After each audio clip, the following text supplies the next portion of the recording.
Okay, I don't know anything about this regular seatbelt thing you're on about, but that's the problem, driver belt. And since I've never had a crash, we'll be fine. You can still crash. All right, if you feel really unsafe and the car's sort of swerving all over the road, then we can put them on. No. No. We should put on the belt. Fine. Honestly, next you'll be telling me that this car needs airbags. You wouldn't drive a car without putting on a seatbelt. We all wear them without thinking. In the same way, when people gamble, they should be given the tools to do so safely without having to think about it. Safety features shouldn't need to stand out. They should be built in. Playing safe should be the only way to play, as easy and instinctive as putting on a seatbelt. But that's not what safer gambling feels like to customers right now. I mean, I can't recall that there are any responsible messages at all in Betfred. No, the window is advertising about betting. You're walking from there and you're walking straight. Your focus is purely on what you're about to gamble on. You're not looking at that really, you're walking straight past it. It's very easy to avoid. It's like, who the hell's writing this? I don't know who this person is. It means nothing, they're just saying it. I have no idea. I'm slating it, sorry. Yellow order, please, 33. I'm in control. I know what I've got and what I haven't got. When I get...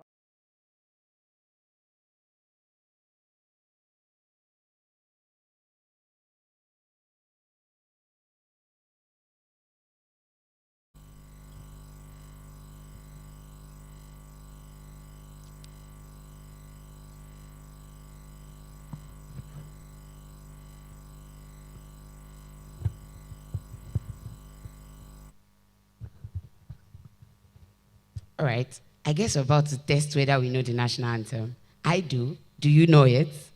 The new anthem. So let's, while we're waiting for the media to play, should I trust us to sing it ourselves? We can try. The we can try is not plenty, so let's just wait for the media. All right, we can try in the room. Make some noise. We can try. Lady, we can try is not much. Oh. We cannot try. Right. We cannot try. Anyways, we understand it's not that easy to have switched from one generation, from one anthem to another. So media, are we ready? Okay, we are good to go. The Nigerian's national anthem. In 3.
Jam your hands for yourselves.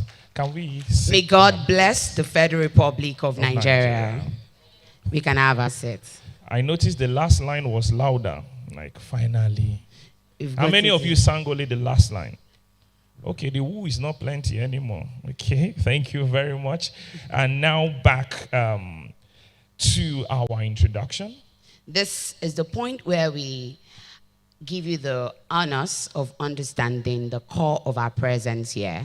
Beyond attending this event as one of our gaming symposiums, is a privilege to walk you through why we're here seated here present.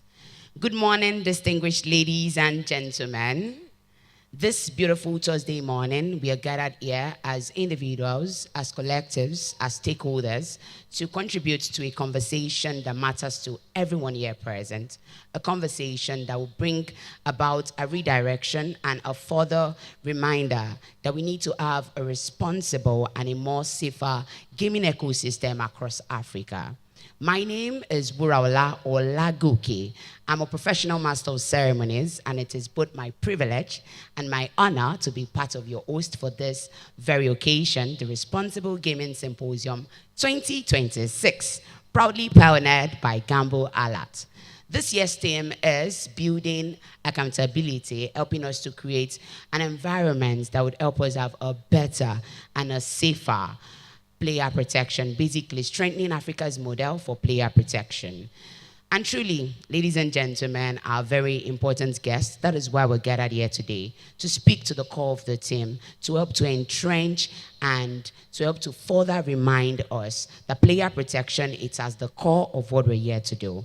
And of course, I will not be steering this conversation alone. I have right here with me my amazing co-host, Jessie Falodun. So what I would really love to crave our indulgence to do this Thursday morning is to really give us your rapt attention. We want you to lean in. We want you to contribute. We want you to have a great time. So Jessie, how are you doing and how excited are you about today's symposium? Well, it's amazing watching Africa become responsible on her own this time around, and it's something powerful that Gamble Alert is doing. It's a different thing to be on the background, trying to make a change, but bringing all of these amazing persons and them responding is one thing that we cannot take for granted as an organization. And making the change one step at a time, not just from the part of the players, but also more importantly, seeing stakeholders become responsible shows that they have the heart, not just for the payday, but also for those who are their clients, those who are their customers. So it's going to be an amazing time. I have looked at the list of panelists. You have seen some online. And trust me, when it comes to intellectuals, when it comes to intelligence, and when it comes to the proper conversation, we have a very thick brochure for you. And when I mean brochure, these are men who are going to be sitting and be speaking to us from all across Africa. So open up your hearts, open up your minds. If you have heard talks before, you have not heard this one. If you have heard this one, you have not heard it under this ambience. And you have heard it under this ambience before. I'm sure not these colored lights. And not this type of microphone. So it's going to be an amazing time. So let your hearts be open. Let your minds also be open for these conversations. So briefly, we would be acknowledging a few guests. Before we acknowledge the few guests, it's also very pivotal that we take you through what you're about to expect today. So I would love to crave your indulgence to open the brochure. Thank you. This is where we do it together. We've done that. Great. So from the brochure, you can see that we have a keynote address for you. We have engaging panel sessions that speak directly to the theme. We have an highly interactive, very carefully curated breakout sessions. We have an amazing networking session for you. Now, the reason we're walking you through this is so you can know that you should dedicate today for us. You should wait till the very end of this event. You don't just need to wait for some. You would enjoy the total package because Gamble Alert really thought this through. Am I right? So once again, ladies and gentlemen, welcome to the Responsible Gaming Symposium 2026, proudly pioneered by Gamble Alert, with the theme Building Accountability, Strengthening Africa's Model for Player Protection. Ladies and gentlemen, it's at this juncture that you give yourselves a deserving round of applause. Please sustain the applause for yourselves. It means a lot to us that you decided to be here. You could be doing something else, but you honored us. Thank you. Okay, now to the introduction of guests. Before then, we have a few housekeeping rules for people who don't know their way around the hall. Just by the door here, when you move to the left, just after the tour, you will find the bathrooms. From your right, the male bathroom is first, and to your left. If you need any help with parking, you can speak to some of the ushers. There are ushers around. You need to get anything at all and you don't want to move, you can just signal to some of the ushers. Ushers, please, can you wave your hand? They are looking very beautiful in Gamble Alert blue and green. I really love that they're wearing the brand color. Can we give our ushers a round of applause? I love when we acknowledge every member on the team. Let's give them a round of applause. They look so dashing. Well done, ushers. So you can just go ahead and just let them know if you need anything at all. When I say anything, I mean anything, but you know. Okay, so quickly to the introduction of guests. Today, we have amazing persons that we're going to. We are all amazing, but we'll be mentioning a few persons, especially because of their impact towards these community, towards this ecosystem. First on our list today, for we're in Lagos State, Eko Nibaje. So we have the CEO of Lagos State Lotteries and Gaming Authority in-house, Mr. Bashir Are. Please, can we jam our hands for him? He's on his way. He's going to be on seat very soon. Also, from Ghana Gaming Conference, from Ghana Gaming Commission, we have Alhaji Bashiru Dompine from Ghana. Thank you so much, sir, for being around. More amazingly, we have from the Director General of Oyo State Gaming and Lottery Board, Nigeria, and the person of Mr. Olajide Boladro. Thank you so much for being around. We appreciate you for coming. Thank you very much. Please, let's keep sustaining the applause. We have the head of legal services and legal advisor, Lagos State Lotteries and Gaming Authority, Mrs. Adeton Adeyemi, if she's right here. Please, let's sustain the applause. On her way, even in absence. Amazing. Of course, we love to acknowledge the presence or the absence, as it may be, of the Director of Special Project and Mental Health, Lagos State Ministry of Health, Dr. Tolu Ajomale. Is she right here or is he right here? Please let's sustain the applause. They really mean a lot to us. And of course, everyone seated here present, every stakeholders, every members of board of Gamble Alerts, we say thank you very much for being part of the core of a safer gaming ecosystem across Africa. So at this juncture, ladies and gentlemen, you're part of our very important guest. So please, a round of applause for yourselves.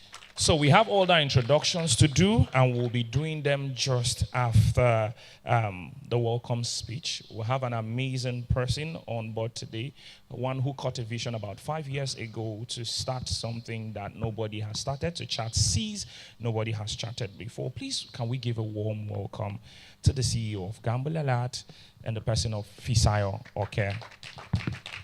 Thank you very much, sir.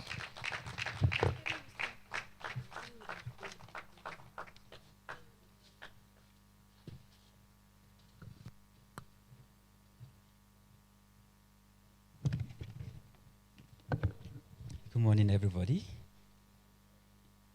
Right. I want to first apologize for starting a little behind schedule before I give the speech.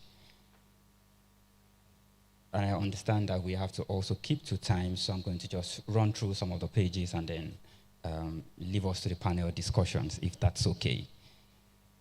And I'll start with the recognitions. The Chief Executive Officer, Lagos State Lotteries and Gaming Authority, and who doubles also as the chairman, the Federation of States Gaming Regulators of Nigeria, FSGRN, Mr. Bashir Are. Please put your hands together for him. He's on his way. I would say my boss, the person from whom I cut my teeth, I say this everywhere I go, the Director General, Oyo State Gaming and Lottery Board, who is also the Vice Chairman of the Federation of State Gaming Regulators of Nigeria, Mr. Olajide Boladuro. Thank you. We also have on the way the General Manager, Imo State Gaming and Lottery Authority. We have the Deputy Gaming Commissioner, Gaming Commission of Ghana, Alhaji Bashiru Dombine. The Head of Legal Services, thank you very much, and Legal Advisor, Lagos State Lotteries and Gaming Authority, Mrs. Adeton Adeyemi. Director of Special Project for the Ministry of Health in Lagos State, Dr. Tolu Ajomale. Regulators, members of our Board of Trustees, members of our Governing Council, industry leaders, partners, members of the media, friends, and everyone who has joined us for this important conversation.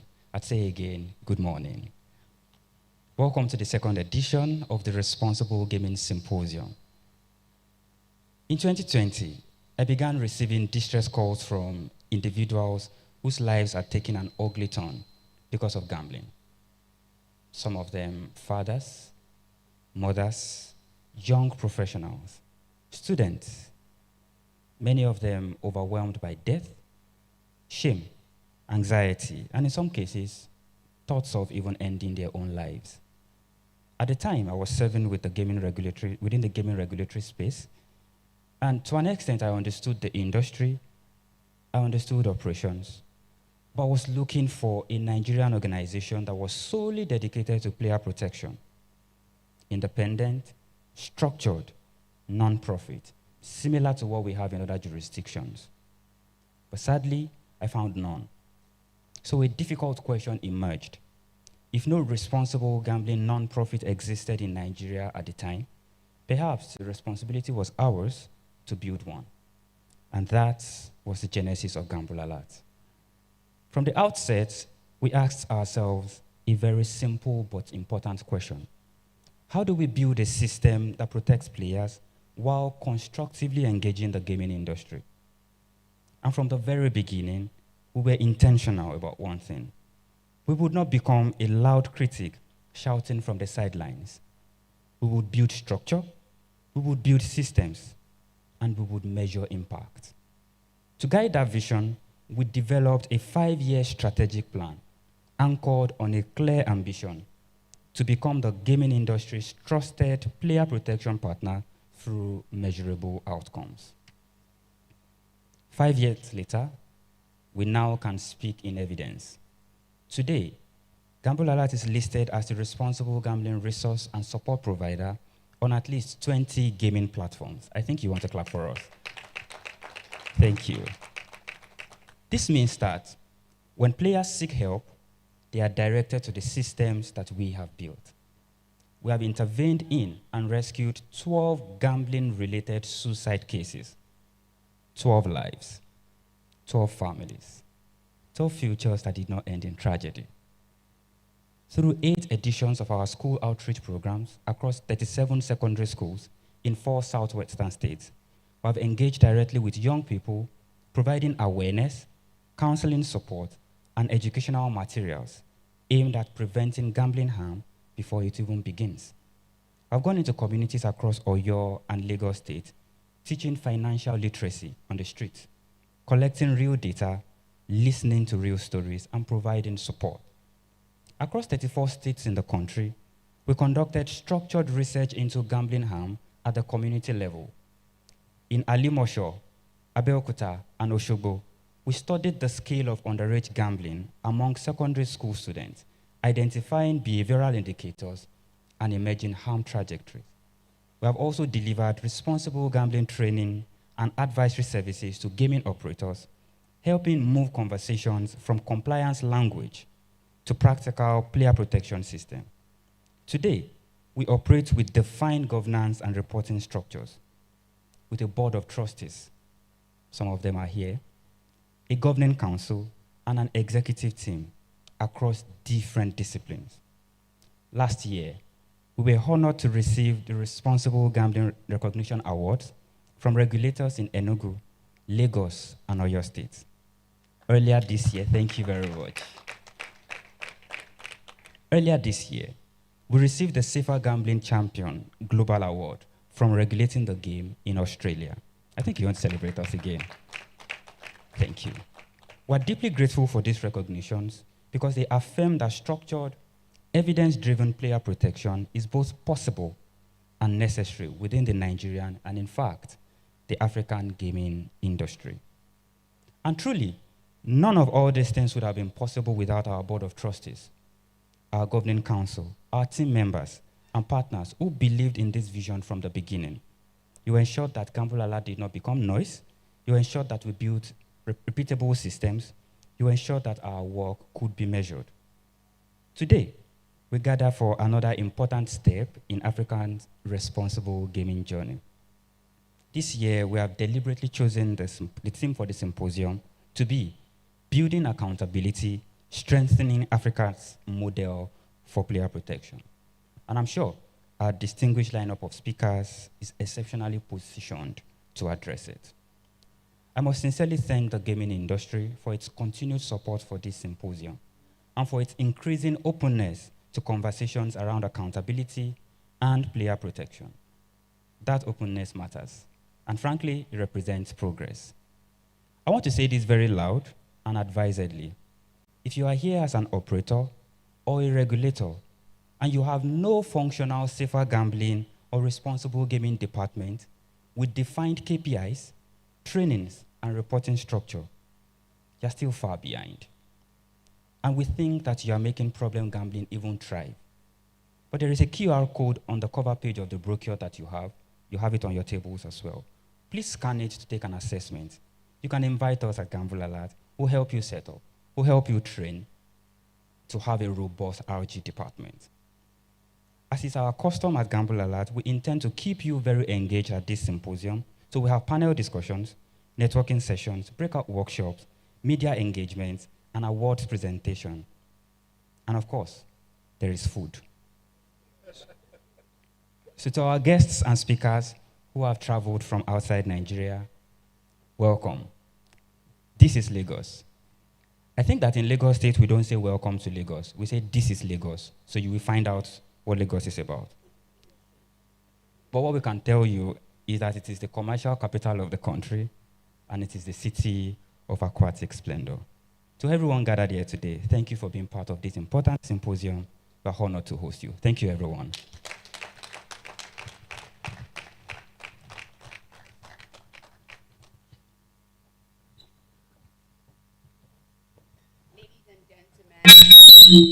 Ladies and gentlemen, let's sustain the applause for the Chief Executive Officer, Gamble Alert, Fisayo Oke. Please sustain the applause, ladies and gentlemen.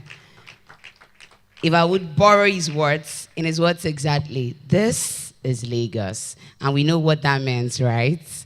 Very importantly stated by him is the fact that we've not just been a facade, we've been an existing entity, and we've tried our very best to ensure that we've been at the core of ensuring that there is safer gaming ecosystem across Africa. Please, once again, if your hands are not too busy, even if they are busy, make them less busy, as you give a deserving applause for our Chief Executive Officer, Gamble Alert, Mr. Fisayo Oke.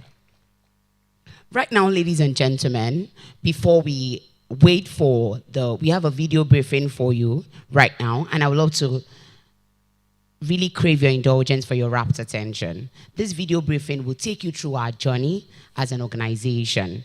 It will help you understand what we've been able to achieve in the past 1 year. Remember, let's do it this way. If you are at the first edition of Responsible Gaming Symposium, please, can you wave your hands? Oh my God, wave it with pride. Yes, we're really proud that you're here again. So now that we had the first edition and we had conversations, we want to tell you what we have birthed from the conversations. So that's what the video briefing will be doing for you. It will take you through what we've birthed from the conversations that we've heard. So right now, in some minutes, I have the media. They would play the video briefing, and I really, really want to crave your indulgence for your rapt attention as you watch the video briefing.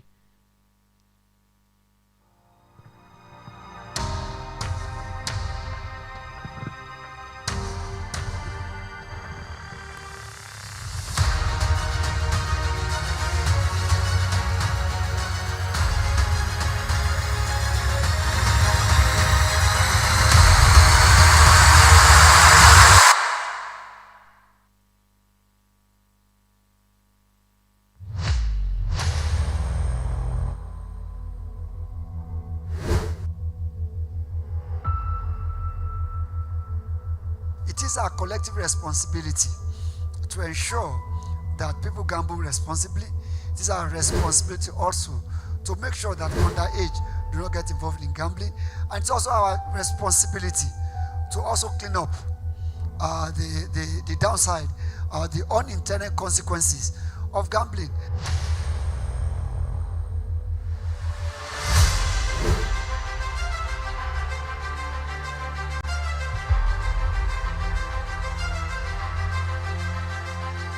But the focus for those who are managing this sector, again, is on the naira and kobo. But what we are saying is, if your clients are healthy, then you have a healthy bank account. And for your clients to be healthy, you need to put safety nets in check. We need to put safety measures in place on your part. We need to ensure that on government's part, we also have very strong regulations that are also enforced. But also we need data to be able to support that.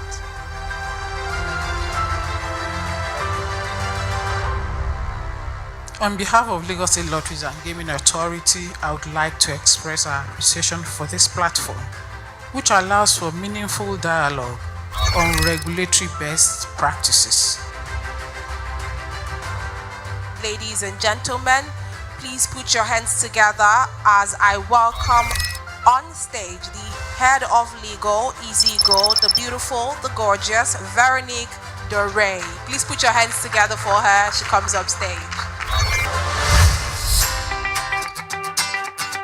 In Masked Odds, Fisayo has given us not just a book, but a tool to understand and to act. Masked Odds is more than relevant. It is a thoughtful curation of what is truly essential. Thank you, Fisayo, for sharing this with us. And thank you all.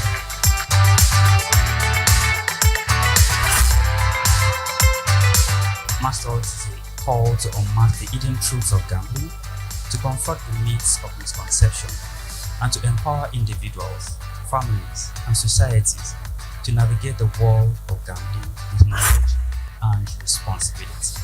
This book is more than words on paper. It's a beacon of hope, a call to action, and a testament to the resilience of African communities. And the winner is Lagos State Lotteries and Gaming Authority. And the winner is King knows when to stop betting. And the winner is Nationwide Staff Agent Training on Responsible Gaming, Bet Niger. And the winner is Oyo State Gaming and Lottery Board.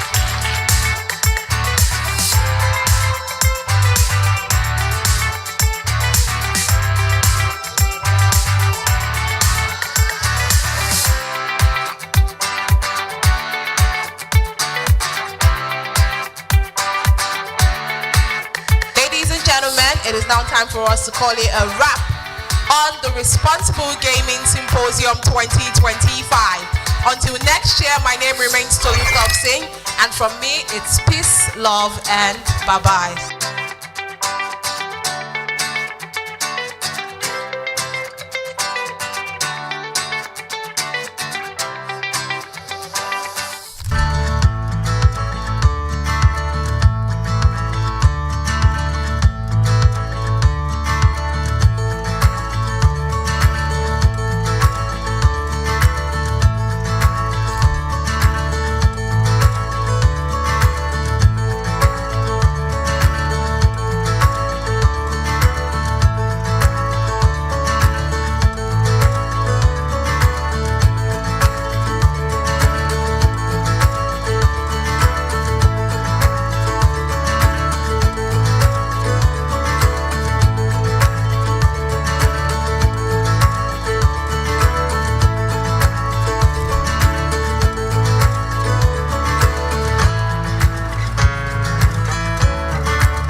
Can you jam your hands for Gamble Alert?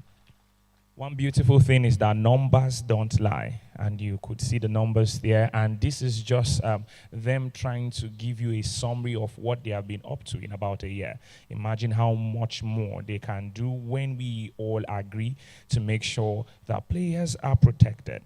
Now, thank you very much. We'll be moving. There will be some adjustments in our schedule, and we'll be moving straight to the panel session. The first, not the panel session.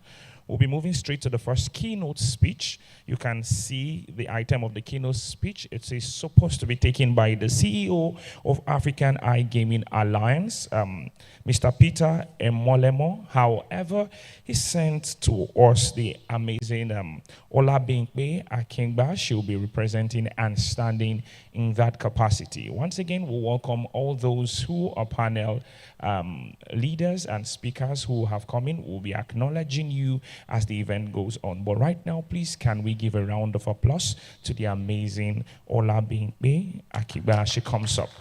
Thank you very much.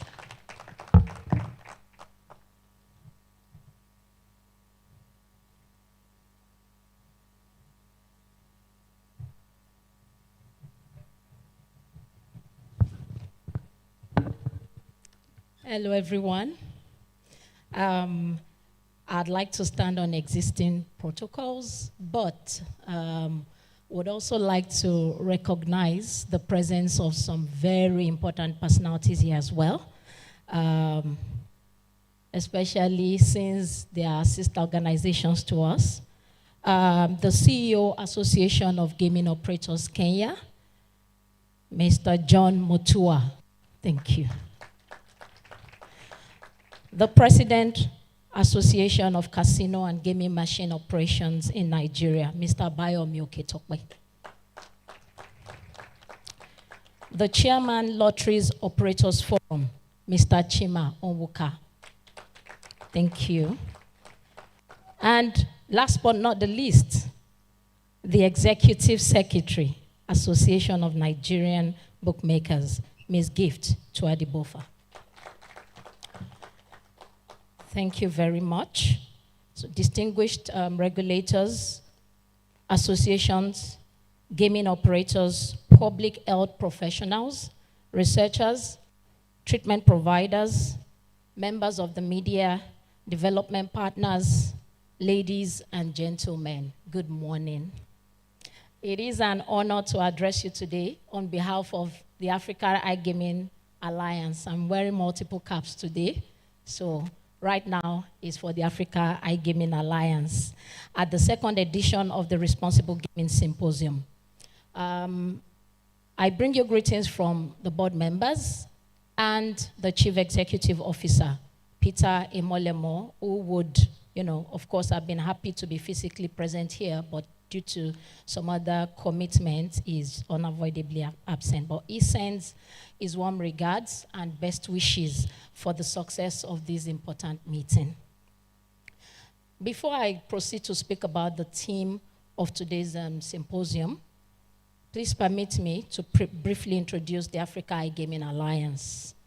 The AIA is a Pan-African trade organization representing licensed betting and gaming operators across the continent. The Alliance was founded by 4 leading Pan-Africa operators: BetPower, Betway, SportyBet, and 888 Africa. Our members are licensed in more than 20 African countries, giving us a truly continental perspective on both the opportunities and responsibilities that come with the growth of our industry. As an organization, we work alongside regulators, policymakers, industry associations, and stakeholders to support effective and proportionate regulation, promote responsible gaming, encourage sustainable taxation frameworks, and strengthen efforts against illegal and unlicensed gambling operations. This ensures that Africa's gaming sector grows in a responsible and sustainable manner. I would like to really commend Gamble Alert for its vision, led by Fisayo, the CEO. Your consistency and leadership in convening conversations that continue to shape the future of responsible gaming across Africa. What started as a bold initiative in 2025 has now become a significant platform for thought leadership, collaboration, and action. Today's theme, building accountability, strengthening Africa's model for player protection. It could not be a more timely, time to actually have this conversation. Across our continent, the gaming industry is growing at an unprecedented pace. Technology has transformed access, mobile penetration has expanded participation. Investment is flowing into markets that were previously overlooked. New products are emerging every day. New opportunities are being created. Yet alongside this growth comes a fundamental question. Can Africa build a gaming industry that grows responsibly, sustainably, and accountably? This question sits at the heart of our discussions today.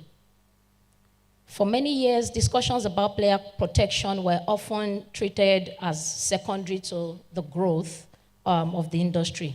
But that era clearly has ended. Across the world, you have regulators, operators, investors, public health experts, and consumers demanding accountability. They are asking important questions such as, how do we ensure that safer gaming tools are effective and not merely symbolic? How do we balance commercial objectives with social responsibility? How do we create systems that genuinely place customer welfare at the center of decision making? How do we ensure that accountability is a measurable commitment? And Africa must answer them in a way that reflects our unique realities. While there is much we can learn from international best practice, we must recognize that Africa's context is different. Our cultural attitudes, economic structures, regulatory environments, social support systems, and public health capacities are different. Therefore, Africa's model for player protection cannot simply be a copy and paste model from elsewhere. That would be too lazy of us. It must be reflected in, it must reflect our realities while meeting global standards, and it must be rooted in accountability. Accountability begins with awareness, because I know for certain that people who know better oftentimes make better decisions. A player cannot effectively use a self-help tool when they do not understand it. A player cannot recognize harmful behavior if they have never been educated on the warning signs. A parent cannot intervene if they are unaware of the risks associated with excessive gambling. This is why education must continue to remain at the center of Africa's player protection strategy. And accountability begins with us all: regulators, operators, players, communities, every one of us. Regulators carry the responsibility of establishing clear expectations, practical and evidence-based frameworks, and most importantly, effective oversight mechanisms. Because even the most well-designed regulations will achieve little without consistent and effective oversight. Effective supervision and enforcement are essential to creating a level playing field where player protection is not a competitive disadvantage to responsible and licensed operators. Civil society organizations must continue to educate and advocate while maintaining a strong commitment to integrity and accuracy in public engagement. As operators, we have access to information and technology, and we must invest in meaningful player protection tools, staff training, self-exclusion mechanisms, and intervention strategies. We must also acknowledge that some individuals will experience gambling-related harm despite our best preventive efforts. And when this happens, accountability requires more than identifying a problem. It requires providing a pathway to support and recovery. Across the continent, we are beginning to see encouraging examples of operators partnering with clinical psychologists and treatment providers to ensure that vulnerable players can access professional support freely when needed.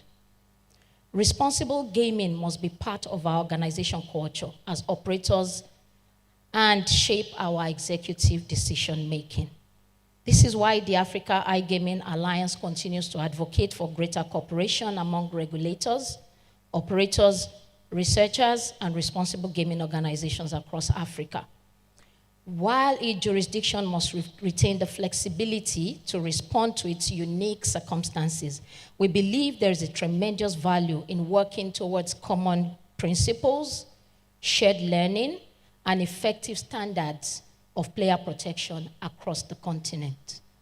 We can build a player protection framework that reflects African realities, African cultures, African markets, and African challenges. A model built on education, a model built on collaboration, a model built on evidence, and above all, a model built on accountability. Not accountability as punishment, but accountability as ownership. Ownership of our responsibilities, ownership of our collective duty to protect those who choose to engage with our industry. And so, on behalf of the Africa iGaming Alliance and our Chief Executive Officer, Peter Emolemo, I thank Gamble Alert for convening this important symposium, and I thank every stakeholder here present for your commitment to strengthening player protection across our internet. I wish us all a very fruitful deliberations today. Thank you very much.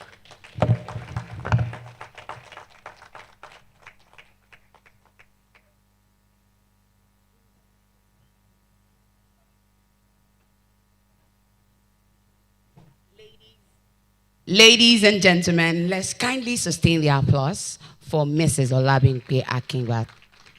Thank you very much for such a succinct yet profound keynote address delivered on behalf of the Chief Executive Officer, African iGaming Alliance, Peter Emolemo. Very importantly stated by her is the fact that education is pivotal in building a safer gaming ecosystem that protects players. And she stated something that has been ringing in the realms of my memory, the fact that accountability, not as punishment, but as ownership. Ladies and gentlemen, please give a deserving round of applause for her. Thank you. Thank you for being generous with your applause. Right now, we're going into the first panel session for this very occasion, the Responsible Gaming Symposium 2026. And I have the honor of introducing a moderator that I dare say is seasoned and will speak directly to the theme. When I say speak directly to the theme, I mean it would help the speakers to speak directly to the theme by asking the right questions and engaging them well enough for us to know that this event isn't just about talking, it's about talking practically. This moderator is a seasoned gaming industry and business operational professional with over a decade of experience across online and retail gaming operations. It's sounding applause, Ahmed Jokotoye, who would walk us through the theme of the session, and he would also introduce the list of panelists. Please sustain the applause till he makes his step on stage. Please sustain it. Thank you, ladies and gentlemen.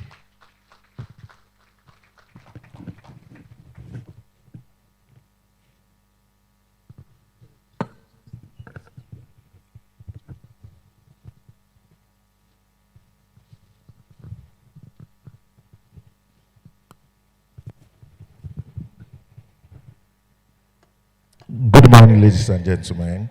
I want to stand on all existing protocol. I'm not going to be here alone, but before I introduce the other members of this session, I want to engage the audience and I want to pay an attention. I want you all to pay an attention to what I'm about to say. Imagine a young man watching a football match. During a commercial break, he sees an advert about a struggling father who could not afford to pay his child's school fees. The father noticed some players coming out of a betting shop celebrating winnings. He decided to stake all his savings. He won and was able to pay the child tuition. To many, it is simply a success story, but to others, it sends a powerful message that gambling can be a way out of poverty and financial hardship. The psychological effect of such advertisements cannot be overstated. They do more than promote a product, but create a hope of life-changing financial transformation. Wow.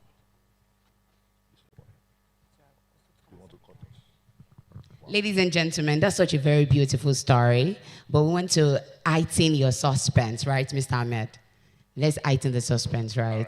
Ladies and gentlemen, a round of applause for Mr. Ahmed Jokotoye as he goes to his set. If you're clapping, please clap well for him. We want to heighten the suspense so you get the other part of the very succinct and very interesting introduction given by him. Thank you very much. Right now, we want to crave the indulgence of our very own Mr. Bashiwara is right here in the building, and he has a message of support for us. So right now, ladies and gentlemen, please join me as I make welcome on stage the Chief Executive Officer, Lagos State Lotteries and Gaming Authority. Also, he serves as the head of the Federation of State Gaming Regulators of Nigeria, Mr. Bashir Are, for his speech. Please sustain your applause, ladies and gentlemen. Thank you very much.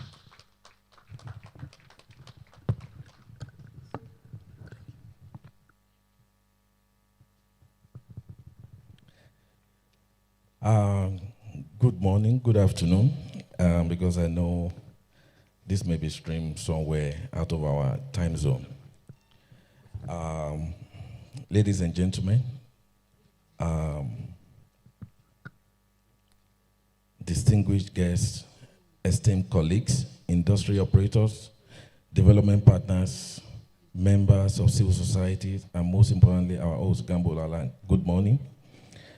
I will seek your indulgence to rely on established protocol.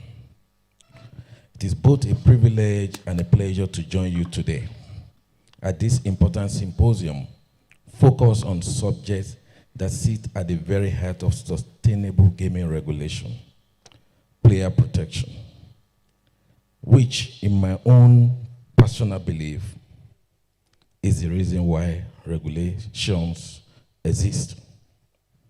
Permit me to begin by commending Gabon Alert for its unwavering commitment to responsible gaming advocacy across Africa. In an era where technology is rapidly transforming the gaming landscape, organizations such as Gambolala play a critical role in ensuring that conversation around growth, innovations, and profitability are balanced with discussion about consumer welfare, education, and accountability. The theme of this symposium,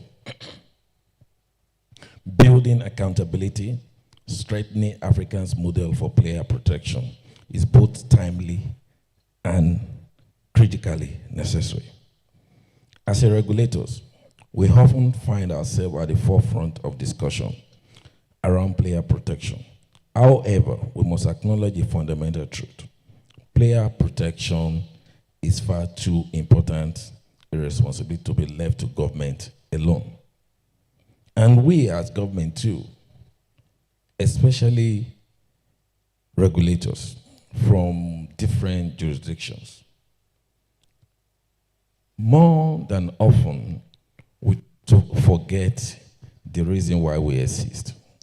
And with researchers who provide evidence-based insights, families and communities who support vulnerable individuals, and civil society organizations who advocate for awareness and accountability.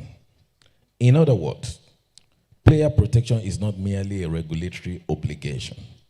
It is an ecosystem of responsibility in our society. The renowned philosopher Aristotle once observed that the whole is greater than the sum of its parts. Nowhere in this more applicable than in responsible gaming. When regulators, operators, advocacy groups, academics, and community work together, the impact of our collective efforts far exceed what any single stakeholder can achieve independently. This is why organizations such as Gamble Alert are indispensable. They provide the bridge between policy and people.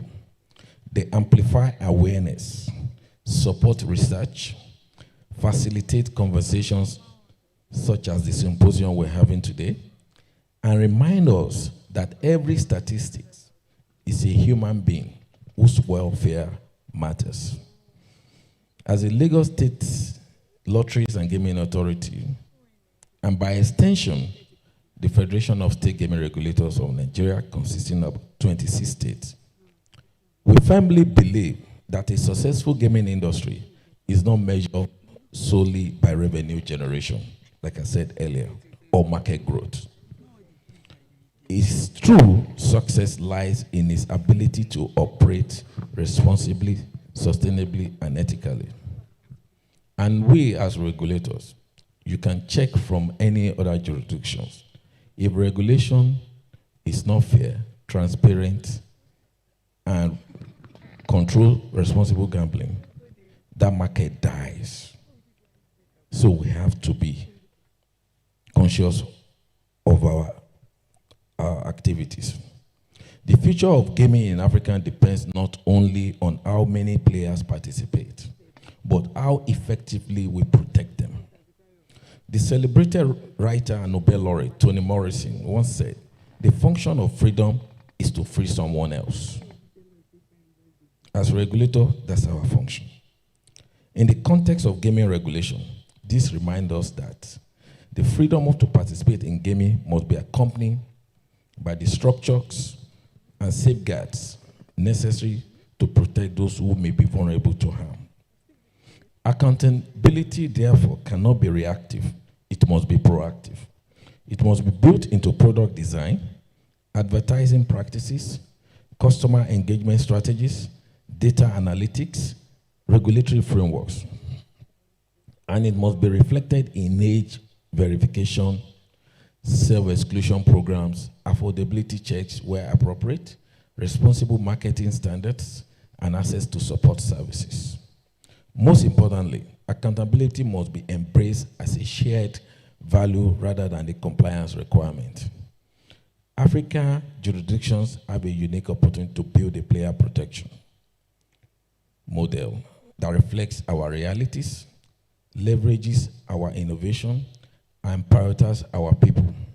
We do not need to replicate every framework from other regions. Instead, we can develop solutions that are informed by global best practices while remaining responsive to local context. The writer and philosopher Albert Camus once remarked that real generosity toward the future lies in giving all to the present. The investment we make today in responsible gaming initiatives, public awareness campaigns, consumer educations, research, and stakeholder collaboration will determine the strength and credibility of our industry tomorrow. As regulators, we remain committed to working with operators, advocacy organizations, policymakers, and development partners to strengthen responsible gaming frameworks and promote culture of accountability across the continent. In closing, let me once again commend Gamble Alert for convening this important symposium and for demonstrating that meaningful change often begins with courageous conversation and commitment partnership. Together, we can build an African gaming ecosystem that is innovative yet responsible, profitable yet ethical, and competitive yet compassionate. Together, we can ensure that player protection remains not just a regulatory objective, but a shared commitment. And to my fellow regulators, we have to find a very, very strong balance between revenue and regulation. So the drive for revenue can easily overshadow the regulation. So I urge us to please be conscious of this. Thank you, and I wish you all productive deliberation. God bless the Federal Republic of Nigeria, God bless Africa, and God bless the best mega city in the whole world, Lagos State. Thank you.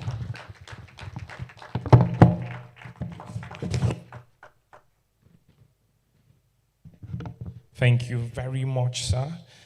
In our midst today, we have an important guest that would love to recognize, the Special Assistant to the Governor of Lagos on Lotteries and Gaming. Mr. Adiola Adewumi is in the house. Please, can we jam our hands and celebrate him? Can you wave your hands, sir? Please, sir, you'll be coming forward. Please clap till he comes forward. Thank you very much. You have a seat right here in front. Thank you so much. Okay, we'll be moving to a panel session. We had to reschedule things by order. If you move to page 4 of your brochure, and you'll be seeing the panel session on the future of responsible gaming in Africa, strengthening regulatory oversight for player protection. Now, what this means is that we're going to be having that panel session right about now. We'll be having an amazing moderator in the house, a sport presenter. Many things is a goal about her, especially her voice and the way she handles the microphone. So we'll be having the amazing Zini Oluchi in the house as the moderator of this particular panel session. Please, can we jam our hands for her as she comes up?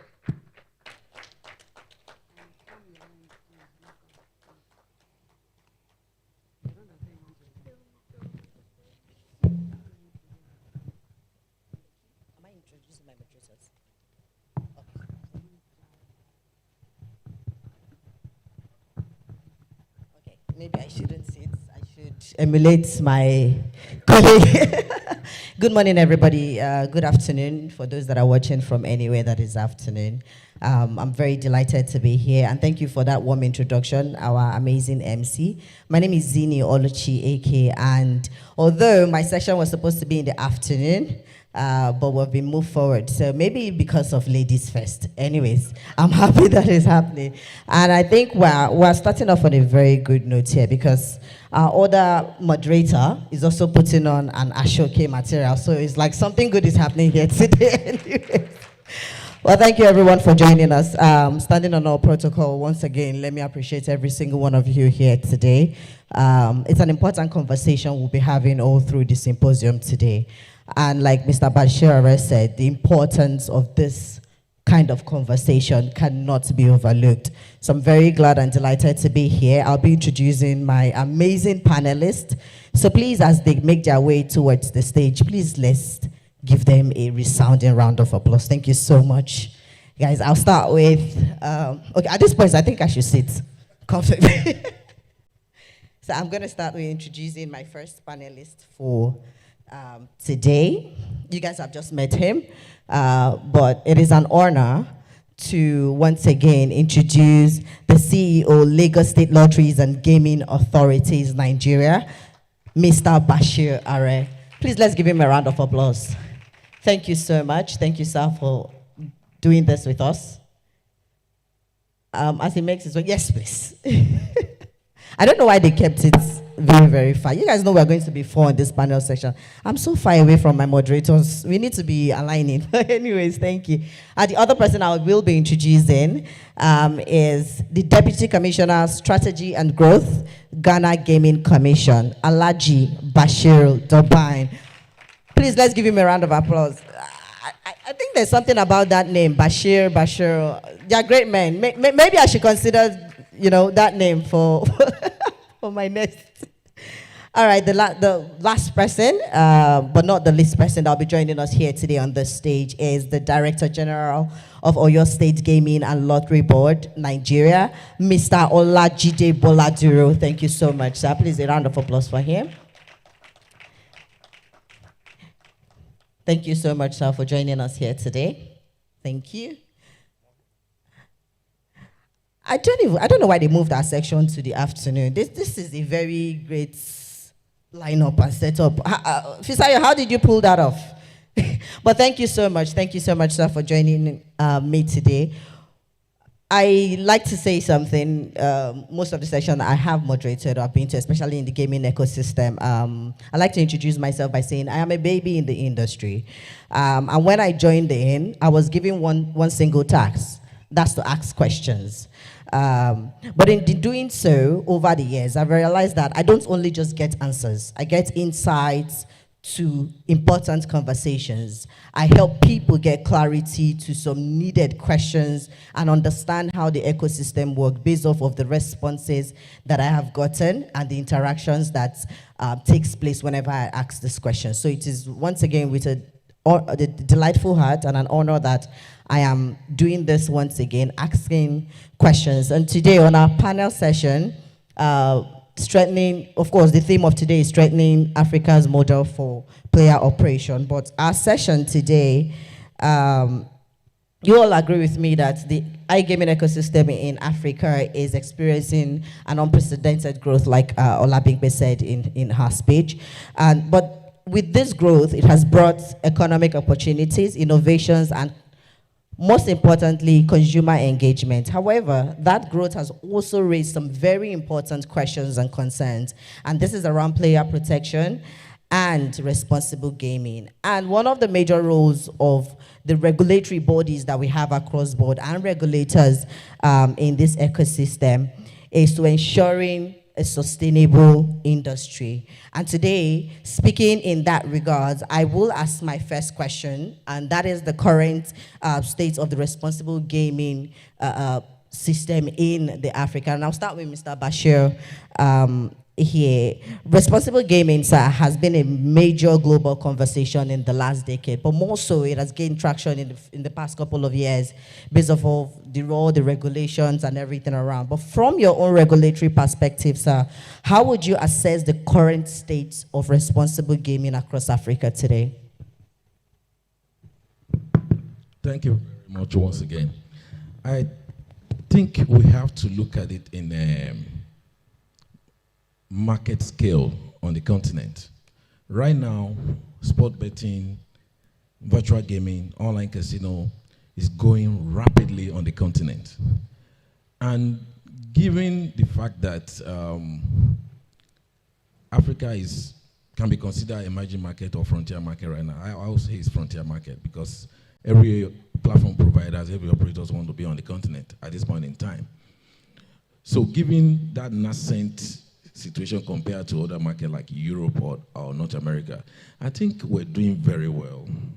We're not where we're supposed to be when it comes to responsible gambling, but from Lagos State to Oyo State to other states in the Federation, and even beyond the shores of Nigeria, look at Botswana, South Africa, Kenya. We even have partnership with Jamaica Commission because of the internet penetration. You know, players play across border right nowadays. We take it very seriously. We partner with Safe Play. We partner with Neuropsychiatric Hospital in Yaba and some other non-profit organizations and organizations like Gamble Alert in the past 6-7 years. Cross-border collaboration on responsible gambling. So we're doing even more than expected. I've been to several international conferences, seminars, symposiums, and given what we have delivered on the continent today, I think we're doing more than the industry globally expected from us. But we're not where we're supposed to be. We're working with all of our operators. Some of them are here. They, when our consumer complain, I mean, I can guarantee you from my own organization, within 2 hours, we act and contact them. Say, this is what is going on. Just yesterday, I received a complaint from online. I took it upon myself, sent it to my team, sent it to the operator involved, and they responded within 2-3 hours. Even overnight, it was around 11 p.m. last night. So we're taking it very serious. We need to do more because for the operators, they have to cooperate. For us as regulator, we have to protect. And if we don't do that, the market will die. Well, we'll come to that part of the conversation. Thank you so much, sir. I'll do a follow-up question with Mr. Bashir. And I like the fact that you stated at some point that we're not where we want to be. So it means there are still gaps and loopholes and ways and places to fill. So I will ask Mr. Bashir Dobain, what are the gaps that you believe still exist between policy intentions and actual player protection outcomes in the African market? Thank you very much. Thank you so much. Yeah. I think that the gaps within the system, the African... Okay, thank you. Yes. The gaps within the system, we should look at know your customer KYC. It is another area that we have to focus because education in terms of responsible gaming alone will not be able to achieve. But if there are some systems that are in place that can enhance the monitoring of underage gambling, it will help. Back at Ghana, what we have linked our national ID to the system, enforcing it that operators will be able to comply. In that regard, we have drastically reduced the underage gambling. I think that is another area we have to focus. Okay, thank you so much. I'll ask Mr. Boladro the same question, because I like the fact that you personalized it and said in Ghana what exactly or specifically you people have done. But I'm going to throw the question to you. Back here in Nigeria, there are gaps that still exist. What are these gaps and what is being done significantly by regulatory bodies to make sure that we try to fill these existing gaps?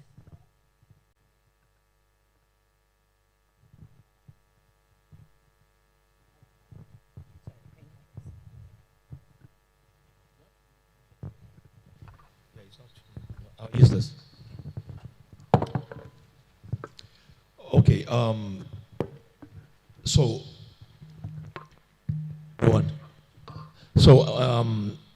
as far as the gaps that currently exist in regulation in Africa as in the last decade has really improved. We're not where we are supposed to be, but it has gone from regulators just trying to get revenues to making sure that responsible gaming is top agenda and top in what we do.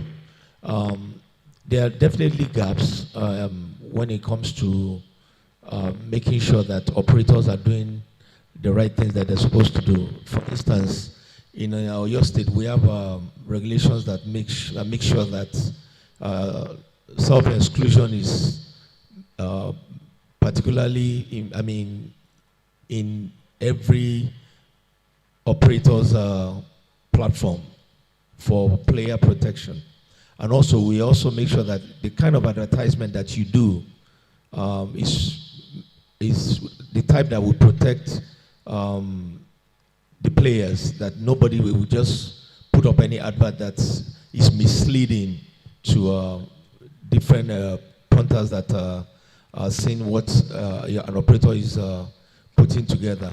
Again, we have, one of the regulations that we have, for instance, Oyo State Regulation 7 says that it establishes standards for responsible advertising and marketing, to where a lot of the communications that you put out, we make sure that we vet those communications so that you don't just say things that will make players feel like this is what is going to get them to make a fortune. they have to have some kind of control. You have to put some control mechanisms in place, even though while playing what you're doing as far as playing on different platforms. So we, as regulators, we are giving out the right to make sure that we protect players. That's the main thing that we should continue to focus on instead of focusing on revenue for the most part. Okay, thank you so much. Let's talk about, you mentioned strengthening regulatory oversight and the frameworks and the things that is being done. But I'm going to add Mr. Bashir. How do we ensure that these frameworks are being followed properly, both from the operators' parts and from the consumer parts? Because I know a couple of operators have always talked about or complained about how the regulations are being made to either stifle their operations or against them. There's always this conversation and this friction. But how do we ensure that these regulations being put in place, or these regulatory frameworks being put in place, are carried out both by the operators and also ensuring that consumers are protected? Thank you very much. I'll simply put, it is our DNA at the Lagos State Lottery and Gaming Authority that whatever decision we want to make, we engage our stakeholders. So there's no policy or regulation we'll put out there that they are not involved at the formative stage. Even when in 2001, when we tried to, we're preparing to harmonize our 5 laws into one, which is the Lagos State Lottery and Gaming Law 2021 that was signed by Mr. Governor. We make sure every stakeholders, operators, the community at large, and other stakeholders, every stakeholder in the ecosystem are involved. And this question, your question is very important in one sense. That, my colleagues have mentioned advertising standard, which I totally agree. But if it is done in isolation, there will be a problem. It can affect operators, and it can negatively affect the consumer too. So we have to be careful, and that's where we're putting people together to have a standard. Federation of State Gaming Regulators is part of what we are looking at. That let us have minimum standard across states and even beyond Nigeria. When we have minimum standard that we follow, it will be easier, because the advertising regulation is outside of our purviews. So if we leave it to them, they don't understand the business of gaming. So they cannot single-handedly create a policy for regulation. So it has to be done in collaboration with the operators and the regulator, so we can have a cohesive standard. And I think that will go a long way, so without hurting any of the stakeholders in the process. All right, thank you so much, sir. I want us to morph this conversation into technology, data, and of course, early intervention. And I'll ask Mr. Bashir Doban, because he mentioned how the Ghana regulatory body has managed to infuse the national ID card to the KYC and all of that. Some of these things, most of these things are actually done with the help of technology. And so far, with how fast the market is growing in Africa, we've also seen a rapid growth in technology and technology application into the iGaming system. So now I want to ask Mr. Dobain, what are the technologies being put in place, or how did the regulatory body use this technology, say AI or these tools, to monitor players' protection and making sure that operators are actually complying with all of these things that they put in their KYC and all?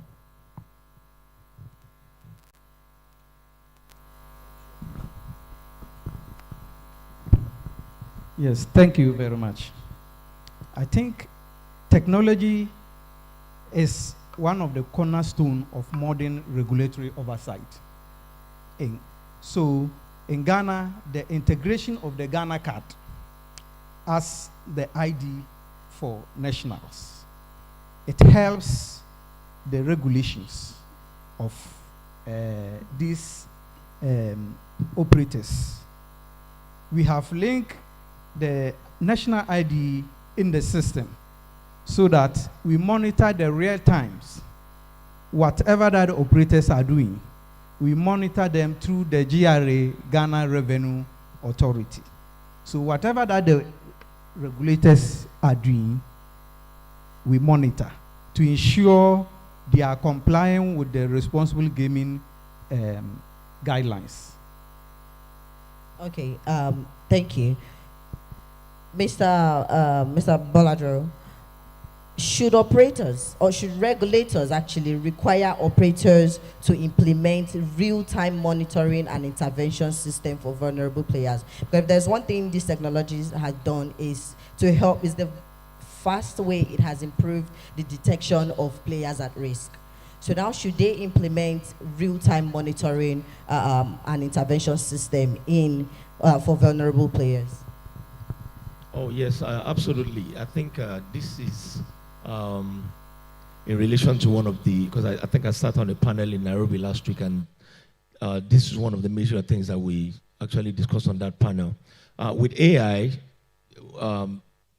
both the operators and the regulators should take advantage of that technology to make sure that we use it to monitor player behavior. Take for instance a player that's usually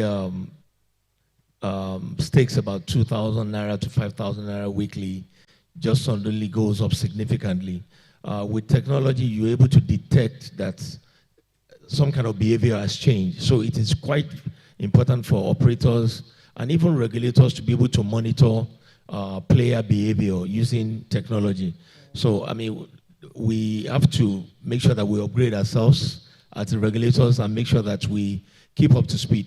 It's very hard for us to catch up with the operators anyway, but as regulators, because, you know, we're mostly government regulated agencies, and with government, I mean, you know what I'm saying, for you to get things done with government is more difficult than you doing it in the private sector.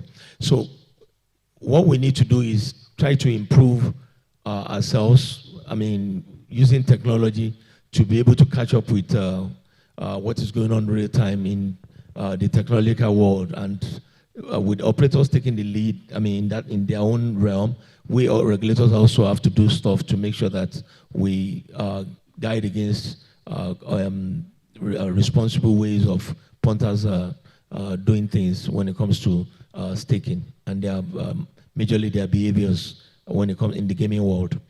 Okay, thank you so much. There's one thing that has gladdened my heart in the past year or 2 years, and that is one thing that for the past 1 year, even at the concluded Age Lagos, I think 3 months ago, and also at the last iGaming conference in Kenya, it was one of the major topics of conversation, and that's collaboration. And we have seen that, we have seen the growth in that over the past 2 years. That's a collaboration within the different African regions and markets. And then my question is to Mr. Bashir. What is the importance of collaboration between regulators and regulatory bodies across different jurisdictions of the African markets? And how has this collaboration in the past few years grown? And in the next few years, what should we be expecting when these collaborations happen? Thank you very much once again. Even in all sectors of the economy, all walks of life, because of technology, the world has become a global village. So we trade beyond borders. We have friendship beyond borders. We tweet beyond borders. Because of that, collaboration is now, it's not something of want. I see it more as a necessity, because now the biggest problem with regulators globally now is the illegal operators out of your shores. So, and they are not, those illegal operators, they don't operate in a vacuum or from heaven. There is a place where they're operating. So that's one of the reasons why in the past 5 years, Lagos State Lottery and Gaming Authority have signed at least 6 MOU specifically targeting reciprocity enforcement. The first one being in Malta, we did in Gauteng in South Africa, Botswana, and UK Gaming Commission, and we continue to do that. So it is a necessity at this point in time because you even have an operator that operates in multiple jurisdictions. So injury to one consumer here can be extended to another consumer across the border. So it is a necessity that every regulator must take seriously. And I'll go back to your previous question on KYC issue. Technology is good, it's fine. But as people, as individuals, technology can be there. We have to take responsibility on responsible gambling. I'll give you an example. In the payment industry, it is required by the either NFIU or central bank that when you have suspicious transaction, you do not have to arrest but you must notify the authority that I suspect these transactions. So, because when you push too much headache on the operators to have real-time monitoring system, you are taking away from their resources and money. So we have to come up with a standard whereby, okay, if you suspect of your system alerts you, you report to the regulator or to the appropriate authority. So we have to find a balance because technology costs money, it costs time, and it costs resources. So this is where I will reiterate again and amplify collaboration and partnership with all stakeholders in the ecosystem. Okay, thank you so much for answering that question. Mr. Bashir, Mr. Bashiru Dobain, do you foresee a future where there's a common regulatory alliance amongst African countries? Do you see it?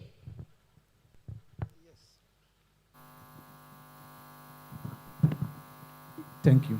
Yes, there is. If you look at collaboration, if we don't collaborate, the industry, we can't control it and monitor it effectively in terms of responsible gaming. And so, Africa, we have to learn from neighbor countries to learn certain things that we are not doing. For example, if you come to Ghana, every year, September is a month that is campaigning throughout for responsible gaming. And that we have established it, it has come to stay. Every year we educate public, we go around, we do this in collaboration with mental health authority. So those institutions that are also partnering or responsible for that, we engage them for that. And I think our last year at South Africa, they were also trying to adopt the Ghana style of taking 1 month for the whole year to do a serious, responsible gaming. And I think if we learn from each other, it will help.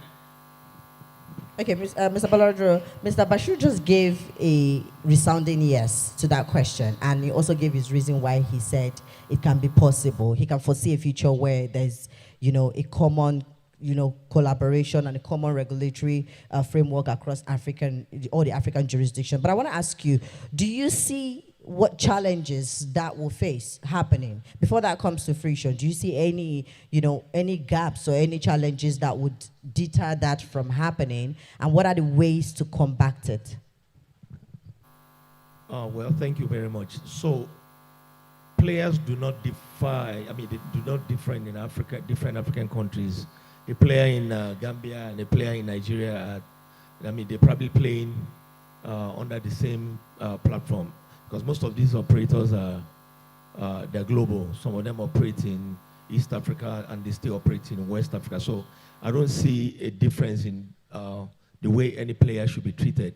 There should be a unified framework to where regulators in West Africa and the regulators in East Africa or Central Africa use the same kind of standard to monitor how player protection should look like. So if there's going to be any challenge that I foresee, maybe language barrier or whatever, those kind of challenges can be mitigated. But I think, like Mr. Bashir rightly said, there should be collaboration. MOU should be signed between various African nations.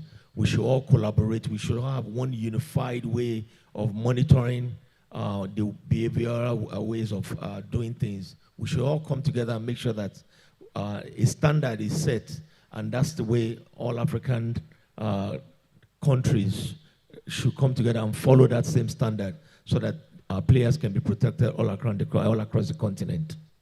Okay, thank you so much. We've talked about how far we've come, and we've talked about where we are at the moment. I want us to, before we go, talk about the future of responsible gaming in Africa. Mr.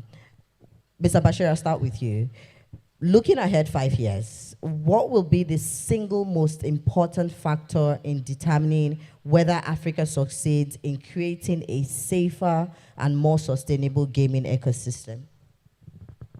It's simple. Collaboration and partnership and global best practices. And a word of caution on why we all strive for collaboration and partnership. We also have to understand, and the legal luminary in the audience will align with me on this. We have, on the continent alone, we have some countries where they operate unitary system of government.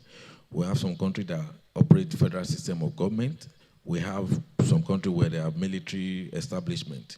So I used one word earlier, minimal acceptable standard.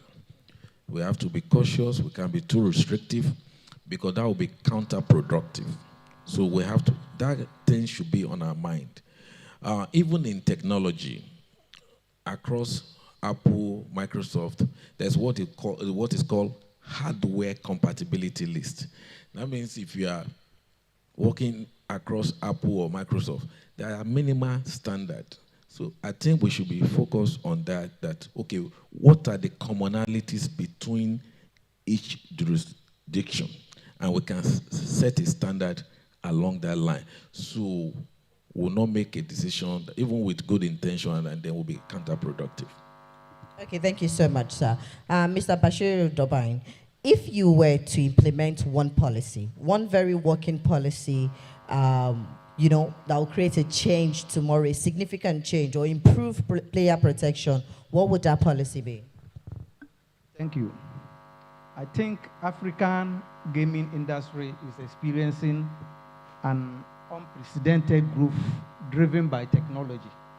And so there will be more focus on youth education. What we have in Ghana, apart from the September one we do, we as a regulator, we have our own program that we solicit for the patronage of the operators. And so youth development in terms of, youth education in terms of responsible gaming is a key that we have to highlight. Okay, thank you so much. Mr. Balajide, let me just throw in this one question. I know we have less than 2 minutes to go, but I want to throw this last question to you before I ask the audience if everyone has a question for the panelists. Do you think that we have done enough so far in player protection? And if we haven't, what are the ways that we should be looking at fixing those problems? We have definitely not done enough, but I mean, we're steadily improving. Like I said, over the last decade, the way we regulate in Nigeria, particularly, has greatly improved from what it used to be in the past. Okay, an harmonized framework will improve consistency and strengthen enforcement cooperation, and significantly enhance public confidence in the industry. And also, what I believe is responsible gaming is not an obstacle to industry growth. It is a foundation of sustainable growth, if you look at it.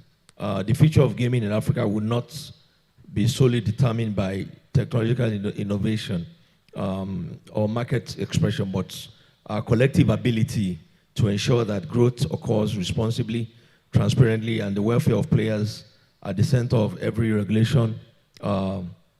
Regulatory decision is our top agenda as regulators. So basically, we'll continue to improve. We'll continue to collaborate as African countries and various regulators from different regions. And again, a structured and a more regulatory framework that will bring all of us together will surely continue to improve the industry in Africa. Okay, thank you so much. Thank you to all my panelists. But before we go, Mr. Bashiru, is there any closing remarks or anything you want to add to what was said here today? I think one thing, we need to strengthen the KYC regulation. At the same time, finance is the nerve center of this sector. So one way or the other, we have to bring in the financial institutions such as mobile money, banks, and the likes to have some sort of amplified responsibility to make sure that any wallet, any account that is underage does not have access to gaming platform. Okay, thank you so much. Mr. Bashir Topain, do you want to add anything, any closing remarks? Yes, I think the future of responsible gaming in Africa will not be measured solely by the group, but rather a collective ability to protect players. So in that regard, we need to ensure that a sustainable, well-regulated gaming industry is assured. Okay, thank you so much. Thank you. Please, any audience question? Just a very, very quick one. Maybe any audience question? Oh, so we covered everything you're thinking about. Oh, thank you so much. Thank you so much to my panelists. Thank you, Mr. Bashir Are. Thank you, Mr. Bashir Dobain. And thank you, Mr. Bolatru. Thank you so much. Please, let's give our panelists a round of applause, please.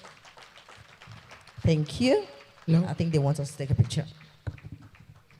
So I'd love to call Mr. Fisayo, okay, to please join us on stage.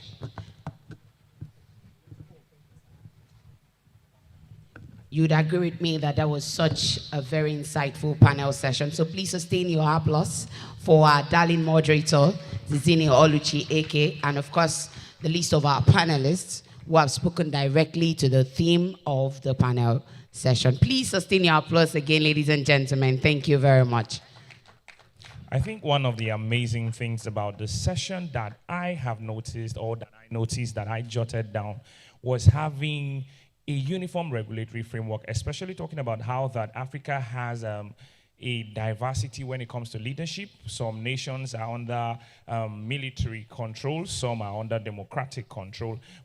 There is a unified or uniform rule when there is a uniform platform where everyone can say, this is the barest minimum. That was the word used. This is the least that we can expect. Like we have both in healthcare and everywhere. For example, one of the most popular health campaigns that have ever existed in Africa is the polio vaccine campaign. There is a barest minimum all over Africa. I think the same also should be applied to ecosystem of the gaming industry. Thank you very much. So what was your take home today? I mean, the fact that we can acknowledge that there is a growth in the gaming ecosystem, and that is something that I believe that we should give ourselves an applause for. So while we are spotting the things that we haven't achieved, it's also very important that we applaud ourselves for the things that are working already. So once again, stakeholders in the room, if you're proud of yourself for being part of an ecosystem that is changing day in and day out, give yourselves a round of applause. Thank you very much. However, there was one thing before we continue that I didn't deem too perfect. We were asked if we had any questions, and nobody raised their hands. So should we ask our own questions? I mean, maybe we should do that. Possibly we could say that. What did Mr. Bashir say when he was asked the first question? Who can help us in the room? Do we have anyone that can remember? Anyone? Don't worry, everybody's home. I have a question for us Okay. to even make it simpler. I have three things that I've highlighted. Okay. So it's 2 truths and a lie. And you're going to determine the lie. Now, the thing is, you would find out the lie right here. Together, you find out the lie. So once I tell you the 2 truths and 1 lie, you would know the lie. I hope you would. Are we ready? Let's do it again. So I need the energy to be back. I understand that it's a symposium and we're all coded. But the truth is, if we want to have a conversation that would stick in and we remember forever, we need to be an heightened emotion, right? Attendees of the Responsible Gaming Symposium 2026, are you ready? Thank you. We are getting it. So the first statement, you would tell me whether it's a truth or a lie. The first statement is Gamble Alert was established in 2021. Truth or lie? No, let me say the 3. By the time I'm done with the 3, you tell me the lie. Okay. But we are getting it right. Gamble Alert was established in 2021. That's the first one. The second is the middle name of the Chief Executive Officer of Gamble Alert is David. No, it's Goliath. What do you mean? Then the name person Goliath. We are getting there. So the middle name of the Chief Executive Officer of Gamble Alert is David. That's the second statement. And the third statement, not the least, is Gamble Alert has 1,000 followers on LinkedIn. So what's the Let's start. Which one? Let's find out. Anyone in the room? This is how we're going to do it. When I mention the first question, we are going to echo if it's true or lie. No, I want someone to win it. So I want you to go and find out. Let them do the job of finding out individually. Can we do that? Let them find out. So should I go again with the statements? Let me go again with the statement. The first statement is that Gamble Alert was established in 2021. The second, the middle name of the Chief Executive Officer of Gamble Alert is David. Now the third is that follower count on LinkedIn is 1,000 followers. So who wants to help us? Who's checking? They are really ready. I want persons at the back that we can see. Please note, if you want to answer this question, you tell us what the panelists said first. That's your post-UTM. Yeah, okay, maybe. Okay. Can you raise your hand if you know the lie? Okay, someone who knows the lie, yes. Let's hear. Let's go from the end. That rare end. The man with the glasses. Yes, please, a round of applause for him as he's coming on stage. Can we have a mic to him quickly? Thank you. Mike, thank you. Please sustain the applause. We don't know the verdict. Maybe you come here and you tell us the truth, you know. You're about to tell us the lie. Come in. Yes, you. You're about to tell us the lie. Of course, you would introduce yourself. Honestly, I have a belief that... Please, you can meet him with the mic. Thank you very much. Okay. So you can get the microphone. Okay, please come through. But before you tell me the lie, you tell me all the truth too, Sha, so that I'll be sure that you heard me. Okay, are you ready? Good afternoon, everybody. My name is Patrick, and I am an attendee. So the lie is that... No, tell me the 3 statements. I need to be sure. You know those people that they know the answer, they don't know the question. So the first one is that Gamble Alert was established in 2021. That's correct, that's true. And for the second one, the CEO's name is Mr. Fisher David Okay. That's also true. And for the last one, Gamble Alert doesn't have 1,000 followers on LinkedIn. Is a lie. I don't agree with you. I don't think so. Can you all go to LinkedIn? Are you sure? Check. I am sure. I don't know if they are sure. Wait, you have to stay. You're not going. You think it's that easy? You are Another sure? person, if you think it's correct, let me see. If you think it's correct, let me say. Okay, go on your LinkedIn. Check that your LinkedIn page. Let's check. Check for Gamble Alert on Check LinkedIn. for Gamble Alert on If LinkedIn. you're there, say I am there. Only one I am there. Who is there? Good. 719, wait now, wait. If you are there, say I am there. Only 5 people. If you are there, say I am there. Do you want us to let's help them? Do you want us to put on our hotspot for you? We have hotspots. My data is very fast, so you cannot tell me your network is out on the hotspot. Just go there. Are you there? So how many followers do we have on LinkedIn? 719. Why are you not? It's now 722. Okay, let's get it up to 1,000. You Now want follow. to get to 1,000? That's the point. Follow us. You don't want me to win. That's the point. So you want, Sha? So a round for you. Please. But wait, so before you go to your seat, help me tell them to follow us on LinkedIn. Tell them. Please, as you are there, just follow them on Yes. LinkedIn. They are quite very good people. Follow Just us on follow them. LinkedIn. Yes, we are doing a lot. I'm also following and I'll keep telling people to follow. Amazing. Please tell them. Thank you very much. So that's what I want to entrench to you. I like the support. Please come and collect your ID card on Monday. I mean, you might as well join us. By the way, when will I get my ID card, Gambo Alert? I mean, I just did PR. All right. Anyways. Mr. Fisayoke, I am very sure that you could hear that, so I will be part of the staff moving on. Gambo Alert. So are we on like 800 already? Okay, share it on your status and let's move on. Are we on 800 already? Yes. All right. Okay, quickly, we'll be moving on to the next session. And we had a story the other time, and it was amazing that we had, I like that, the fact that regulators came up to speak. Yes. And then now we're having people who have been actively involved as operators and middlemen, as we might call it. So want to know whether what the regulators have said, we know they have done their parts, and we want to know how the operators who are between the regulators and the consumer deem some of this conversation fit. And that is why I would allow Wura Olagoke to once again, with so much honor, introduce the moderator of this panel session. Ladies and gentlemen, the panel session was adjourned because it's about to be a very beautiful one. You know, when they say that you try your best to stall some things, it's so that the beauty can be glowing. You get my point, ladies and gentlemen? So right now, I really want to crave the indulgence yet again. I promise you, you won't go back to your seat until you're done this time.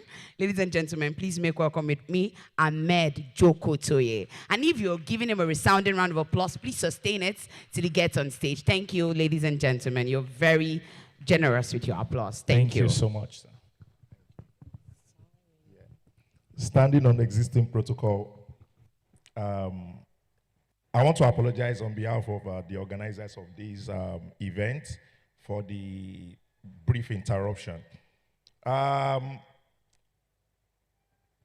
go back to another story before I introduce my panelists, and I want everyone in this room to pay an attention to it. A young man received an unsolicited betting SMS promising big winnings. Curious, he placed his bet and he wins. The real psychological harm is not in the winning itself, but the false impression it creates that betting is an easy path to success. To everyone in this room, think about your first bet. Was it driven by curiosity, peer pressure, sport fandom, advertisement, or something else entirely? This brings us to an important conversation. Where is the line between responsible advertising and the selling of hope? My name is Joko Toye Ahmed Wale, and I welcome you to today's panel session, Selling Hope, the Effect of Gambling Advertisement on Players' Behavior. I want to welcome our panelists to the podium, and I will call them one after the other. Please give a round of applause for Veronique Duray, Head of Legal EasyGo.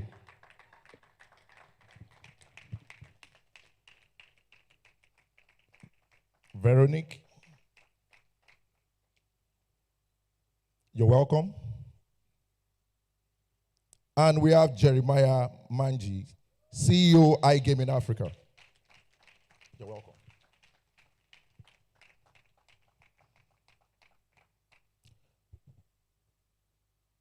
We also have Chima Onwuka, Chairman, Lotteries Operators Forum. A round of applause, please.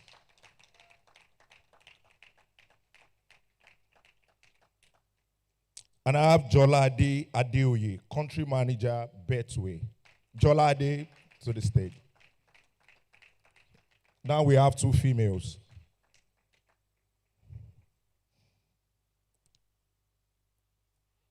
One of my Oga that is coming last, Mr. Akonde Olawale, Head of Legal and Chief Compliance Officer, Bet Niger. A round of applause for Mr. Akonde.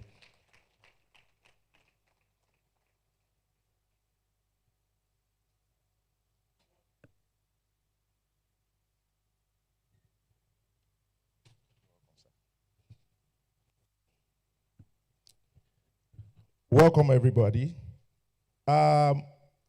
it has become a debate that gambling advertisement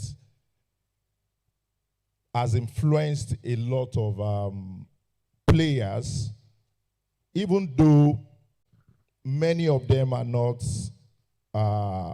infants, many of them are not underage, including the adults, but the advertisement has played a major role in selling a dream. And what is the dream that it has been selling to them?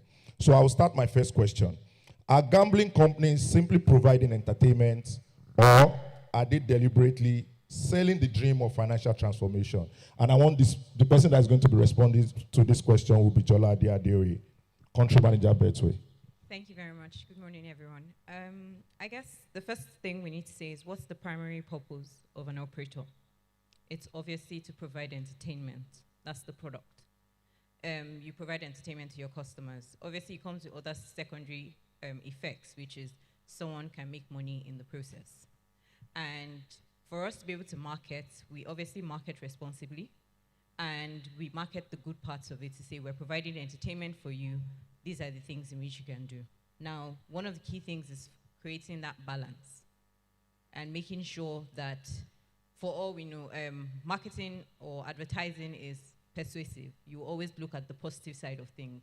That's the reason why a tobacco advert at the end of the day will tell you, even if it's selling a dream to you, it will tell you that smokers are liable to die young. There are always negatives behind it.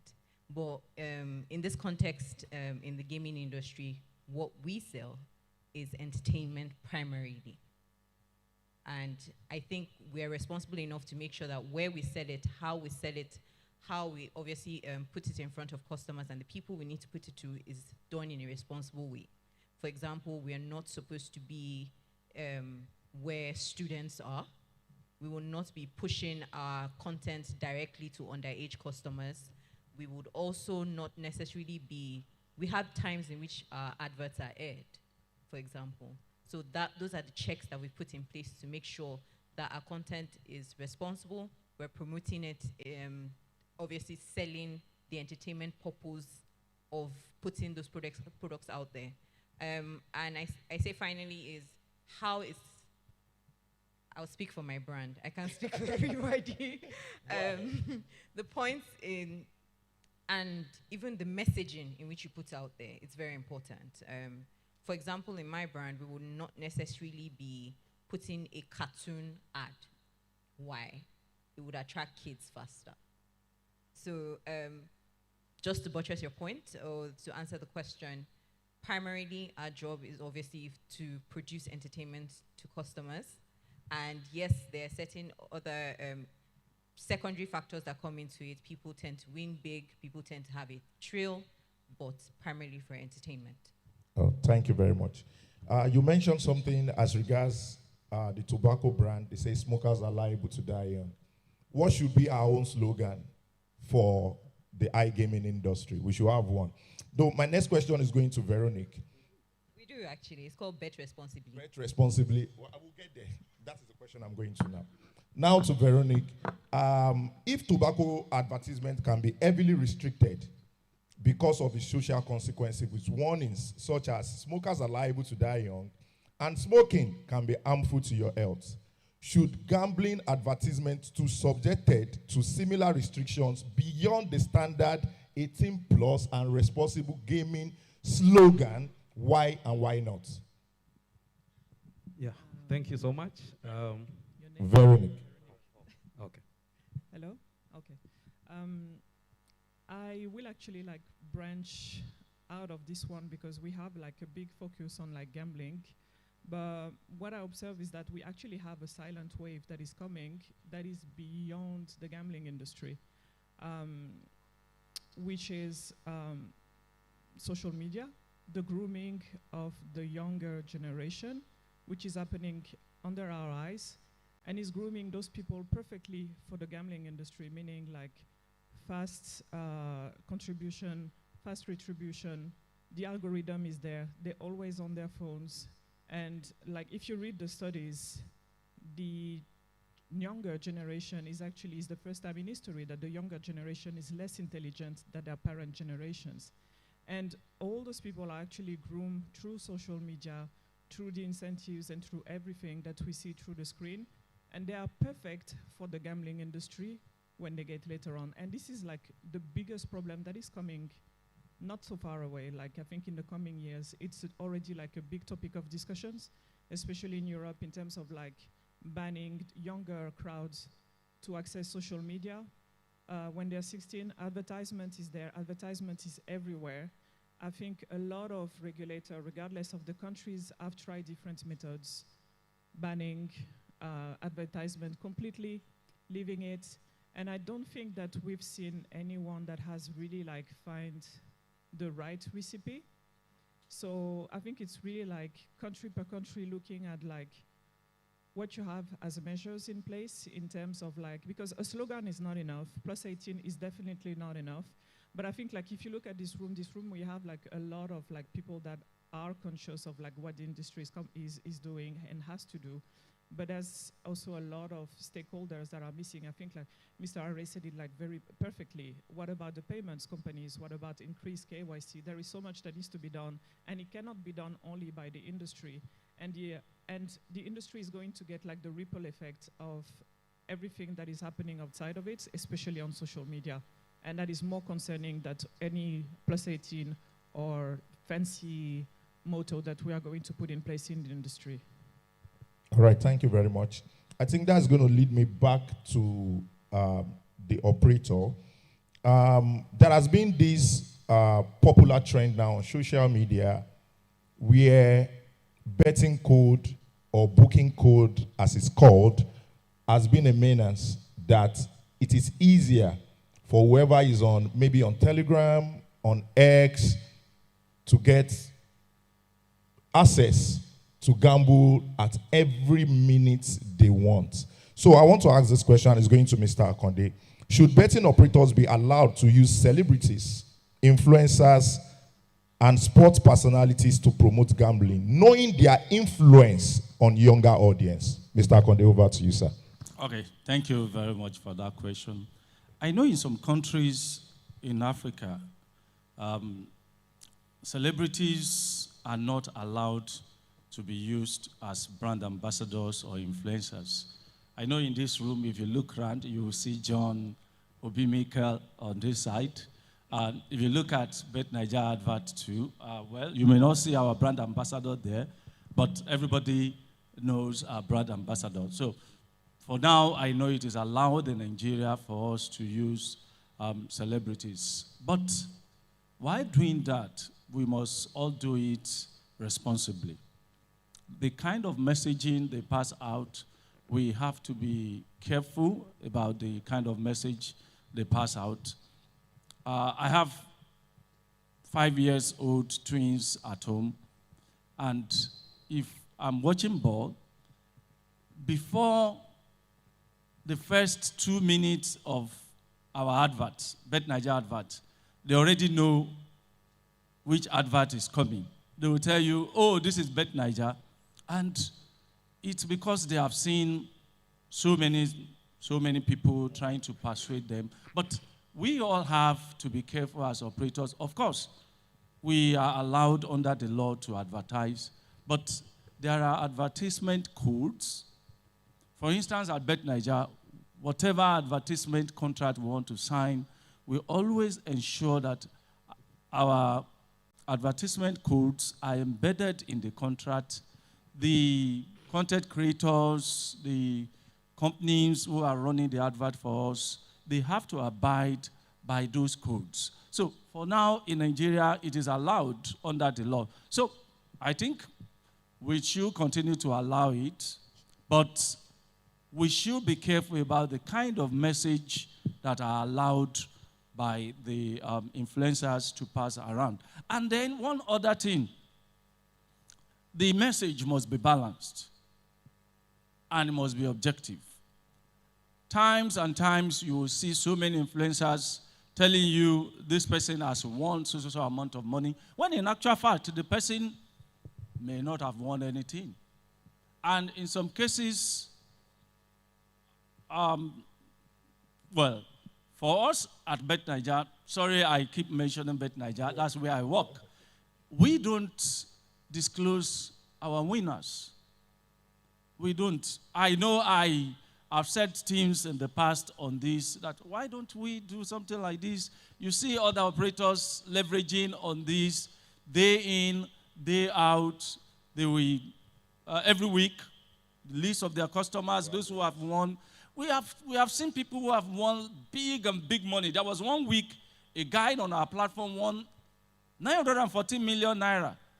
And up to today, if you go on social media, go anywhere, search, you won't see the guy there because we don't put the names of our customers there. So I think operators need to be careful. We have to ensure that the message we put out there through our influencers, our brand ambassadors are balanced so that the consumers, the customers can make informed decisions.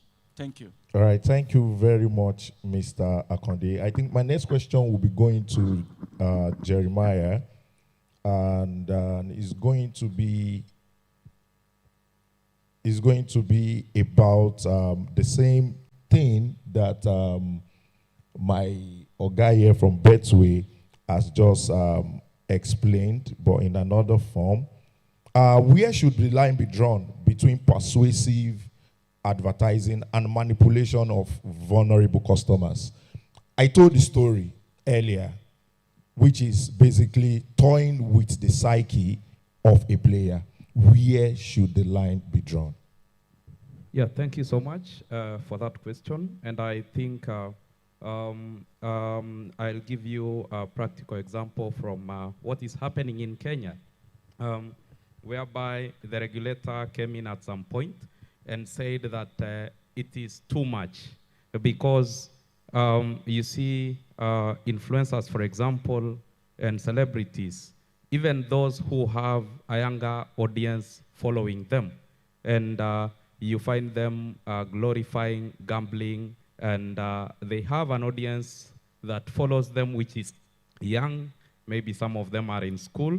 So I think it goes back to us as regulators and operators from the industry to try and see, for example, how, who are these influencers and what is their audience. So we need to do an assessment of all the people who are promoting gaming so that we understand their audience. They can give us this data because they have it from their backend. And this can really help us to avoid giving them an opportunity to promote gaming. Those who should be allowed to do this are those who have an audience that is, let's say, 18 years and above. And we can see, for example, that the audience that follows them consumes certain content that is not consumed by young people. So if they cannot give us this information, we can already see it because what they are posting is something that we can see. So I think the line should be drawn there, whereby we need to do an assessment of all these people who are pushing this content and be able to see if really they deserve to be given opportunities to promote some of these activities. Okay. Sorry, can I shake the table a bit? Because 60 seconds. Okay.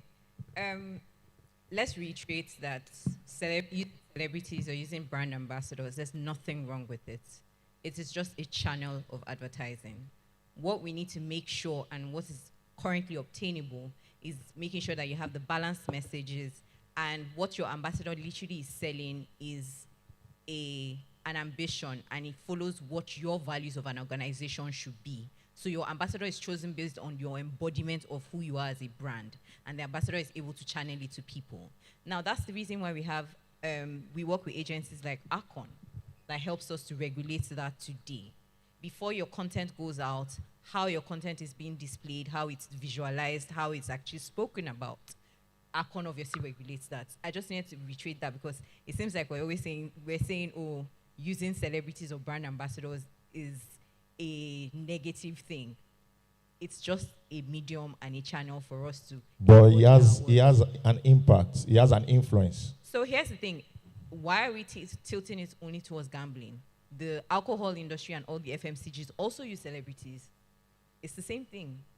They're also vices. Okay, let's move away from that. Mr. Chima, should players bear full responsibility for their gambling decision even when they are constantly exposed to persuasive advertising? Thank you very much for that question. I want to just touch something before I do that. We are looking at advertising in terms of the normal channels, TV, radio, magazines. But coming from an industry, the part of the industry I belong to, you won't see any one of us on the TV. You won't see us on radio. But that doesn't mean that we don't advertise. So there's the informal advertising, which I think is not regulated and sometimes can be more dangerous because it is not, nobody is talking about its reach, okay? So we have to look at the message that is being passed through those channels has to be looked at. And the companies must take responsibility. It starts by companies taking responsibility. Like in our own part of this thing, we're not going to tell you, you won't come to any lotto company and they tell you it's easy winning. We know, we don't do that because we know. In fact, part of the times we talked on tax and VAT on winnings. One of the things we told the government is, this winning you want to tax, how many times has this player played before he or she won that amount that you now want to tax? So for that, it's the companies that must take responsibility to make sure that their product is not portrayed wrongly through any channel or any means at all. Then coming to your question, players will take responsibility, should take responsibility. But being human beings that we are, there is a bit of greed in every one of us. So if I keep telling you, and I like what Mr. Kande said, the regulators must take responsibility. In fact, it has been a burning issue in my heart. You can't keep telling me somebody 100 million, show me his picture, and not expect me to go and play tomorrow. As long as that message is going out with the pictures of people that seem real, in quotes, playing and winning, you are inadvertently, driving people to play irresponsibly.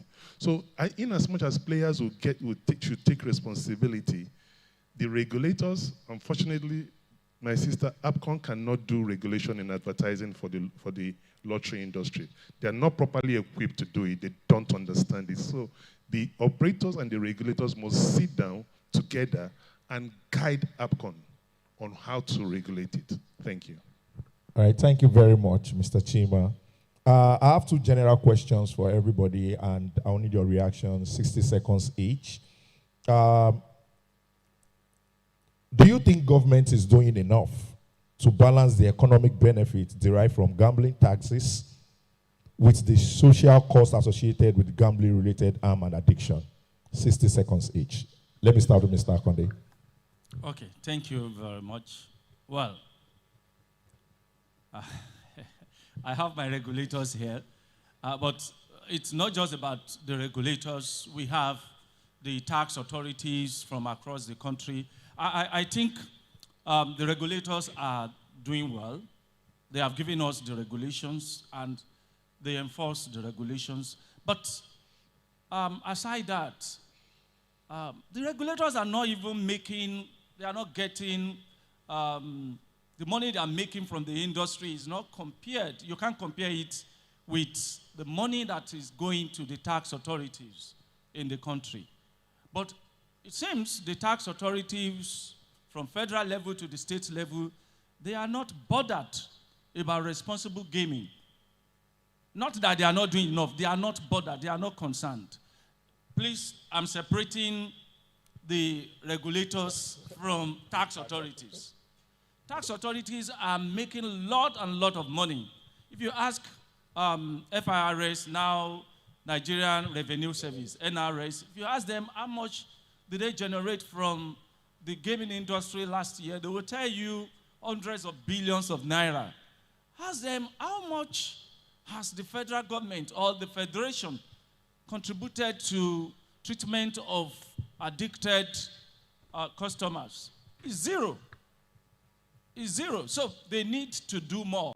The government of Nigeria has not seen this as an issue, but they need to begin to see this as an issue. And it should not just be about the regulators, because yes, we pay our good cause levy to the regulators, but the government in totality, they make more, far, far more than what goes to the regulators. Thank you, and Mr. they Akande. should be concerned about the health of the customers. I say 60 seconds. You took 120 seconds. Thank you very much, Mr. Akande. Apologies. Jolade, over to you.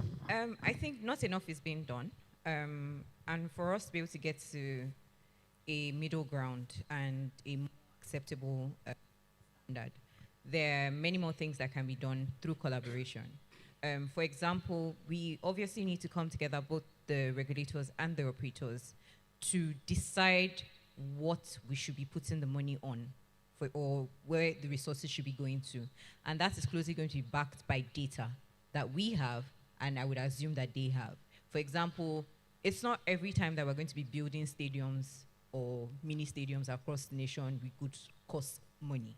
Sometimes maybe this year, based on the data from Fisayo's company, for example, showing that we've had more suicide rates or people doing that, we allocate it to working with like the federal psychiatric hospitals across the nation. So I think there's a lot of collaboration that needs to be done across all the stakeholders. I believe we need to look more into and use data basically from everybody. Then we're able to have informed decisions in allocating the funds properly. Thank you. I love that part of data-driven decision. Mr. Chima, over to you, sir. Okay. I see from the point of that, the government should de-emphasize the revenue drive from the lottery industry. Not that they shouldn't make revenue. They should. The revenue drive should not be the main focus of the government towards the lottery industry. And what it's made from the industry, a percentage of it should go back to the mental health of the stakers on looking into what is actually happening amongst those people that are playing the game. Thank you. Jeremiah. Yeah, thank you so much. I want to give you a scenario of what is happening in South Africa, where they have the South Africa Responsible Gaming Foundation that is actually kind of sponsored by the government, because they take 1% of the revenues from gambling direct, and that money is pushed to initiatives that now support responsible gaming initiatives. And I think I've not seen that happening across other African countries. As Adewale said, and it has been also repeated here, the benefit we could mostly get from government should be pumping most of the revenues that come from giving back to the society, and doesn't have to be direct from the government. It can be through foundations and associations, or even through the gaming boards. Go to Kenya, you'll see there is a stadium now that is called Talanta Stadium, which is going to be hosting some of the games during the Africa Cup of Nations, which will be hosted in Kenya, Uganda, and Tanzania collectively. And I'll surprise you that that's the proceeds from gambling have built that stadium 100%. And I think this is something that we need to see across Africa. And just to give my one closing remark, entertainment is supposed to bring about pleasure and delight. And considering that gaming is characterized as one of those items that are supposed to be considered as an entertainment form, we therefore need to really think about profitability and balance that with responsible gaming by genuinely, and I repeat that word, genuinely, pushing responsible gaming initiatives. And this goes to the operators. Like, it doesn't have to be that Bashir has to write a letter telling you, please, you need to push responsible gaming initiatives. No, it needs to come from within you before even it comes from the regulator. So operators, please, let's do genuine corporate social responsibility. Thank you very much, Jeremiah. A round of applause for that. Veronique, over to you. I would say especially for the government, since the question is initially for the government, with great power comes great responsibility, and I think that the government has not yet lived up to that. Nigeria is not yet, I would say, a mature market, so we will get there eventually. And there is a lot of discussions that needs to happen between the operators, the regulators, but also the regulators with the government, because I think rightfully so, like you take a big chunk of like the gambling industry revenue through taxes, but the taxes is not trickled down through the industry. Like when we have the meetings with FISAYO and the other board members, funding is like the main issue that we will have. Like, how do we access more people? How do we access more schools? How do we access other regions of Nigeria? Because we're conscious that we're very strong in like in the southwest region, but it's like, how do we approach the north? How do we approach the east? How can we get more people educated that will then spread the words and finding those strategies, but all the strategies need funding. And very often when we go to the government, I think like FISAYO can confirm that, we've never received like any appreciation, first of all, I think for the work that is done, and support, financial support to actually like continue. And this is like a public health issues. And if you go and talk to the public health institutions, they will see you as competition instead of seeing you as unnecessary partner for this industry that is going to help you, because we have the knowledge, we have the access, and we can help them for parts where it is clearly a gap for them. All right, thank you very much. I think the last panel session, the regulators, they mentioned collaboration, so much collaboration. I'm very happy that we have the Federation of Operators now.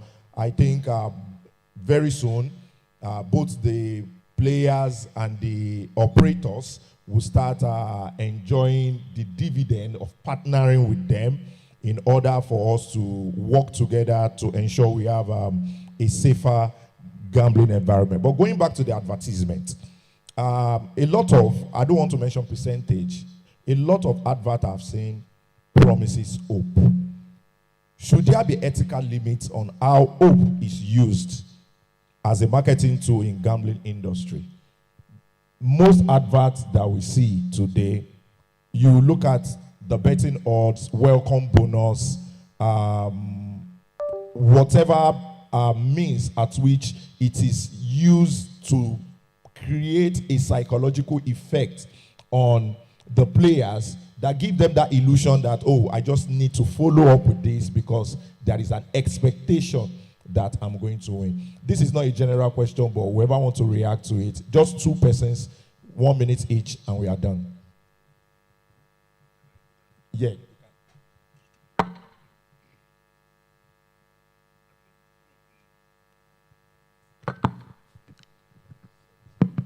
Okay. I think one of the major problems is you may say because I'm not in that industry, but that particular sector of the industry, but the bonus, the welcome package somebody gets it in once the person registers or comes online does not really let that person feel the effect of gambling. Let me give you an example. Just 1 minute, please. I first experienced gambling as a 16, 17-year-old boy. My uncle came to Kaduna, then he was poor. And he convinced me that he had the right number, that I should bring my little allowance.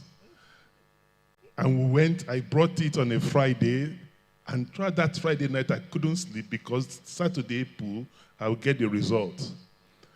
And Saturday, I couldn't wait till evening. We went there, and they didn't no play. Till today, I don't think I'll have gambling addiction in any form because of that experience. But the welcome bonus cushions, it takes it off, and you don't really experience that. So, to the regulators, it needs to be looked at. Because if somebody is beaten once, or if your first bet does not go in, you might think twice going back. and you will check it well before you go back again. Thank you very much. Jolade, you have something to say? Yes. Advertising, what's the definition of advertising? Obviously, it's you bringing the positive side of things and trying to just elevate somebody's. We are being ethical here right now. I hear you. Nobody talks about negatives of advertising except you're trying to look for money to a war-torn country. You're trying to raise money. So I think at the end of the day, what we need to understand is there needs to be the balance, which is what most people do. We need these tools as operators to be able to sustain our business. We give the bonuses, there are retention mechanics. However, what we tend to do is we want a healthy competitor or a healthy customer. I don't want short-term gains. The idea is to be in the industry long enough and to be able to be profitable but have very healthy, consistent customers. So it's that balance. And that's the reason why we also have certain tools in place to be able to monitor these things. We have behavioral monitoring tools, we have all the timeouts, and we have all the and the limits that we've set in place and the self-exclusion. So it's making sure that we adhere to those limits. Someone had spoken about making sure that we as operators as well are responsible and it's not just a tick box. So that's what it is. I don't think it's bad. The bonuses should continue. They're a retention mechanic. We just have that responsibility to make sure we're doing it responsibly. Thank you. I think you want to just one point as we close. Just 1 minute. 30 seconds. Yes, thank you. In Kenya, I like giving examples. Right now, they introduced speed limit fines. And the first day this was applied was yesterday. So if you exceed the speed limit on the road, you are fined automatically. What they send you is a bill. So you are supposed to pay.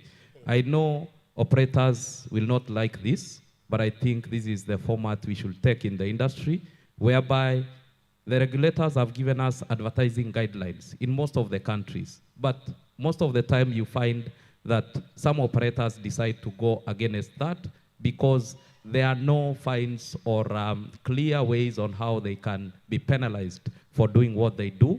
And actually from the point of regulation, because if you take them to court, they know it will take forever, and maybe the fines are very little, like nobody is willing to spend all that time. So it's important that from a regulation point of view, we see how we can really make people to be compliant by having guidelines that must be followed. And if they are not followed, it is very clear that if you do this, this is what is going to happen to you. All right, thank you very much. I'm back to the audience. When I started, I said you should think about your first bet. Have you ever placed a bet because an advertisement made it seems like an opportunity you could not afford to lose? Think about it. For the operators, what can you do as an operator to balance responsible gaming with profitability? Responsible gaming is not anti-business. For the regulators as well, we should collaborate with all operators and all industry stakeholders to ensure that we have a safer and an enabling gambling environment. I think this is the end of our panel session. Thank you very much, and a round of applause to our panelists. Thank you very much. So please sustain the applause for our panelists and our seasoned moderator while they take a picture. I also love to crave the indulgence of the CEO of Gambo Ala to please join them on stage for this picture. Thank you.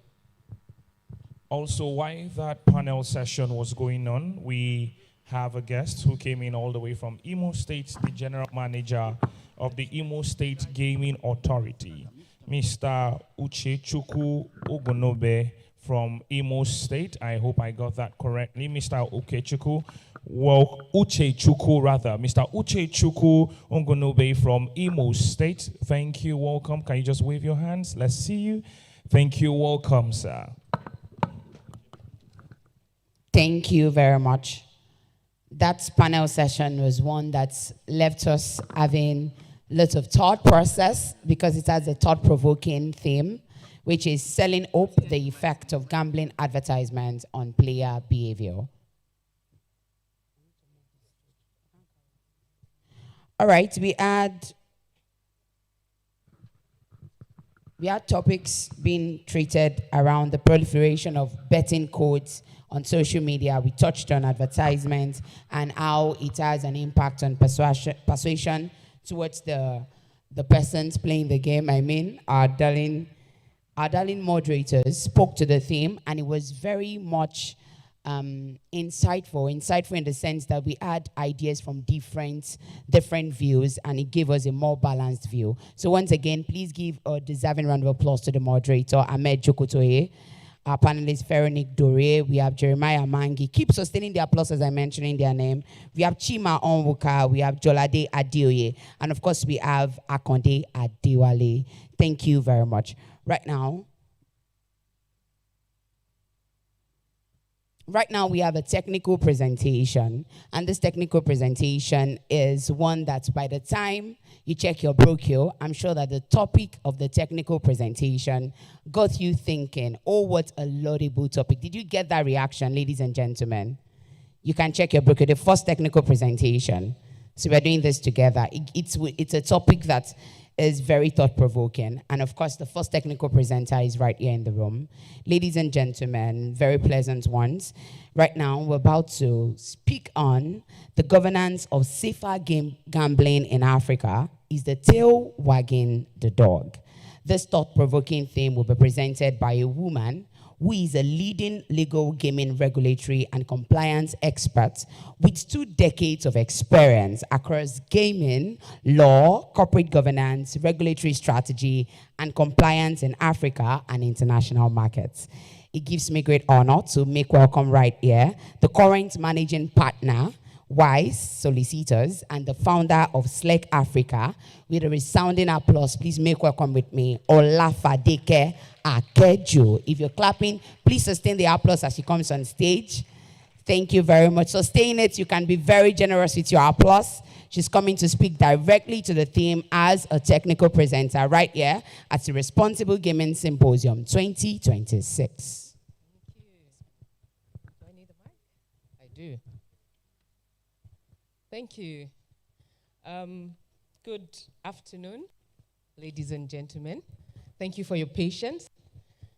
And I'm not sure if I should say it gives me great pleasure to be the person saddled with the responsibility of speaking to this particular topic. When the Gamble Alert team reached out to me and said, oh, the second edition of the Responsible Gaming Symposium is coming up, I said, oh, surely, let me know the dates. We'll make it happen. And then I got the technical presentation topic, and my heart started to palpitate because I know that when you're talking about the tail wagging the dog, it means all is not well. It means things are not as they should be. And it means looking at those who are responsible point blank and saying to them, we need to do better. So, my brothers and sisters in the room, bear with me. I know that we've talked about advertising, we've talked about the efforts that the operators are making, the self-exclusion and all of that. But the question is it enough? Is it what it should be? And that is the responsibility I've been saddled with. After my presentation, we're still brothers and sisters. We're still stakeholders in this industry. See me and hug me as you hug me. See me and shake me as you shake me. Are you ready? Do I have your word that you will still see me and I'll still be the Fadike that you know and you love? Right. Right, okay. So just setting the outline for the conversation. We're going to be talking about the journey of governance, the journey of power, and the journey of player protection in Africa. This is the outline. Very quickly, let's go into it. Doesn't seem to be responding. Where am I supposed to be pointing this? Can someone change the slides for me? Right. So let's start with where we are as a continent. This is Africa's gambling landscape, estimated at 7.2 billion 2026. We have 700 million. We're a very mobile first continent. We have 54 countries, and about 60% of gambling activities takes place online. I note that our focus has been on the online player.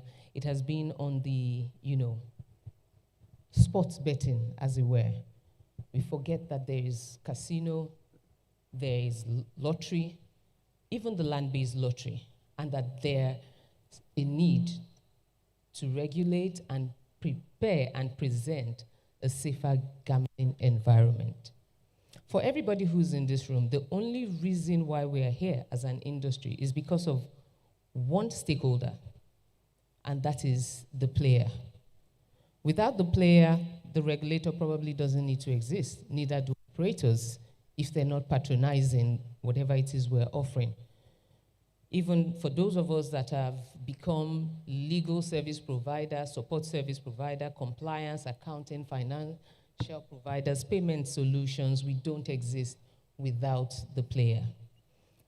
Now, the average Africa player is a very young demography.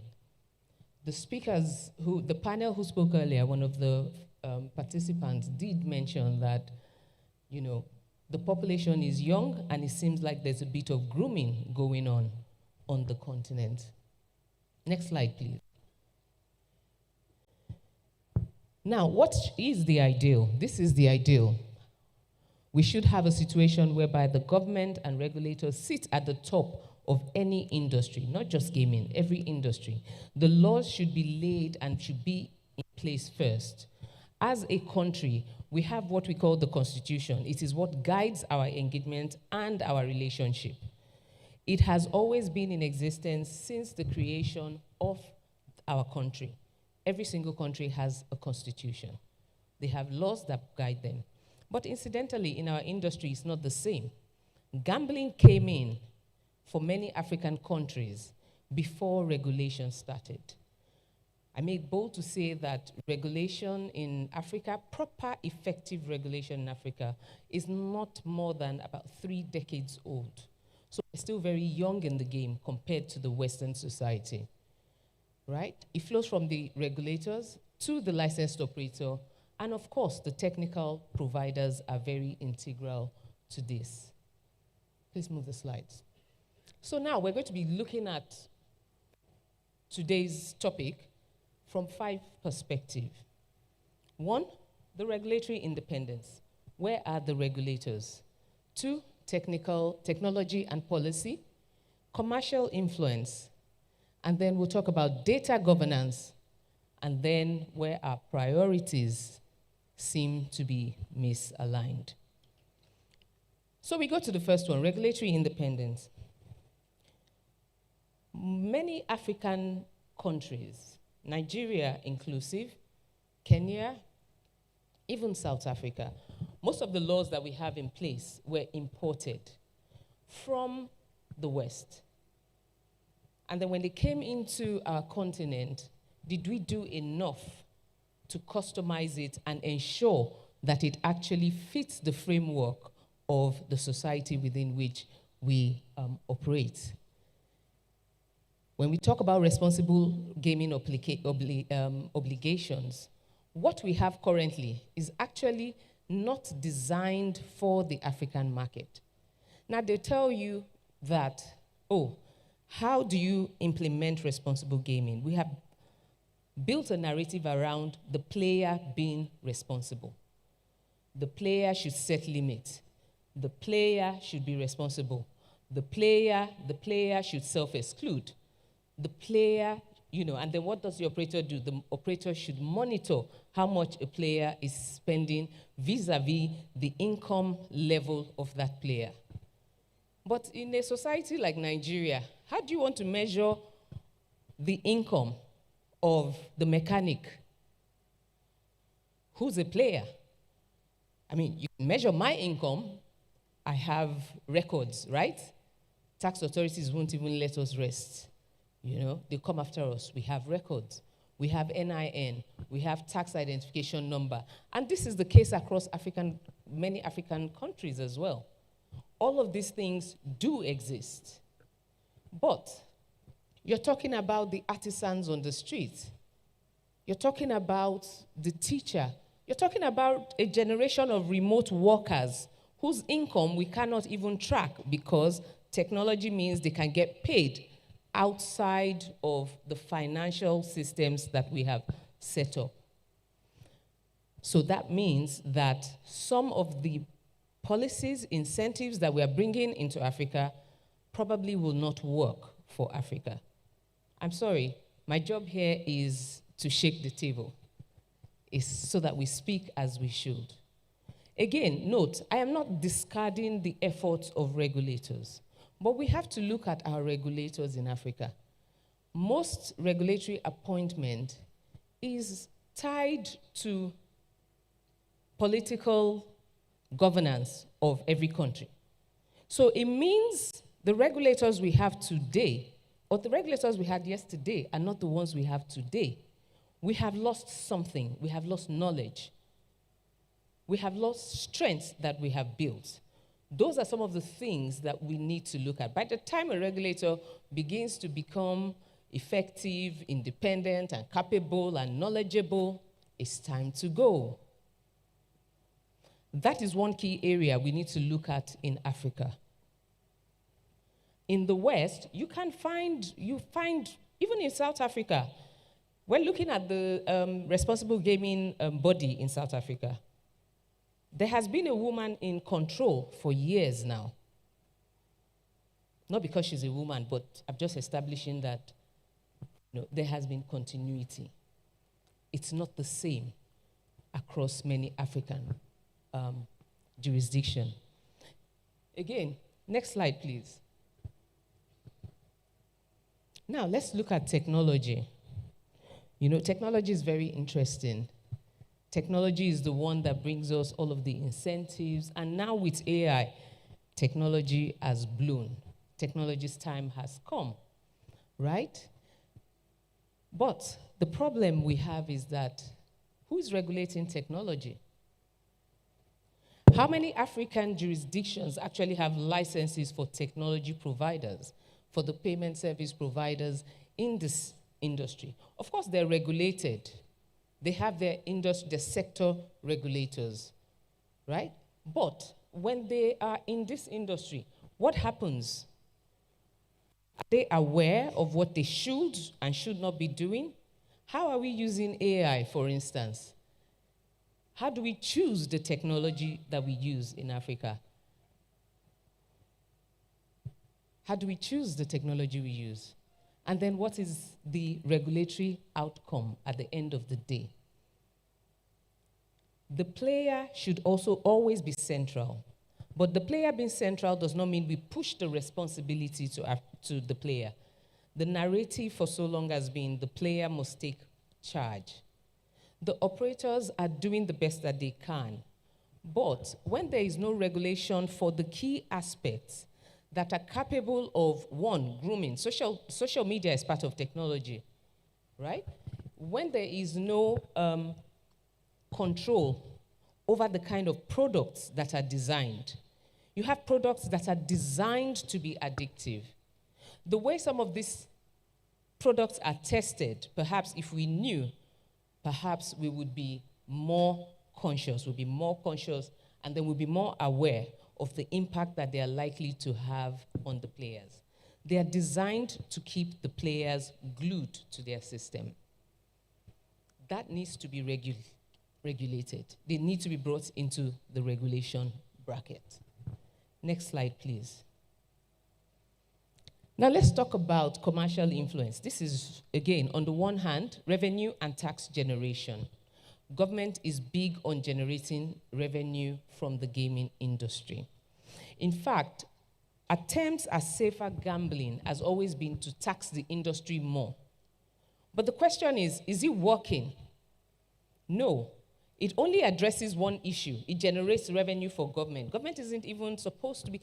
Gaming should not be a primary revenue generation sector. The priority should not be commercial. Now, the regulators exist and they have a mandate, they have a target, so to speak. The tax authorities, they have a target, and everybody looks to the gaming industry. Why do they look to the gaming industry? Because we advertise and we're out there. For those who have been in this industry long enough, 20 years ago, the gaming advertisement was not what it is today. And the attention to the gaming industry was not as much. As a matter of fact, most governments were practically ignorant about the gaming sector. And they considered promoters of the sector friends of government because they didn't know the underlying problem that was being created. But now regulation has come. How do we expect regulators to balance commercial targets with safer gambling initiative? It's a difficult task that we have put them to. Now, ideally, research should be funded by regulators. We know research. If you want to find a research that says Coca-Cola is good for you, you know you're going to find it. And if you want to find a research that says Coca-Cola is only good for washing the toilet, you know you're going to find it. You will find he who pays the piper dictates the tune. As long as all of the papers, research, work that is being done is not independently done. As long as it's from operators or technology providers, we will always have a challenge. Commerce will always have an influence on the industry. Ideally, safer gambling measures should ask the questions, is it reducing measurable harm? Who is designing it and for who? What is the threshold that we're setting? Every operator, the thing is, take Nigeria for instance, we don't even have a minimum threshold when it comes to setting limits. It is at operators' discretion. Perhaps this is one of the things, low-hanging fruit, we can look at. Set the limits. What is the deposit limit? But even setting deposit limit, again, you have VIP, you have VVIP, you have all of that. How do you set limits for these people when you cannot even determine what income bracket they belong to? I hope you are with me because we're assessing some of the tools we have in place and how they work. Are they working effectively? They said I should come and shake table. I don't have a choice. If you don't like it, please talk to Fisayo after this event. I'm just here doing the, he who pays the piper dictates the tune. He gave me instructions with terms and conditions. I'm here only just delivering that message.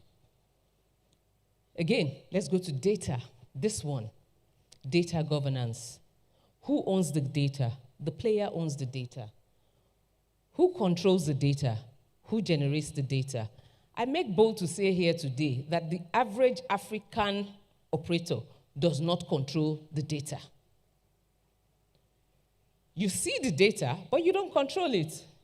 You can't wake up today and say, oh, I'm migrating today. You can't. You have to manage the process. There are tech providers, service providers, payment gateways. I once had a situation whereby a payment provider was refusing to give an operator data about payments that was coming in because according to them, data protection laws says it is their data. And we're like, oh, but you're engaged to do a service. They also have reporting obligations. What do they do? There needs to be a bit of data governance. Even the player who owns the data, are they enlightened enough? We have talked about awareness. What exactly does awareness mean? Who needs to be aware? the players. How are we creating that awareness for players? Yes, we have responsible gaming organizations, not-for-profit, going to schools, trying to get the children young, because the grooming is starting young. Africa is a young continent. So, are they aware? Should we be thinking about also educating beyond saying bet responsibly? Should we be thinking about perhaps preaching, you own your data, you own your information, you can control how it is used? Can we start to insist that operators, maybe when you register or something, I know operators don't like to hear this, from registration, go straight to the business of the day. I know you're here for profit. But can you do a little bit of CSR? Can CSR be, watch this 2 minutes video. Your data is your data. It is your right. You own it. You should control it. If you don't want us to use it, these are the things we use your data for. We monitor your location. We monitor your system, that your mobile phone you're using, we're monitoring everything you're doing so that we can customize and personalize and make recommendations to you on the games that we think you would like. Whilst that is on its own is not a bad thing, the problem is you do not know when the recipient leaves the waters of safe gambling into problem gambling. So it's very necessary that we begin to do more. Educate about data. Educate about what data can be used for, what technology providers are using this data for. Platform providers, they have access to this data. They use it to monitor. Again, why can't we use that same data to monitor addiction? As part of the SLA, as part of the agreements that you sign with providers. And I hope the regulators will take this on board.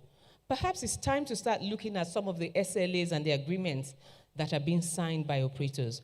Perhaps it's time for us to come up with guidelines in terms of the clauses or the terms and the objectives that must be achieved when engaging service providers. How do they use our data? We don't control it. It's not here in Africa. Cross-border data transaction is a big deal. We get questions every day. Oh, can we move their data? What can we do with the data? How can we manage the data?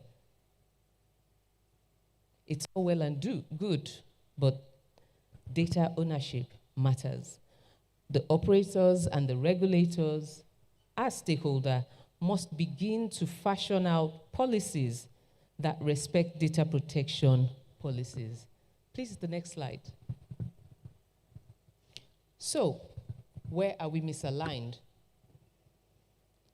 Player risk profiling should be based on behavioral indicators. Now, in terms of the report we submit to regulators on a monthly basis, and many African jurisdictions do this, what the regulator wants to see is your total stake, your GGR, your payouts, maybe the number of complaints you got in a month, and things like that.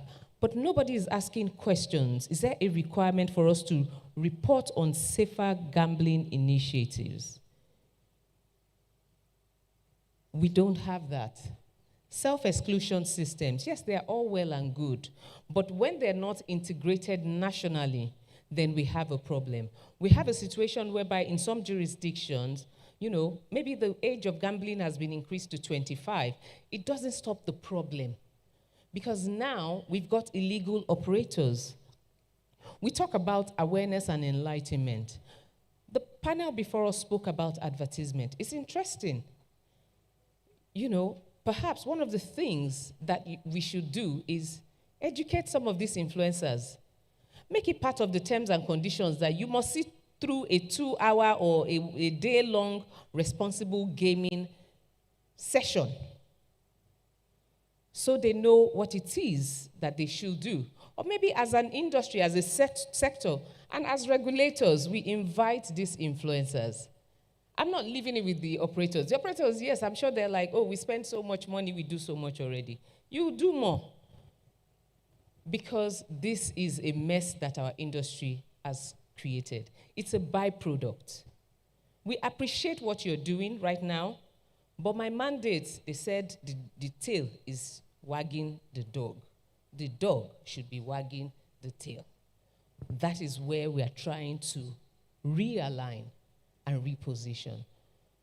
Affordability assessment. Yes, affordability, again, like I said, how do we test affordability? Who can afford what? You can't tell, especially in a country where, as Nigerians, you just got promoted. It's not me. Oh. It's who? It's God. We don't do anything. We don't take responsibility for anything. It's always God. So perhaps these are some of the things we should start taking into consideration. What really works for the African gaming market? So, yes, this is just to show some of the incentives and initiatives that has been put in place in some African jurisdictions. South Africa has an independent organization dedicated to responsible gaming education, treatment, prevention, and all. Perhaps other African jurisdictions should start looking at the same as well. It's not enough to limit advertisement or the time slot when the advert comes up on air, or to say to insist on responsible gaming messaging. Perhaps we should start asking ourselves, how well do we support those organizations that are providing treatment, that are providing access to counseling to players? We are so surrounded, every single one of us. If I were to take a snapshot of the room right now and then count the number of people who are on their devices, their phones, their tabs and things. Oh, I see you dropping it. I see you. I see you. We are surrounded. So even for those who are getting treatment, they speak to a counselor, they pick up their phone, what do they see? It's an advert. We need to do more. We need to support those organizations that are doing it. This conversation, very, very laudable. And I appreciate, Gamble Alert for putting it together. They need our support. Beyond sponsorship, beyond showing up, beyond having these conversations from time to time, we need to make sure they have the funding that they need. Because at the end of the day, we need to clean up the mess that we're making. I'm going to stop here. Thank you very much for listening.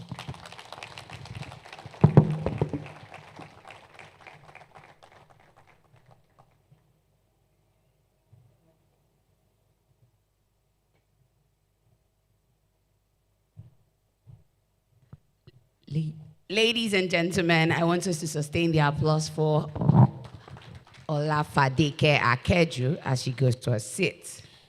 At the end of the day, it was not just a matter of the tail wagging the dog again. The next question should be, who let the dogs out in the first place? Exactly. Because she actually unpacked a whole lot, and we have discovered that all of these things is like a dominoes, it's a chain reaction. If responsibility is not taken at first, the other things people will begin to do is just to manage the effect of what we have caused.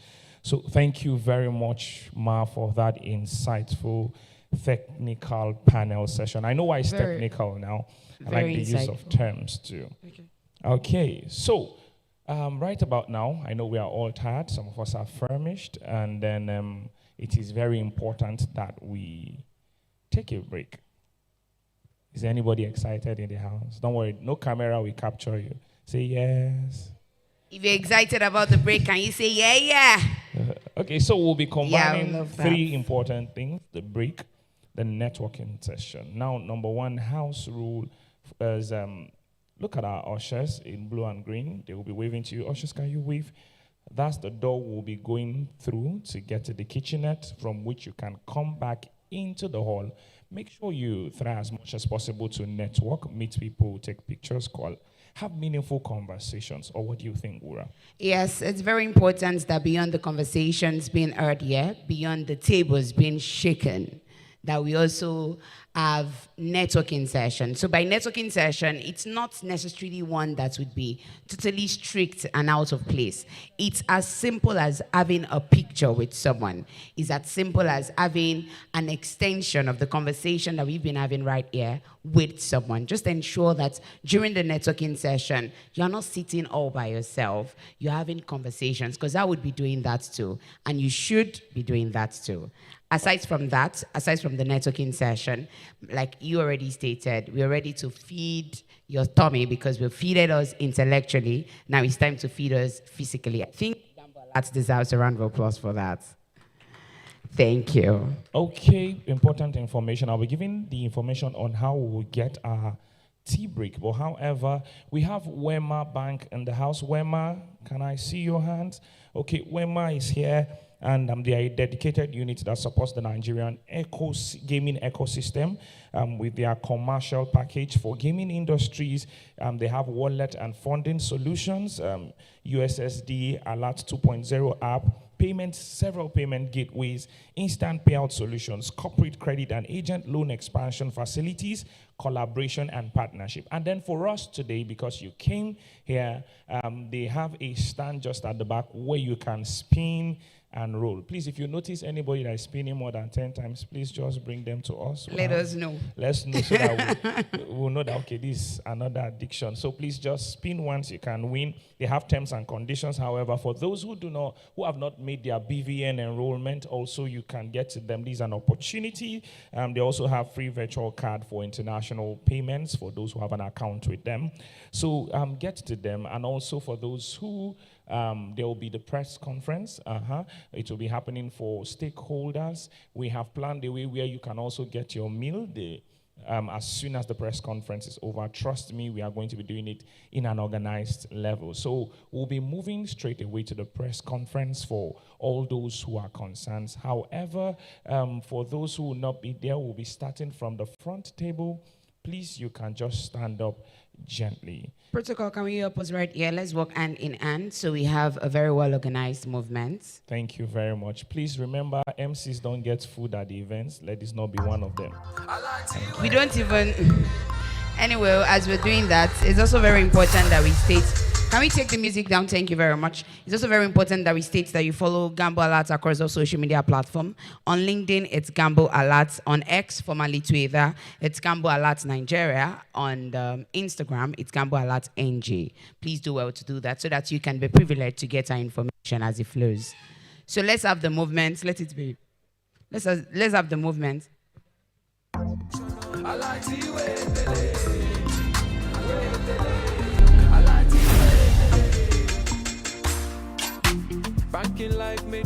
Hey sir, could you help transfer 10,000 naira to 0294277184? Wema Bank account, please. I predicted the beneficiary name is Wema Bank. Yes, Wema Bank, please. The solution don't take all you need.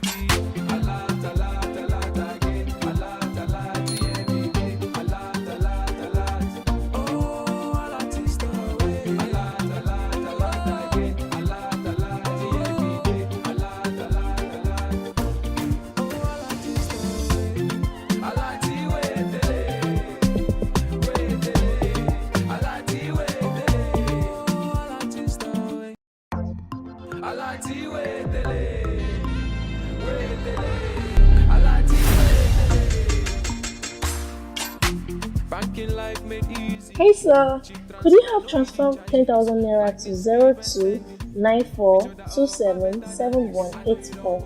Wema Bank account, please. I predicted the beneficiary name is Wema Bank. Yes, Wema Bank, please. The solution don't take all you need.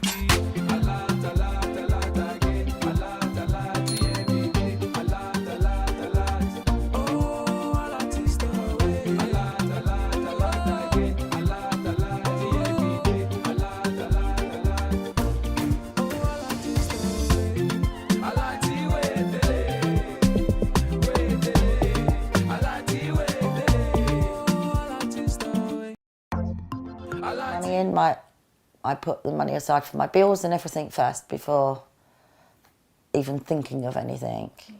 And I feel that I am responsible with my money, but not everybody is.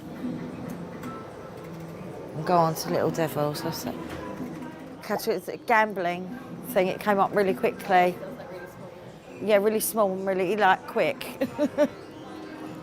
The only thing I'm looking at is the game. I'm not looking at anything else on the website because I come on there purely to play and not to do anything else. So I'm not looking at these cooling down periods or, any questions I may want answered going to the frequently asked questions section or anything like that. It's just purely to go on there, and in my mind, I know what I'm doing. If I lose the money, it's my fault. I'm not going to go crying to the company. This is it's on the side, and then you can set it if you want to. It's not put straight in your face. By choosing deposit limit, you're just making you're basically being a child. You're just saying you can't do it. No, I'm careful. I've never been in debt, but I am quite strict with it, and I'll only know how much I'm going to spend. I'm just going to have a game while I'm on here. One more. See, you can get carried away. You keep playing. And what happens if you click self-exclusion? And I've never looked into all this. Yeah. So I know that I'm over 18. I wish I wasn't. But it's just the thrill of winning. The problem is you think, oh, maybe next time, maybe next time. So putting everything down on something, and feeling the thrill of either winning or losing. You can see a whole bunch of different campaigns at the bottom. They're not going to see that. It's the last thing that they're going to see. They've definitely got something around the casino that's sort of said about awareness of your gambling. This leaflet doesn't apply to people that are looking for tips on gaming responsibly. There's no tips on gaming responsibly at this time. These are tips on how to get help once you've no longer gaming responsibly. There are so many. There are so many. I don't even know what free giving 8 means. Your way, Eggle, what does that even mean? Initially, I thought most of it was for being gambling away and trying to minimise gambling, but I don't know why everything's in its place. It's all over the shop, really. I feel like some are saying how to gamble, some are saying don't gamble, seek help. It's very unclear. So they're just telling you what to do. They're trying to treat you like a child. It's really important that operators' safer gambling messages and their interventions are an integral part of what they offer the customer. It shouldn't be separate. It should feel a natural part of that relationship with the customer, so that any customer, whether they think they're at risk of harm or not, feels that that's relevant for them. Now, one of the ways we can have a real impact upon reducing harm is to better integrate those messages into the normal customer experience, so it feels relevant for everyone, it feels useful for everyone, it doesn't feel like something for somebody else. Over the past year, gambling operators have been challenged to build safer gambling into the normal customer experience. They've been using the skills they have in marketing, digital, and design to develop an integrated approach to safer gambling. It doesn't have to be complicated. It's sitting down and looking at the journey of the individual customer, as we would do with marketing, exactly the same principles as that. We do this for other things, just do it for safer gambling. Obviously, it's really important that we still look for those and still interact at those harmful points. If we're just going to communicate like that, the vast majority of our customers are going to completely ignore it because it will be, I do not have a problem. A normalization of responsible gambling tools and information is really the way to go. And our response to that is the control center. It's basically an area where a customer can come and reflect upon their gambling activity, have it presented to them in a very visual and easy to understand manner, set controls for themselves, whether it's the obligatory and quintessential deposit limits, all the way through to tools such as unsubscribing yourself from marketing materials, placing more serious restrictions on the account, such as taking a break or even self-excluding. We called it the control center because we didn't want to We didn't want to, impress upon the customer again that this is an area where you go to if you land up in trouble or anything like that. This isn't about, identifying who can get into trouble and acting sooner. This is about making it normal for the masses, for everyone to get in a car, put on a seatbelt, start driving.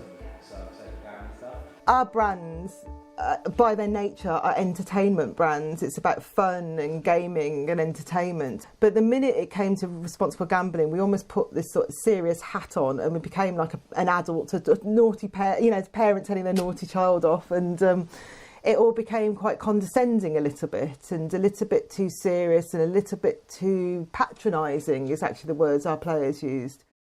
The key thing with getting the tonality right around responsible gambling was to look at the way our different brands talk to players normally, and looking at ways in which we could take that and adapt it to make it suitable for responsible gambling content, because you can't be frivolous with it. You have to be a little bit more serious, but it doesn't mean that you have to completely step out of character and adopt a whole different sort of tone of voice and personality. So one of the great things about this project was that we had the time and headspace to look at how our brands really did talk to players at different touch points, and think about how we could make that link to responsible gambling and kind of normalise the language you use for responsible gambling and build it into our normal brand vocabulary, I guess. It's not just the legal and compliance and responsible gambling teams trying to design a campaign. We bring in our art team, and we bring in our brand team, and we bring in our copywriters, and all of a sudden it becomes a lot easier. Players liked it. We could see players engaging more, and also the business got more comfortable with it because they naturally saw it would resonate more with players, and then were happier to use that content. It's player-facing content at the end of the day. It needs that spin and sparkle on it, a little bit of laughter and a little bit of entertainment, because it's got to be engaging as well. What this trial allowed us to do was realise there was enough in common in what we were trying to do across the brands that we could have a kind of universal tone of voice for responsible gambling, safer gambling, and roll that across all our brands quite universally. We're able to commit to whatever advertising we do. We've said that on any channel, at least sort of 20% of it should be, content that encourages positive play within, with players. We're just filming right now 2 big new campaigns, and the responsible gambling execution of that campaign has had as much love and as much treatment as the commercial part of that campaign, and that's quite a radical change from where we were a year ago. Nah. It feels pretty good to take a break. Take a break. At Jackpot Joy, we help our players enjoy games responsibly. As we've been talking to the industry, we've really been pushing them hard to keep improving all the time, this kind of idea of continuous improvement. And what we've been saying is, don't just focus upon the black and white letter of what the rules say. Think about your customers, put them at the heart of what you're doing, and make them your focus. So I don't think success in this area necessarily means a really radical shift of thinking. Lots of companies already think in these ways about how they attract customers. It's a case of taking those skills, taking that knowledge and expertise that they've already got in their businesses, and rather than turning it towards trying to make the business more profitable, to attracting new customers, turn those exact same skills to trying to make their offer safer, to make the experience better for their customers. I'd really encourage everyone in the industry to read this report, take on board the messages that come from it, and think about what it means for their businesses. We think there's a real opportunity for everyone to work together, consumers, the regulator, the industry, to make gambling safer.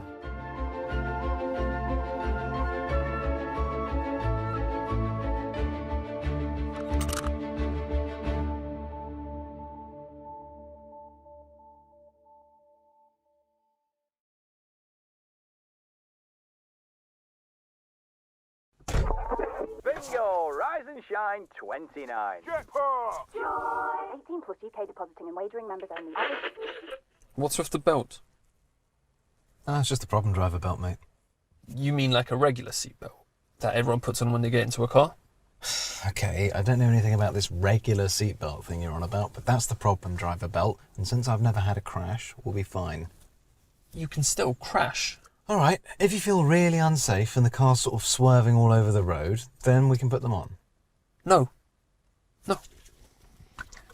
We should put on the belt. Fine. Honestly, next you'll be telling me that this car needs airbags. You wouldn't drive a car without putting on a seatbelt. We all wear them without thinking. In the same way, when people gamble, they should be given the tools to do so safely without having to think about it. Safety features shouldn't need to stand out. They should be built in. Playing safe should be the only way to play, as easy and instinctive as putting on a seatbelt. But that's not what safer gambling feels like to customers right now. I mean, I can't recall that there are any responsible messages at all in Betfred. No, the window is advertising about betting. You're walking from there and you're walking straight. Your focus is purely on what you're about to gamble on. You're not looking at that really, you're walking straight past it. It's very easy to avoid. It's like, who the hell's writing this? I don't know who this person is. It means nothing, they're just saying it. I have no idea. I'm slating it, sorry. Yellow order, please, 33. I'm in control. I know what I've got and what I haven't got. When I get my money in, I put the money aside for my bills and everything first before even thinking of anything. And I feel that I am responsible with my money, but not everybody is. And go on to Little Devils. Catch it, it's a gambling thing. It came up really quickly. Yeah, really small and really quick. The only thing I'm looking at is the game. I'm not looking at anything else on the website because I come on there purely to play and not to do anything else, so I'm not looking. I currently work in the Safer Gambling team as a Safer Gambling executive, and prior I worked as a customer experience advisor. Hi, my name's Charlotte. I'm also with the Safer Gambling team as a Safer Gambling executive. I've been in the role just short of 2 years. So we're available to take inbound phone calls from the customers whose accounts have been restricted for gambling concerns. Our roles and responsibilities mainly to sort of safeguard the customers. The conversations that we're having are really quite important to get that customers, just to get a feel for how they say things. With phone calls that we do having, we're sort of talking about the activity that we have seen from themselves, so it's just reflecting back on that for the customer.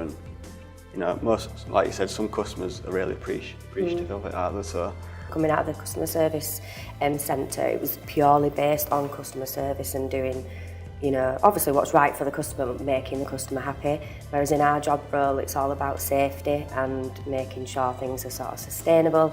So sometimes you do have to have that authority to, question. Just making sure that what we are seeing from them is comfortable and affordable for them as well. So you don't want to make the customer feel bad for what's gone on, for their activity, or you don't want to make them feel like they're doing anything wrong. However, like Simon said, it's a bit of a reality check, so you've got to have that sort of empathetic and good communication skills is massive. Yeah, definitely. You've got to have that want to help them. Even if it's not like the outcome that they expect or want, you've got to have that patience and resilience at times to at the end of the day, we're sort of like educating them as well as supporting them. So just educating on what the risks are of certain situations. And I think it's just that personality. You've got to be open, you've got to be honest, you've got to be, good at communicating. And again, just non-judgmental, put yourself in your customer's shoes. Yeah, obviously on the phones, we are there to help and support customers, which at the end of the day, it's a great thing, isn't it? Yeah. Making sure that customers are being safe when gambling, so just being there for them, and at the end of the call, they do show a lot of appreciation, and that that thank you at the end of the call is what motivates you to do your day-to-day job. Yeah, definitely. It's really rewarding. I find it really rewarding, and I love speaking with our customers directly. It's a massive thing for me, being able to speak to them over the phone, get that sort of rapport built with them. But yeah, it's really rewarding, and we are here to help. We're not here to judge, we're here to help, and we're here to do right by the customers.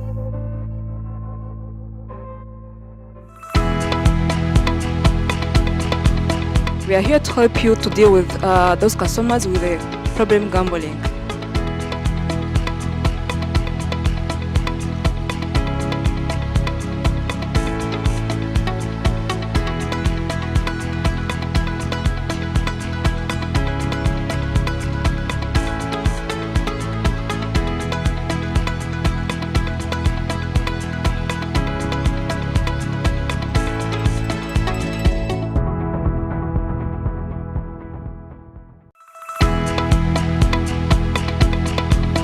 We are here to help you to deal with those customers with a problem gambling.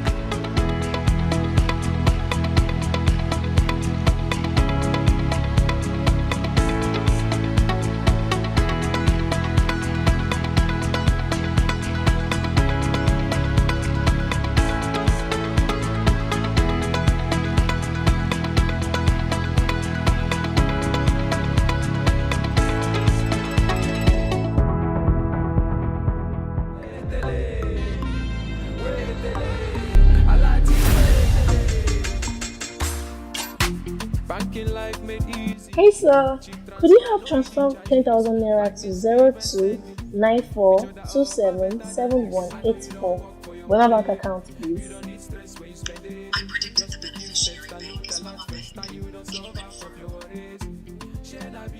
Yes, Wema Bank, please. The solution don't take all you need.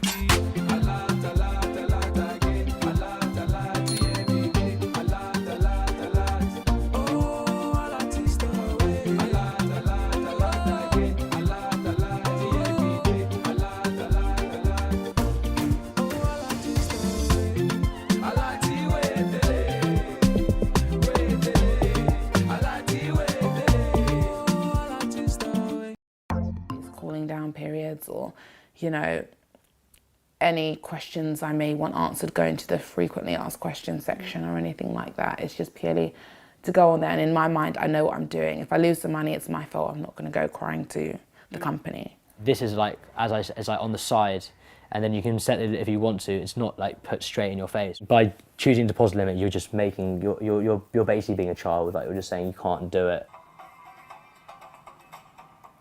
No, I'm careful. I've never been in debt, but I am quite strict with it, and I'll only know how much I'm going to spend. I'm just going to have a game while I'm on here. One more. See, you can get carried away. You keep playing. And what happens if you click Self-exclusion. And I've never looked into all this.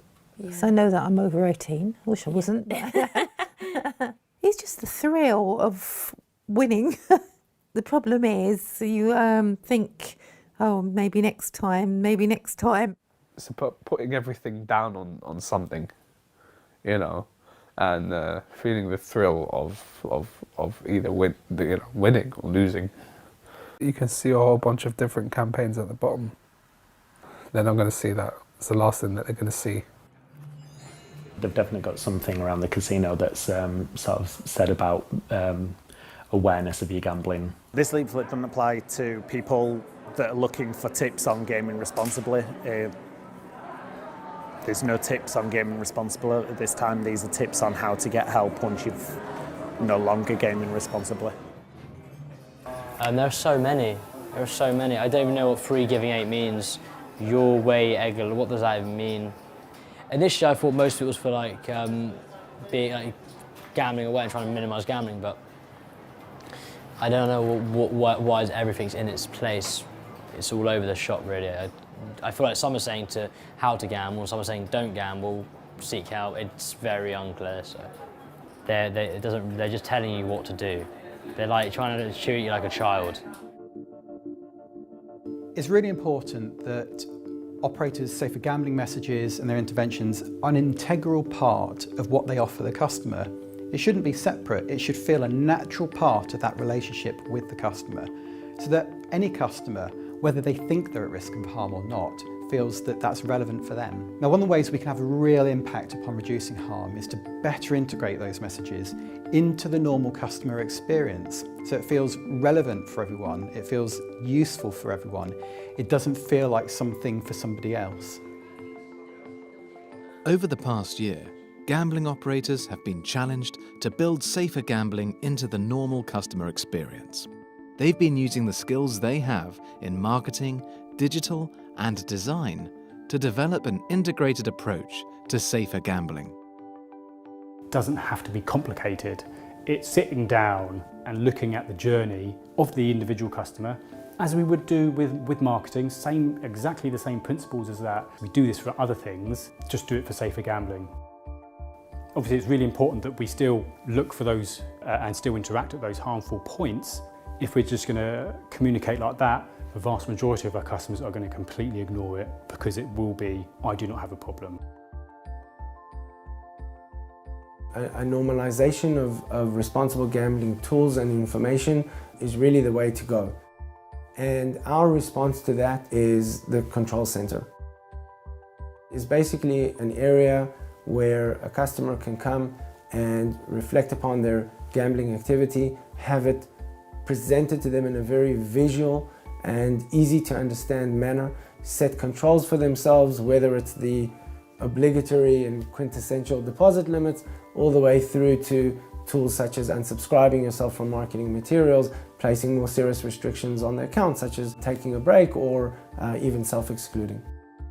We called it the control center because we didn't want to impress upon the customer again that this is an area where you go to if you land up in trouble or anything like that. This isn't about identifying who can get into trouble and acting sooner. This is about making it normal for the masses, for everyone to get in a car, put on a seatbelt, start driving. Our brands, by their nature, are entertainment brands. It's about fun and gaming and entertainment. But the minute it came to responsible gambling, we almost put this sort of serious hat on and we became like an adult, a naughty parent, parent telling their naughty child off, and it all became quite condescending a little bit and a little bit too serious and a little bit too patronising is actually the words our players used. The key thing with getting the tonality right around responsible gambling was to look at the way our different brands talk to players normally and looking at ways in which we could take that and adapt it to make it suitable for responsible gambling content, because you can't be frivolous with it. You have to be a little bit more serious, but it doesn't mean that you have to completely step out of character and adopt a whole different sort of tone of voice and personality. So one of the great things about this project was that we had the time and headspace to look at how our brands really did talk to players at different touch points and think about how we could make that link to responsible gambling and kind of normalise the language you use for responsible gambling and build it into our normal brand vocabulary, I guess. It's not just the legal and compliance of responsible gambling teams trying to design a campaign. We bring in our art team and we bring in our brand team and we bring in our copywriters, and all of a sudden it becomes a lot easier. Players liked it, we could see players engaging more, and also the business got more comfortable with it because they naturally saw it would resonate more with players and then were happier to use that content. It's player-facing content at the end of the day. It needs that spin and sparkle on it, a little bit of laughter and a little bit of entertainment, because it's got to be engaging as well. What this trial allowed us to do was realise there was enough in common in what we were trying to do across the brands that we could have a kind of universal tone of voice for responsible gambling, safer gambling, and roll that across all our brands quite universally. We're able to commit to whatever advertising we do. We've said that on any channel, at least sort of 20% of it should be, content that encourages positive play within, with players. We're just filming right now 2 big new campaigns, and the responsible gambling execution of that campaign has had as much love and as much treatment as the commercial part of that campaign, and that's quite a radical change from where we were a year ago. It feels pretty good to take a break. Take a break. At Jackpot Joy, we help our players enjoy games responsibly. As we've been talking to the industry, we've really been pushing them hard to keep improving all the time, this kind of idea of continuous improvement. And what we've been saying is, don't just focus upon the black and white letter of what the rules say. Think about your customers, put them at the heart of what you're doing, and make them your focus. So I don't think success in this area necessarily means a really radical shift of thinking. Lots of companies already think in these ways about how they attract customers.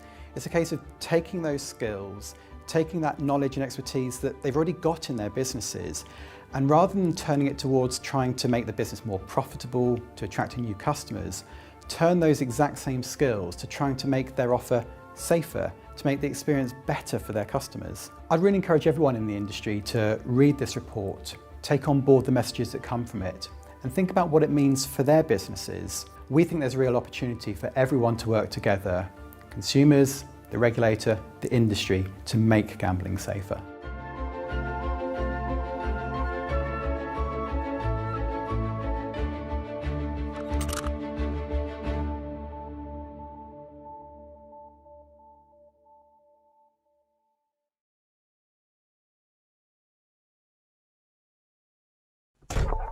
Bingo! Rise and shine 29. Jackpot! 18 plus UK depositing and wagering members only. What's with the belt? Ah, it's just a problem driver belt, mate. You mean like a regular seatbelt that everyone puts on when they get into a car? Okay, I don't know anything about this regular seatbelt thing you're on about, but that's the problem driver belt, and since I've never had a crash, we'll be fine. You can still crash. All right, if you feel really unsafe and the car's sort of swerving all over the road, then we can put them on. No. No. We should put on the belt. Fine. Honestly, next you'll be telling me that this car needs airbags. You wouldn't drive a car without putting on a seatbelt. We all wear them without thinking. In the same way, when people gamble, they should be given the tools to do so safely without having to think about it. Safety features shouldn't need to stand out. They should be built in. Playing safe should be the only way to play, as easy and instinctive as putting on a seatbelt. But that's not what safer gambling feels like to customers right now. I mean, I can't recall that there are any responsible messages at all in Betfred. No, the window is advertising about betting. You're walking from there and you're walking straight. Your focus is purely on what you're about to gamble on. You're not looking at that really, you're walking straight past it. It's very easy to avoid. It's like, who the hell's writing this? I don't know who this person is. It means nothing, they're just saying it. I have no idea. I'm slating it, sorry. Yellow order plays 33. I'm in control. I know what I've got and what I haven't got. When I get my money in, I put the money aside for my bills and everything first before even thinking of anything. And I feel that I am responsible with my money, but not everybody is. Go on to Little Devils. Catch it, it's a gambling thing. It came up really quickly. Yeah, really small and really quick. The only thing I'm looking at is the game. I'm not looking at anything else on the website because I come on there purely to play and not to do anything else. So I'm not looking at these cooling down periods or, any questions I may want answered going to the frequently asked questions section or anything like that. It's just purely to go on there, and in my mind, I know what I'm doing. If I lose the money, it's my fault. I'm not going to go crying to the company. This is like, as like on the side, and then you can set it if you want to. It's not like put straight in your face. By choosing deposit limit, you're just making, you're basically being a child. Like, you're just saying you can't do it. No, I'm careful. I've never been in debt, but I am quite strict with it, and I'll only know how much I'm going to spend. I'm just going to have a game one on here. One more. See, you can get carried away. You keep playing. And what happens if you click self-exclusion? And I've never looked into all this, because I know that I'm over 18. I wish I wasn't. It's just the thrill of winning. The problem is you think, oh, maybe next time, maybe next time. It's about putting everything down on something, and feeling the thrill of either winning or losing. You can see a whole bunch of different campaigns at the bottom. They're not going to see that. It's the last thing that they're going to see. They've definitely got something around the casino that's sort of said about awareness of your gambling. This leaflet doesn't apply to people that are looking for tips on gaming responsibly. There's no tips on gaming responsibly at this time. These are tips on how to get help once you've no longer gaming responsibly. There are so many. There are so many. I don't even know what free giving 8 means. Your way, Eggle, what does that even mean? Initially, I thought most of it was for being gambling away and trying to minimise gambling, but I don't know why everything's in its place. It's all over the shop, really. I feel like some are saying how to gamble, some are saying don't gamble, seek help. It's very unclear. So they're just telling you what to do. They're like trying to treat you like a child. It's really important that operators' safer gambling messages and their interventions are an integral part of what they offer the customer. It shouldn't be separate, it should feel a natural part of that relationship with the customer, so that any customer, whether they think they're at risk of harm or not, feels that that's relevant for them. Now, one of the ways we can have a real impact upon reducing harm is to better integrate those messages into the normal customer experience, so it feels relevant for everyone, it feels useful for everyone, it doesn't feel like something for somebody else. Over the past year, gambling operators have been challenged to build safer gambling into the normal customer experience.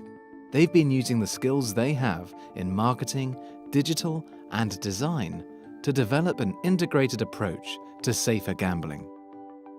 It doesn't have to be complicated.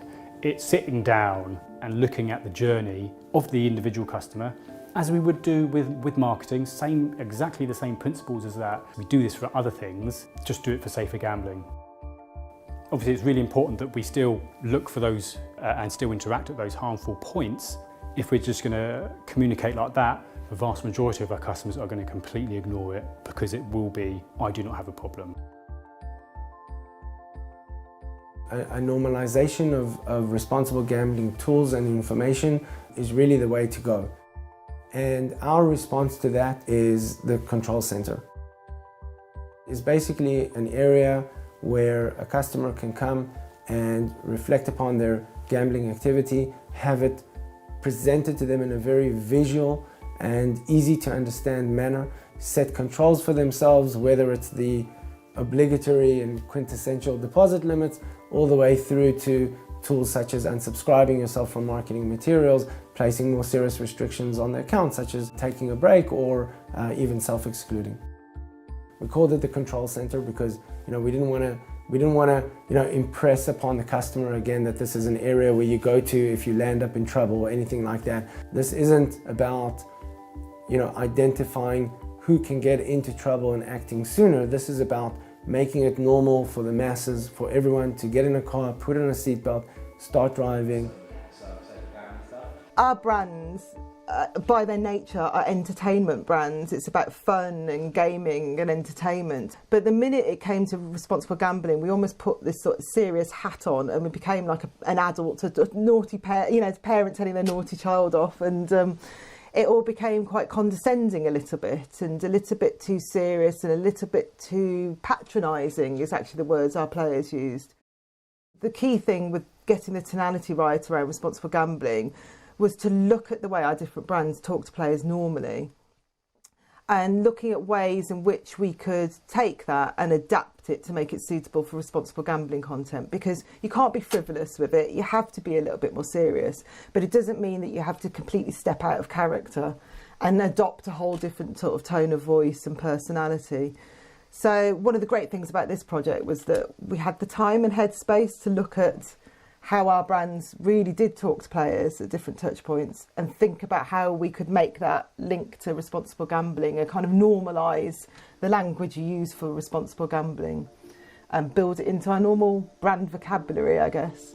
It's not just the legal and compliance and responsible gambling teams trying to design a campaign. We bring in our art team and we bring in our brand team and we bring in our copywriters, and all of a sudden it becomes a lot easier. Players liked it, we could see players engaging more, And also the business got more comfortable with it because they naturally saw it would resonate more with players and then were happier to use that content. It's player-facing content at the end of the day. It needs that spin and sparkle on it, a little bit of laughter and a little bit of entertainment because it's got to be engaging as well. What this trial allowed us to do was realise there was enough in common in what we were trying to do across the brands that we could have a kind of universal tone of voice for responsible gambling, safer gambling, and roll that across all our brands quite universally. We're able to commit to whatever advertising we do. We've said that on any channel, at least sort of 20% of it should be, you know, content that encourages positive play within, you know, with players. We're just filming right now 2 big new campaigns, and the responsible gambling execution of that campaign has had as much love and as much treatment as the commercial part of that campaign, and that's quite a radical change from where we were a year ago. Nah. It feels pretty good to take a break. Take a break. At Jackpot Joy, we help our players enjoy games responsibly. As we've been talking to the industry, we've really been pushing them hard to keep improving all the time, this kind of idea of continuous improvement. And what we've been saying is, don't just focus upon the black and white letter of what the rules say. Think about your customers, put them at the heart of what you're doing, and make them your focus. So I don't think success in this area necessarily means a really radical shift of thinking. Lots of companies already think in these ways about how they attract customers. It's a case of taking those skills, taking that knowledge and expertise that they've already got in their businesses, and rather than turning it towards trying to make the business more profitable, to attracting new customers, turn those exact same skills to trying to make their offer safer, to make the experience better for their customers. I'd really encourage everyone in the industry to read this report, take on board the messages that come from it, and think about what it means for their businesses. We think there's a real opportunity for everyone to work together, consumers, the regulator, the industry, to make gambling safer.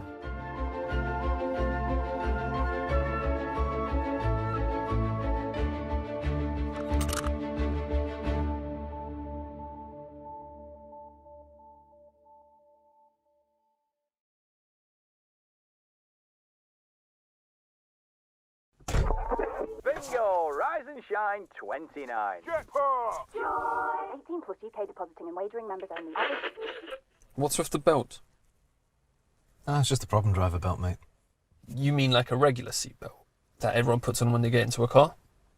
Okay, I don't know anything about this regular seatbelt thing you're on about, but that's the problem driver belt, and since I've never had a crash, we'll be fine. You can still crash. All right, if you feel really unsafe and the car's sort of swerving all over the road, then we can put them on. No. No. We should put on the belt. Fine. Honestly, next you'll be telling me that this car needs airbags. You wouldn't drive a car without putting on a seatbelt. We all wear them without thinking. In the same way, when people gamble, they should be given the tools to do so safely without having to think about it. Safety features shouldn't need to stand out. They should be built in. Playing safe should be the only way to play, as easy and instinctive as putting on a seatbelt. But that's not what safer gambling feels like to customers right now. I mean, I can't recall that there are any responsible messages at all in Betfred. No, the window is advertising about betting. You're walking from there and you're walking straight. Your focus is purely on what you're about to gamble on. You're not looking at that really, you're walking straight past it. It's very easy to avoid.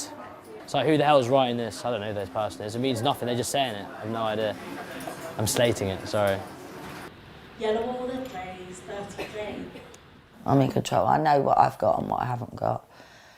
When I get my money in, I put the money aside for my bills and everything first before even thinking of anything. And I feel that I am responsible with my money, but not everybody is. Go on to Little Devils. Catch it, it's a gambling thing. It came up really quickly. Yeah, really small and really quick. The only thing I'm looking at is the game. I'm not looking at anything else on the website because I come on there purely to play and not to do anything else. So I'm not looking at these cooling down periods or, you know, any questions I may want answered going to the frequently asked questions section or anything like that. It's just purely to go on there, and in my mind I know what I'm doing. If I lose the money, it's my fault. I'm not going to go crying to the company. This is like, as like on the side, and then you can set it if you want to. It's not like put straight in your face. By choosing deposit limit, you're just making, you're basically being a child. Like, you're just saying you can't do it. No, I'm careful. I've never been in debt, but I am quite strict with it, and I'll only know how much I'm going to spend. I'm just going to have a game while I'm on here. One more. See, you can get carried away. You keep playing. And what happens if you click Self-exclusion. And I've never looked into all this. So I know that I'm over 18. I wish I wasn't. It's just the thrill of winning. The problem is you think, oh, maybe next time, maybe next time. It's about putting everything down on something, you know, and feeling the thrill of either winning or losing. You can see a whole bunch of different campaigns at the bottom. They're not going to see that. It's the last thing that they're going to see. They've definitely got something around the casino that's sort of said about awareness of your gambling. This leaflet doesn't apply to people that are looking for tips on gaming responsibly. There's no tips on gaming responsibly at this time. These are tips on how to get help once you've no longer gaming responsibly. There are so many. There are so many. I don't even know what free giving 8 means. Your way, Eggle, what does that even mean? Initially, I thought most of it was for like being like gambling away and trying to minimise gambling, but I don't know why everything's in its place. It's all over the shop, really. I feel like some are saying to how to gamble, some are saying don't gamble, seek help. It's very unclear. So they're just telling you what to do. They're like trying to treat you like a child. It's really important that operators' safer gambling messages and their interventions are an integral part of what they offer the customer. It shouldn't be separate. It should feel a natural part of that relationship with the customer, so that any customer, whether they think they're at risk of harm or not, feels that that's relevant for them. Now, one of the ways we can have a real impact upon reducing harm is to better integrate those messages into the normal customer experience, so it feels relevant for everyone, it feels useful for everyone, it doesn't feel like something for somebody else. Over the past year, gambling operators have been challenged to build safer gambling into the normal customer experience. They've been using the skills they have in marketing, digital, and design to develop an integrated approach to safer gambling. It doesn't have to be complicated. It's sitting down and looking at the journey of the individual customer as we would do with marketing, exactly the same principles as that. We do this for other things, just do it for safer gambling. Obviously, it's really important that we still look for those and still interact at those harmful points. If we're just going to communicate like that, the vast majority of our customers are going to completely ignore it because it will be, I do not have a problem. A normalization of responsible gambling tools and information is really the way to go. And our response to that is the control center. It's basically an area where a customer can come and reflect upon their gambling activity, have it presented to them in a very visual and easy to understand manner, set controls for themselves, whether it's the obligatory and quintessential deposit limits, all the way through to tools such as unsubscribing yourself from marketing materials, placing more serious restrictions on the account, such as taking a break or even self-excluding. We called it the control center because we didn't want to impress upon the customer again that this is an area where you go to if you land up in trouble or anything like that. This isn't about identifying who can get into trouble and acting sooner. This is about making it normal for the masses, for everyone to get in a car, put on a seatbelt, start driving. Our brands, by their nature, are entertainment brands. It's about fun and gaming and entertainment. But the minute it came to responsible gambling, we almost put this sort of serious hat on, and we became like an adult, a naughty parent telling their naughty child off, and it all became quite condescending a little bit, and a little bit too serious, and a little bit too patronising is actually the words our players used. The key thing with getting the tonality right around responsible gambling was to look at the way our different brands talk to players normally, and looking at ways in which we could take that and adapt it to make it suitable for responsible gambling content, because you can't be frivolous with it. You have to be a little bit more serious, but it doesn't mean that you have to completely step out of character and adopt a whole different sort of tone of voice and personality. So one of the great things about this project was that we had the time and headspace to look at how our brands really did talk to players at different touch points, and think about how we could make that link to responsible gambling and kind of normalise the language you use for responsible gambling and build it into our normal brand vocabulary, I guess. You know, it's not just the legal and compliance and responsible gambling teams trying to design a campaign. We bring in our art team, and we bring in our brand team, and we bring in our copywriters, and all of a sudden it becomes a lot easier. You know, players liked it, we could see players engaging more, and also the business got more comfortable with it because they naturally saw it would resonate more with players, and then were happier to use that content. It's player-facing content at the end of the day. It needs that spin and sparkle on it, a little bit of laughter and a little bit of entertainment, because it's got to be engaging as well. What this trial allowed us to do was realise there was enough in common in what we were trying to do across the brands that we could have a kind of universal tone of voice for responsible gambling, safer gambling, and roll that across all our brands quite universally.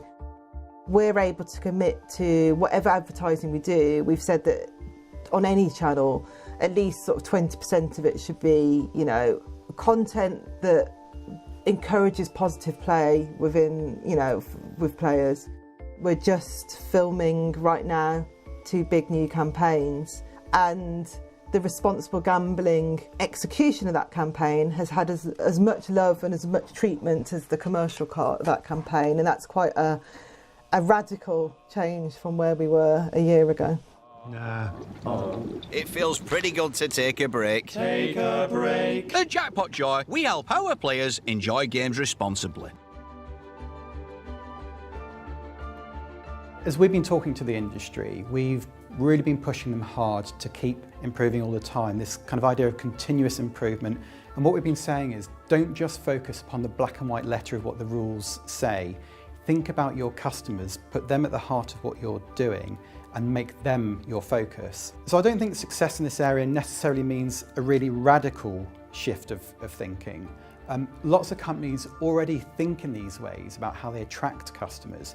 It's a case of taking those skills, taking that knowledge and expertise that they've already got in their businesses, and rather than turning it towards trying to make the business more profitable, to attracting new customers, turn those exact same skills to trying to make their offer safer, to make the experience better for their customers. I'd really encourage everyone in the industry to read this report, take on board the messages that come from it, and think about what it means for their businesses. We think there's a real opportunity for everyone to work together, consumers, the regulator, the industry, to make gambling safer.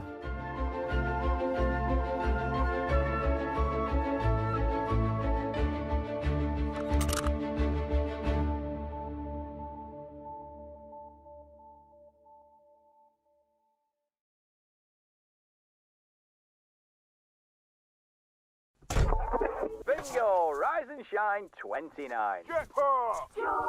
18 plus UK depositing and wagering members only. What's with the belt? It's just a problem driver belt, mate.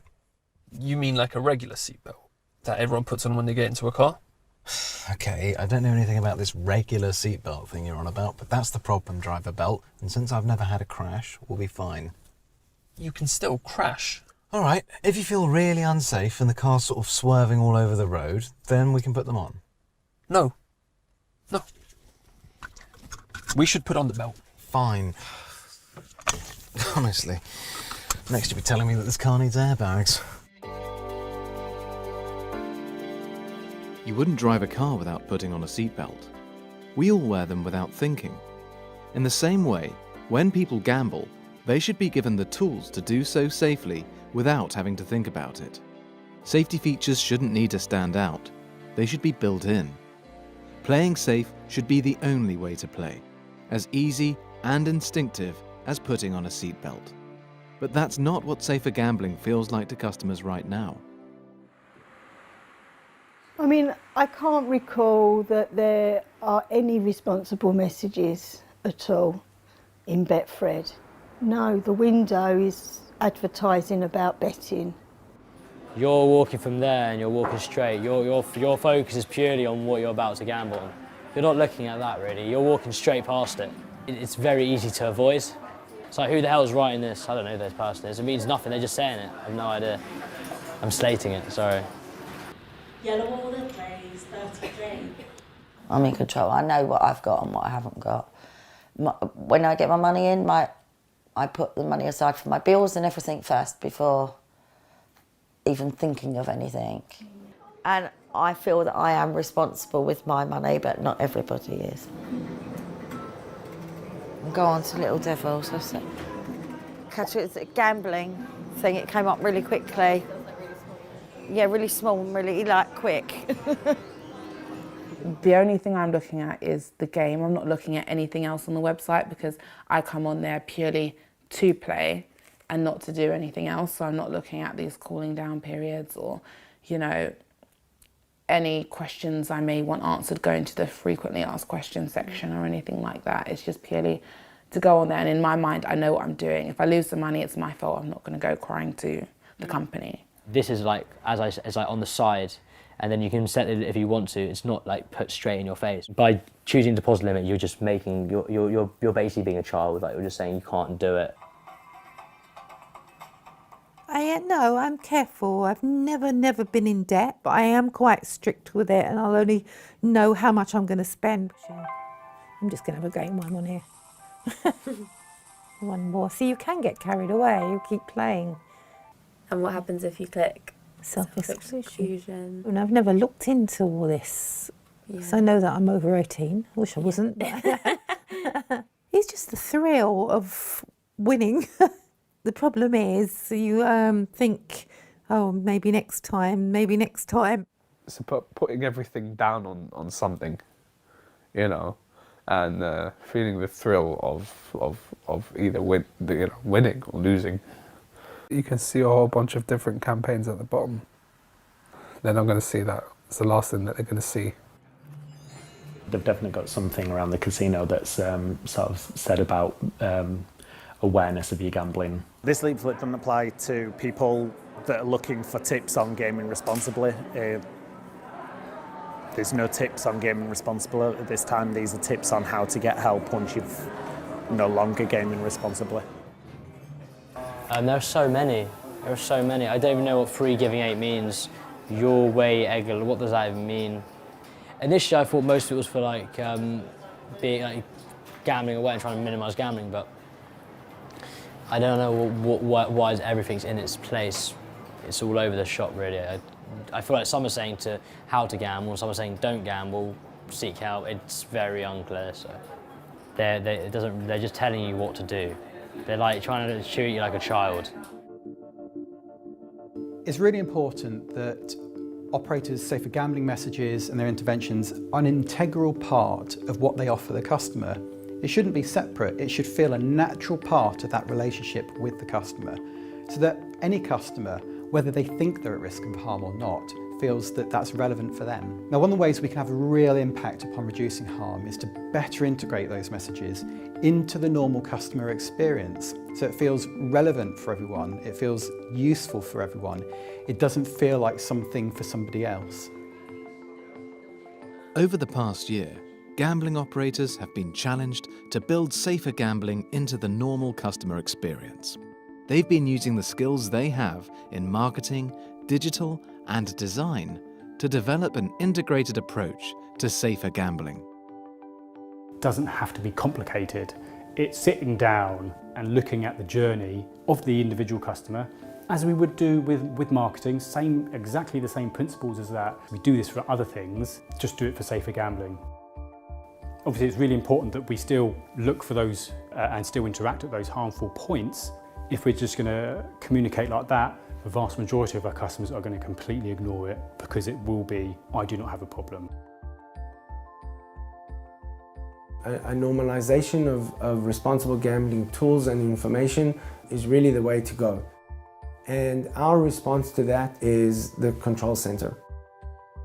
It's basically an area where a customer can come and reflect upon their gambling activity, have it presented to them in a very visual and easy to understand manner, set controls for themselves, whether it's the obligatory and quintessential deposit limits, all the way through to tools such as unsubscribing yourself from marketing materials, placing more serious restrictions on the account, such as taking a break or even self-excluding.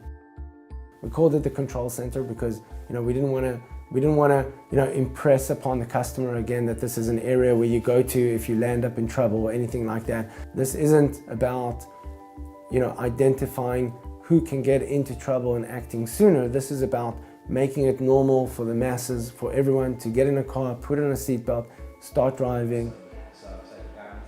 Our brands, by their nature, are entertainment brands. It's about fun and gaming and entertainment. But the minute it came to responsible gambling, we almost put this sort of serious hat on and we became like an adult, a naughty parent telling their naughty child off, and it all became quite condescending a little bit and a little bit too serious and a little bit too patronising is actually the words our players used.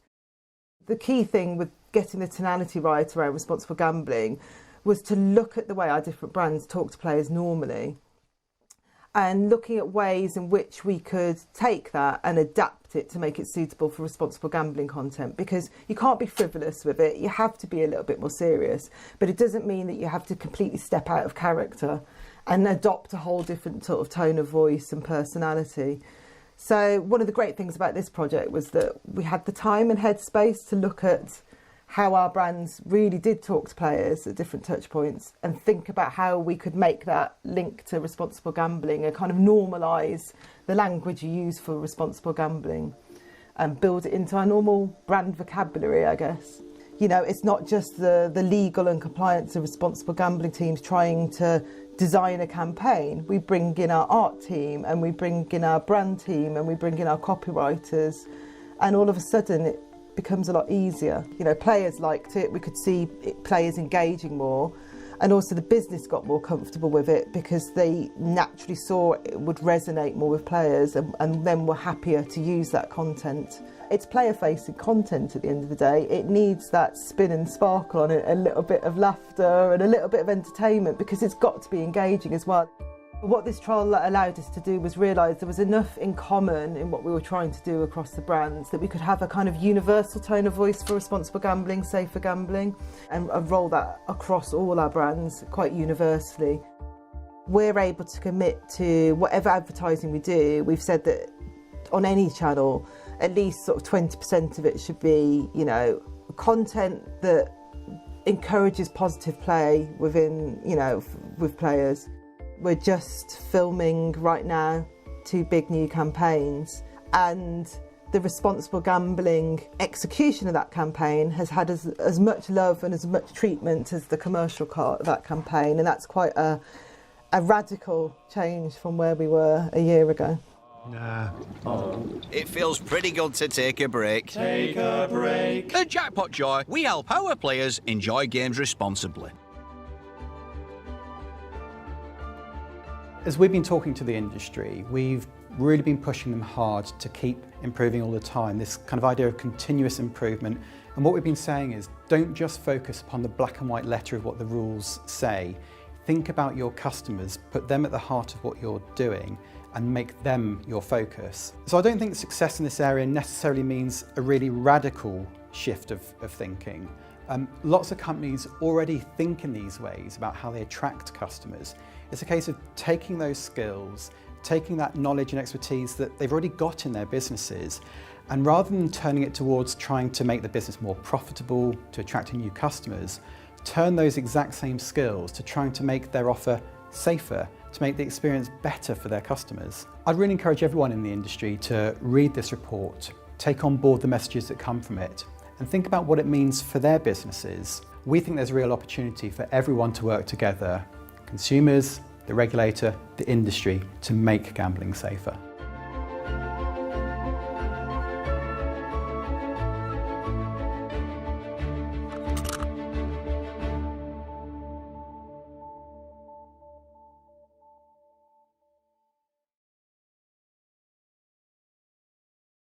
My name's Simon. I currently work in the Safer Gambling team as a Safer Gambling executive, and prior I worked as a customer experience advisor. Hi, my name's Charlotte. I'm also with the Safer Gambling team as a Safer Gambling executive. I've been in the role just short of 2 years. So we're available to take inbound phone calls from the customers whose accounts have been restricted for gambling concerns. Our roles and responsibilities mainly to sort of safeguard the customers. The conversations that we're having are really quite important to get that customers just to get a feel for how they say things. With phone calls that we do having, we're sort of talking about the activity that we have seen from themselves, so it's just reflecting back on that for the customer. And most, like you said, some customers are really appreciative of it, aren't they? So coming out of the customer service centre, it was purely based on customer service and doing, obviously what's right for the customer, but making the customer happy. Whereas in our job role, it's all about safety and making sure things are sort of sustainable. So sometimes you do have to have that authority to, question. Just making sure that what we are seeing from them is comfortable and affordable for them as well. So you don't want to make the customer feel bad for what's gone on, for their activity, or you don't want to make them feel like they're doing anything wrong. However, like Simon said, it's a bit of a reality check, so you've got to have that sort of empathetic and good communication skills is massive. Yeah, definitely. You've got to have that want to help them, even if it's not like the outcome that they expect or want. You've got to have that patience and resilience at times to at the end of the day, we're sort of like educating them as well as supporting them. So just educating on what the risks are of certain situations. And I think it's just that personality. You've got to be open, you've got to be honest, you've got to be, good at communicating.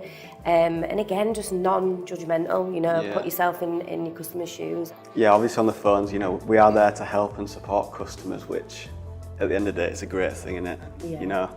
Making sure that customers are being safe when gambling, so just being there for them, and at the end of the call, they do show a lot of appreciation, and that that thank you at the end of the call is what motivates you to do your day-to-day job. Yeah, definitely. It's really rewarding. I find it really rewarding, and I love speaking with our customers directly. It's a massive thing for me, being able to speak to them over the phone, get that sort of rapport built with them. But yeah, it's really rewarding, and we are here to help. We're not here to judge, we're here to help, and we're here to do right by the customers.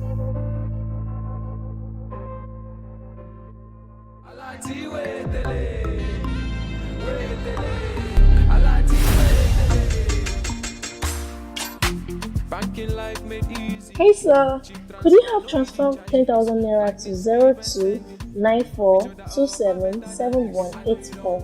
Web bank account, please.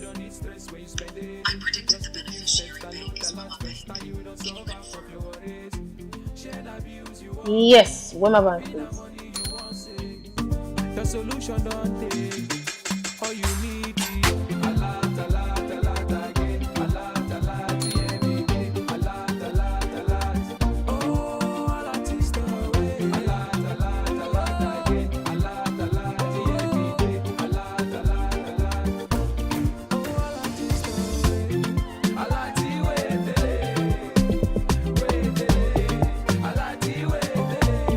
a lot is the way.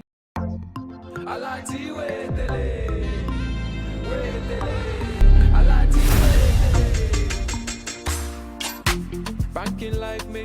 Hey sir, could you help transfer 10,000 naira to 0294277184?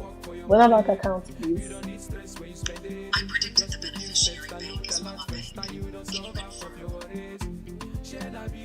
Yes, Wema Bank, please. The solution don't take. All you need is a lot again. A lot, every day. A lot. Oh, a lot is the way. A lot again. A lot, every day. A lot. Oh, a lot is the way. A lot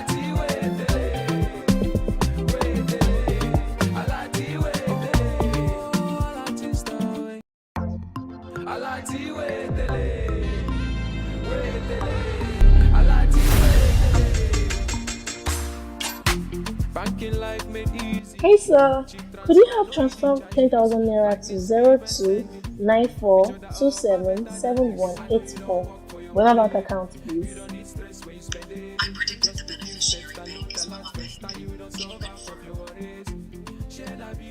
Yes, Wema Bank, please. The solution don't take.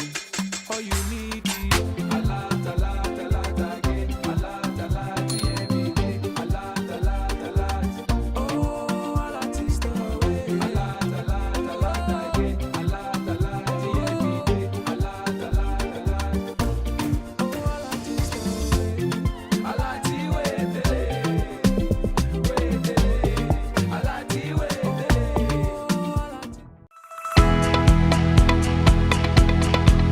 We are here to help you to deal with those customers with a problem gambling.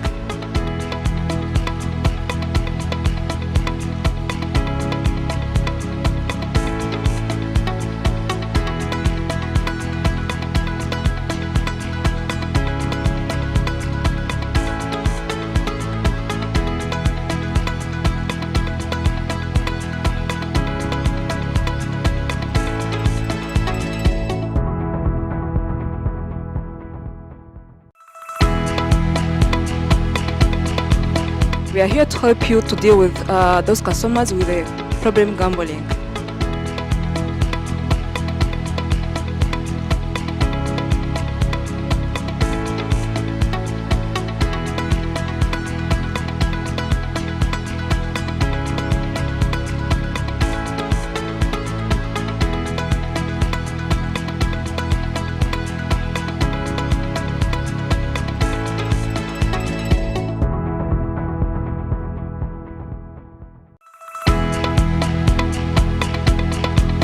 We are here to help you to deal with those customers with a problem gambling.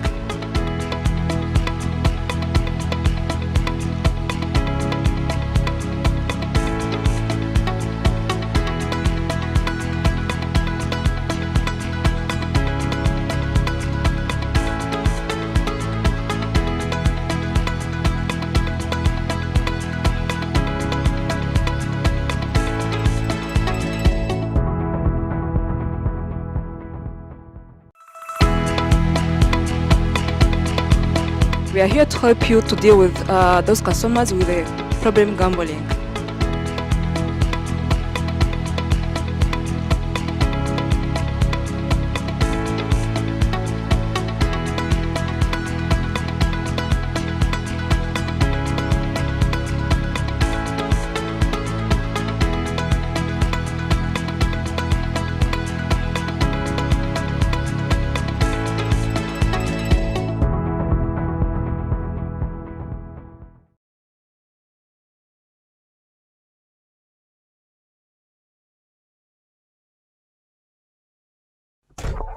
Bingo! Rise and shine 29. Jackpot!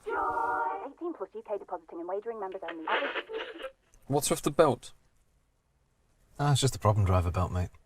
You mean like a regular seatbelt that everyone puts on when they get into a car? Okay, I don't know anything about this regular seatbelt thing you're on about, but that's the problem driver belt, and since I've never had a crash, we'll be fine. You can still crash. All right, if you feel really unsafe and the car's sort of swerving all over the road, then we can put them on. No. We should put on the belt. Fine. Honestly, next you'll be telling me that this car needs airbags. You wouldn't drive a car without putting on a seatbelt. We all wear them without thinking. In the same way, when people gamble, they should be given the tools to do so safely without having to think about it. Safety features shouldn't need to stand out. They should be built in. Playing safe should be the only way to play, as easy and instinctive as putting on a seatbelt. But that's not what safer gambling feels like to customers right now. You're outside right now, or we're telling you is to please get yourself back into the auditorium right now. I can see the women in Nigerian gaming having beautiful pictures at the back who would give them 30 seconds so that they can get seated. That's amazing. Well, if there's somebody you have not had the courage to walk up to pitch that idea, to network with, to tell them the gross of the matter of your organization or of your company, you can as well do that at the end. So how many of us had coffee? If you had coffee fans, let me see your hand. We've got them in the all. A whole lot. So I feel we are refreshed and we are pumped up to the next session. Okay, this session is particularly an interesting one, and we'll be having wonderful persons on board. The panel session is about consumer risk in unregulated markets, addressing fraud, addiction, and lack of player protection. So you see, the net is actually getting wider and wider. It's not just about player protection alone, it's that there is need for regulations to also help to keep fraud out of the market. So we have a wonderful woman here. She is,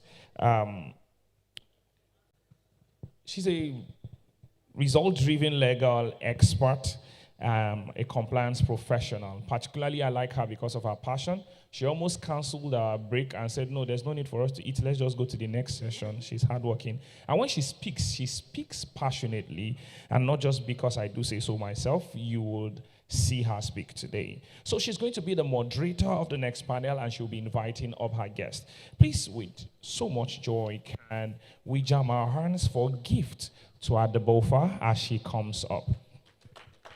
I called it with an accent, to Adebofa. Please jam your hands for her.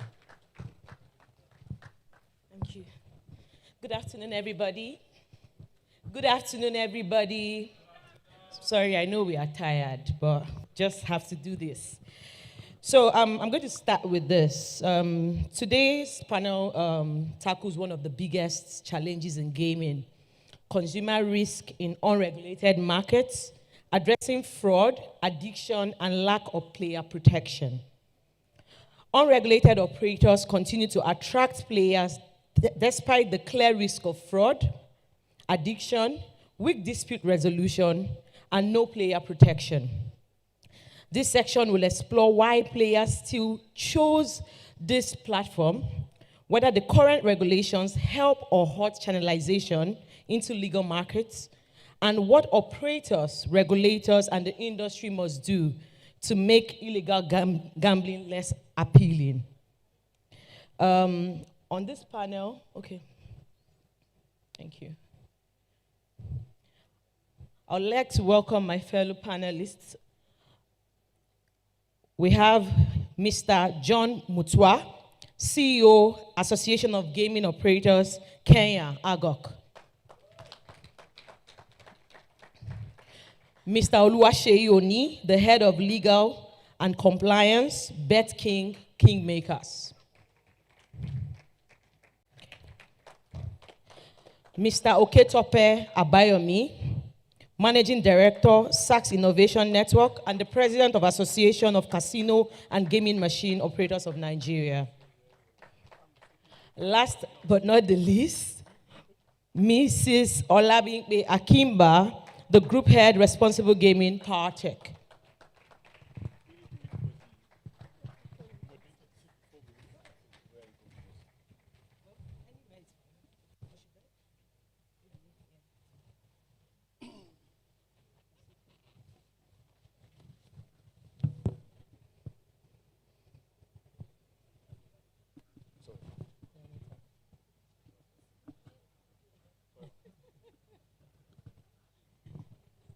Okay, are we ready? Okay. Thank you very much.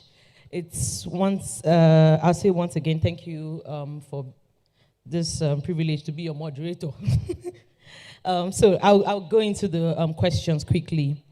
Let me start with Mr. Shea. Should responsible gaming, fraud prevention, and AML still be managed separately? How can operators better combat illegal gambling? And what role should industry collaboration play? Thank you very much for that question. I think it's a great one. So maybe first of all, pulling from the theme of today's event, which is accountability. I believe as operators, it's important for us to be accountable first to our players, our customers, to our regulators, and also to the industry as a whole. Now, when it comes to how we manage responsible gaming, fraud, AML, the challenge with doing that in silos is that we'll create situations where we don't have a full view of our customers. And of course, when we are talking about accountability to our customers, it's important to know where they are, understand them. If you look at, okay, there's times when you are managing, for instance, let's take, say, a customer, I'll use an instance, a customer comes to play on the platform for a while. This is a customer that usually, maybe every week, spends 5,000 naira on the platform. Now, you now notice maybe 1 week you're seeing the numbers go up, and of course, you maybe out of the blue, you see 500,000, him spending 500,000. Now, ideally, that's a flag from a fraud perspective, because you are wondering, can this customer, you've seen the change in play. So that's ideally a suspicious transaction that needs to be looked into and investigated. Now, it's possible that while we're investigating fraud, it's possible that this customer could have a gambling addiction that could have pushed him into fraud.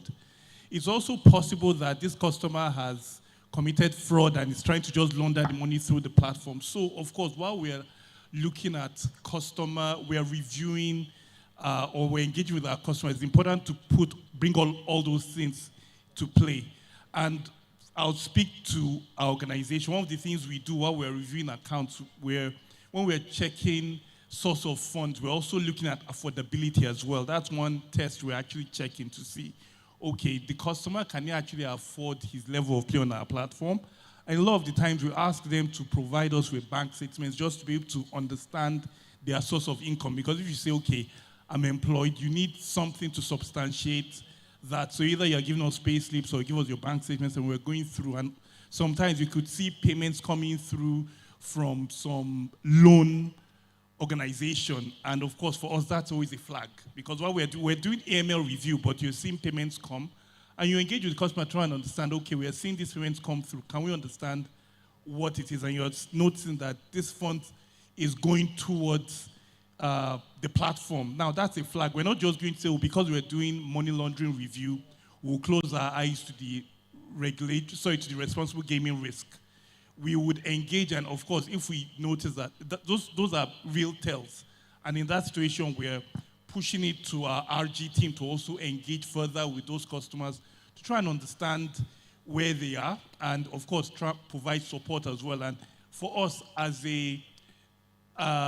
even though when it comes to RG as a policy in our own organization, when we see serious RG flags like that, would actually also restrict the customer's account. So even though they are not telling us, oh, restrict our account, but in this situation, that's a blatant RG concern, so would restrict accounts in those sort of instances.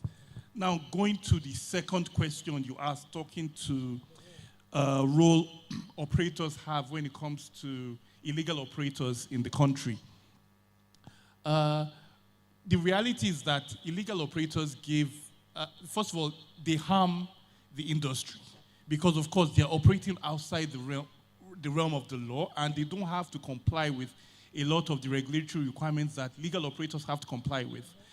Now, there is no way that legal operators can close their eyes to the harm these illegal operators are committing and allow, because unfortunately, when people talk about the biggest harms and the damage that happens in the gaming industry, a lot of it is perpetrated by illegal operators, but the reputation will still spread across and would impact the legal operators as well. So, of course, legal operators have a responsibility to actually do something about it. You can't just close your eyes because you know it's going to still impact you indirectly. Secondly, it's also going to harm your customers because as long as when you put protection mechanisms in place and these customers go to platforms, because for instance, let's use the example of Safe Play that has been implemented in Lagos State. Now, all licensed operators are required now to comply with Safe Play. But of course, legal operators are not going to comply with that. So you have at-risk customers that have already restricted themselves on the Safe Play application, and they can still go to these illegal operators. So we're also not protecting our customers. So I think operators have a part to play, whether it's in engaging with regulators to ensure that we don't have illegal operators operating in our market. Thank you very much. I accept the fact, I agree to you, what you said about engagement with our regulators. I'll come over to my mentor. I'm sorry to say that, but Mrs. Bingbe, do stricter regulations protect consumers, or do they push them towards the black market? Should this regulation be relaxed or enforcement strengthened? And what does the right balance look like? Okay. So, I mean, well, there's one I can answer very quickly, and that's should enforcement be strengthened? Of course. That is very important. The keynote speech that I gave, I mentioned the role of the regulator. And that's not just in coming up with regulations, because regulations can look good on paper. If no one is truly enforcing it, what you will find is even organizations that, you know, are inclined to be responsible, when they see that there are a number of irresponsible people out there, they begin to question themselves, what's the incentive, you know, to conduct my business in a responsible manner when nothing is being done about the, you know, these people just operating as they wish. From experience, I do not believe that responsible gaming regulations, at least currently as we have it, is the driving force behind illegal market operations. No. If there is any factor, or at least the main factor we know to be driving a number of operators, we know that there are some operators or some people out there who are criminal-minded. No matter, you know, how good your regulations are, they just don't want to get into the legal market. However, when your taxes are unreasonable, such that it is set up to keep an operator running their business in a way that they are not profitable, that is what, I mean, that's the one that where you risk driving your operators to the illegal market, because they are seeing people are operating there in the first place. No regulator even has the power to guarantee zero offshore operations. That's the truth.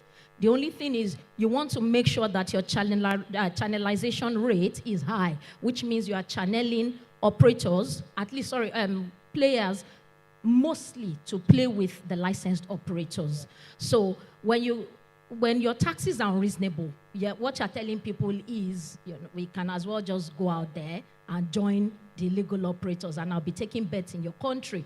So I do not think it is responsible gaming policies that are actually the driving factor behind illegal operations. In fact, when taxes are good, as we all have said here, when regulate, unfortunately, I also know from, at least from experience, that it's also not really within the powers of the regulators to say they don't want to generate revenue. Most of the times when these regulations on taxes are, you know, brought within the industry, they also get to find out sometimes when these regulations, you know, are enacted. A lot of the discussions are with the policymakers before they are aware of it. We hope, or at least I know that the associations, maybe that's the operator associations, maybe that should be one of our to-do lists, which is our education should go, or sensitization should go beyond the regulators. They've all sat here, they know what is right for the industry. I remember there's this current tax in Nigeria that we clearly know it disincentivizes licensed operators. It's the withholding tax on winnings. We currently have that. Right now, every tax authority is pushing on getting these monies from the operators, whereas there are the unlicensed operators out there. You have zero powers on enforcing on them. These players will play with them. They will get their full winnings. Why should they want to play with your licensed operators who are going to take a percentage of their winnings? So I know that right now there's a gap. There's a knowledge gap in the legislative space. We need to close that gap as an industry, such that when they are making these regulations, they understand the risk that these regulations, the threat they pose to the industry. They also can see beyond, that this industry is beyond just revenue generation. There are lives involved. Whatever it is that we are doing to minimize harm, there are people that will fall into problem gambling. You want to make sure that your operators stay profitable enough for you to be able to push them to do what needs to be done to really protect the players. Thank you very much. I agree to your comments that the tax regulators need to understand the industry. They don't actually understand the industry, as you've said. So I'll be going to Mr. Oketope. Why are players still choosing unregulated platforms despite the risk? What are these platforms offering that regulated operators are not? And is there a lack of awareness, or it's a deliberate choice by these players? Hello? Yeah. Thank you. Why do punters patronize unregulated platforms? Well, you know, punters or gamblers are people who accept risk. And the higher the risk, the higher the reward. So they're always attracted to platforms that offers higher reward. And they accept that risk. For example, unregulated platforms offer higher return to player. The margin might be as high as 8 to 10%. They also offer higher odds. The odds might be, the margin might be as high as 1.5 to 2x over the normal odds.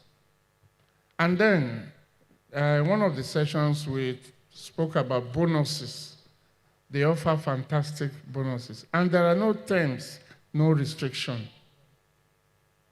And because a lot of gamblers accept risk, even when they know that particular platform is unregulated, they still go in there. That is the first reason why gamblers will patronize unregulated. Now you wonder why regulated platforms cannot compete and offer those higher incentives. Simple. Because they pay tax. They pay for their license. They pay good courses. They have to implement KYC, responsible gaming tools. These other platforms, they don't have to do that. So they can afford to give higher returns. Then secondly,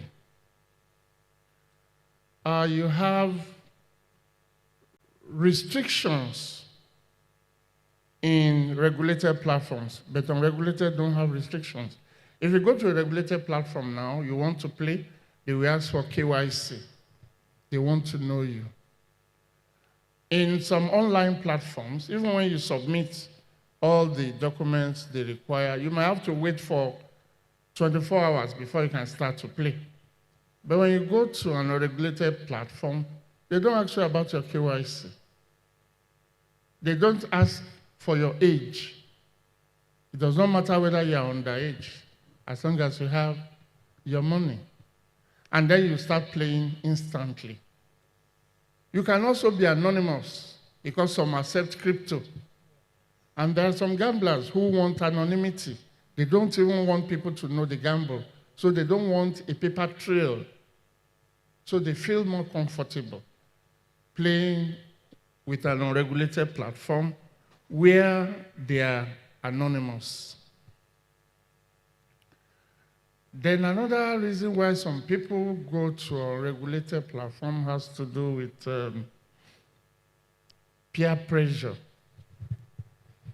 If you're playing in a particular regulated platform and a fellow gambler tells you, look, there is this platform that pays much, much higher. Why are you wasting your time with these people? You know, so you say, okay, let me go there. But he will not tell you about the risk involved. Then there is the type of games that you can have in unregulated platforms. There's a Russian roulette. I'm sure you know what we mean by Russian roulette. It's not the normal normal roulette that you play.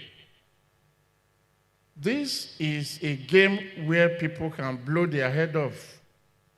They give you a gun, maybe 6 chambers, they put 1 bullet, they roll it, and you put it to your own head. And people bet.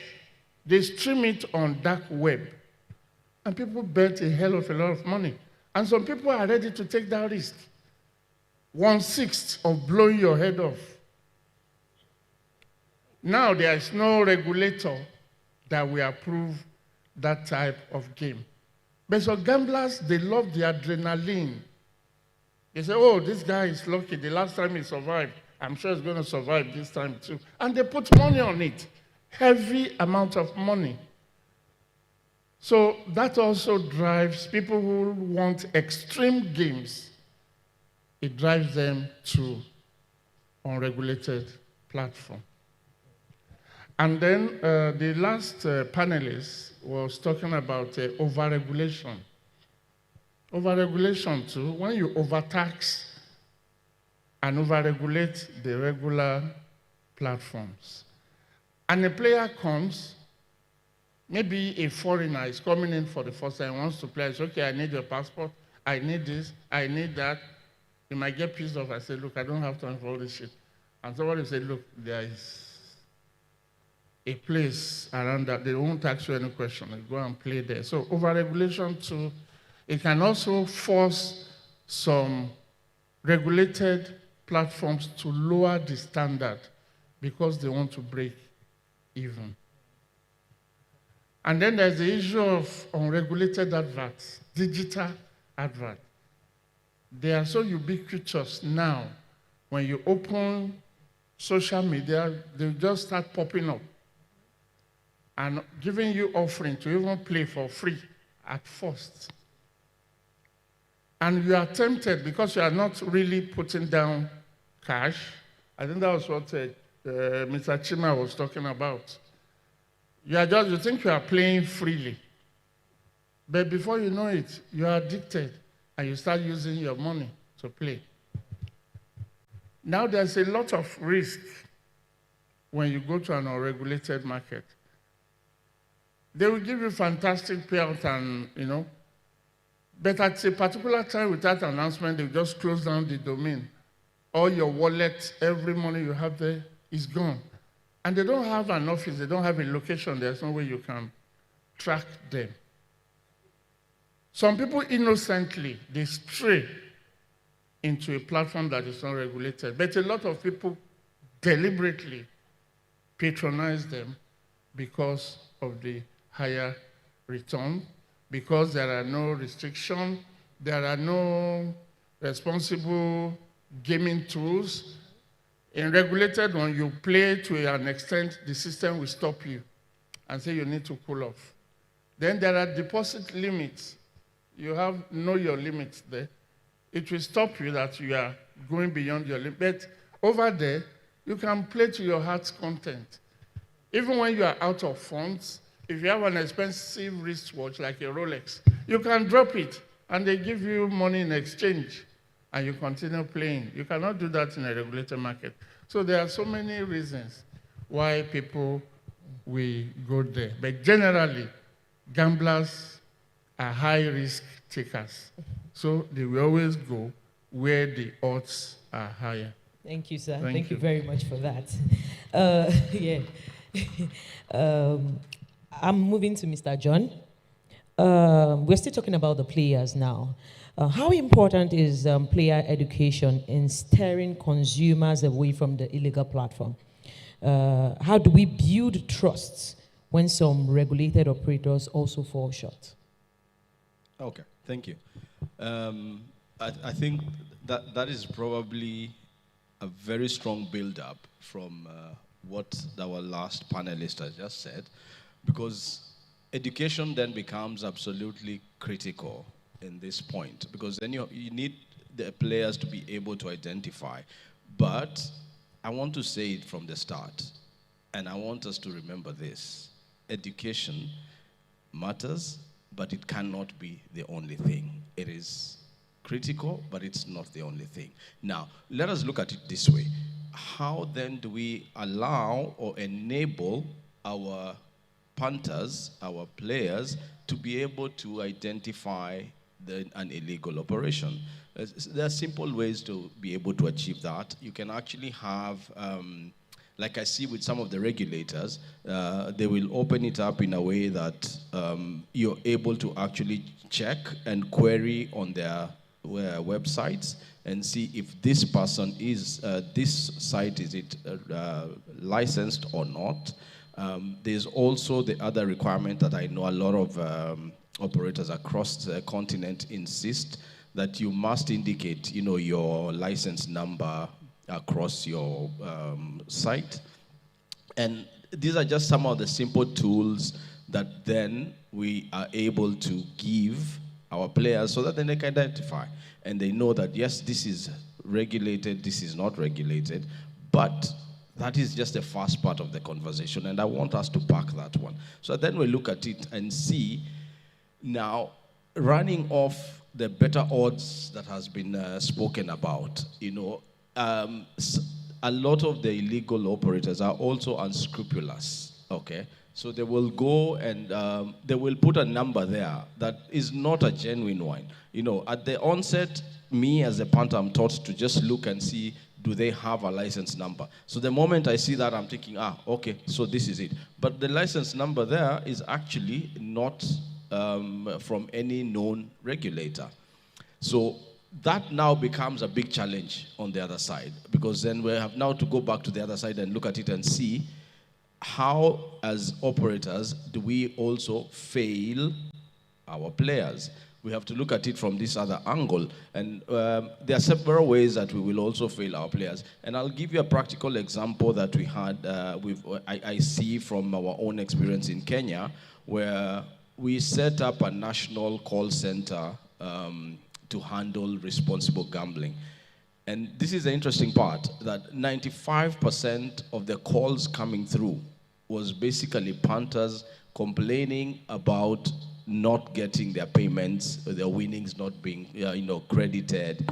And that then now speaks to the other side of the conversation, because then us as operators, we begin to fail the punters, and the punters then go and look for the other person, because these are now the friction points that you have to identify as an operator. And now, if you're an illegal operator, you know these friction points and you want to get them out of the system so that the user experience for the customer becomes ultimately easy and smooth. They're giving you better odds, like you've had before. You're able to withdraw, deposit your money very quickly. But when you come to the other side, where now we have all the regulated operators, that becomes a challenge. So then it's a question of also self-introspection. We've got to look at it and see the pain points that we create for the customers, and then now see how to address those ones, clean it up, and then ensure that on the other side, we are now able to tell them, these are the things for you to identify. Last year, we had our regulator, the Gambling Regulatory Authority. They actually wrote to Safaricom, is the major mobile money provider, and they wrote to Safaricom and asked them to shut down mobile money. They're called till numbers. It's like your business to customer point. They asked them to shut down for 150 sites. These were 150 illegal operators within the territory. Now, look at just that number alone. I mean, it's mind-blowing.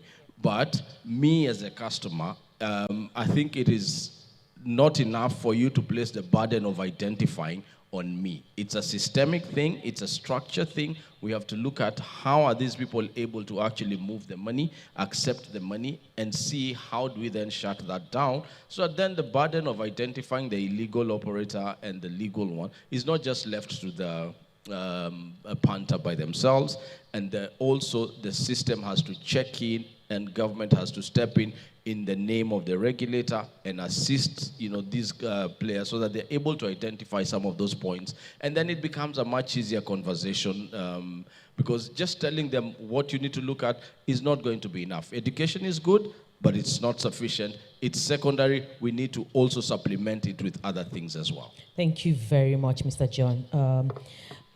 So our session will soon be over, but in just one sentence, I'll start with the lady.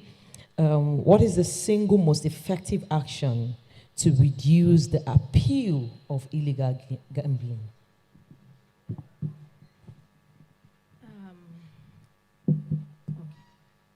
From where I stand, and it might sound like maybe supporting the operators, but I know that one important tool that can reduce it is making your taxes reasonable. That way, it allows the operators, to be able to, like Mr. Okitope said, offer more competitive odds as well. That probably does not allow the legal operators to look more enticing for the customers. I guess we can start from there.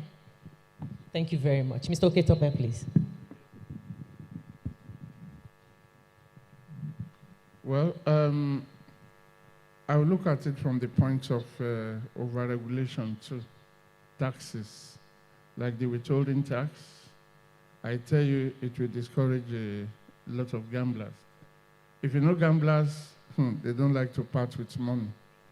And deducting a percentage from their winning, it will drive them away. It will drive them underground. If they are not playing with you, you can be sure they are playing with elsewhere, where they won't be required to pay any taxes. So we need to be very careful the way we overregulate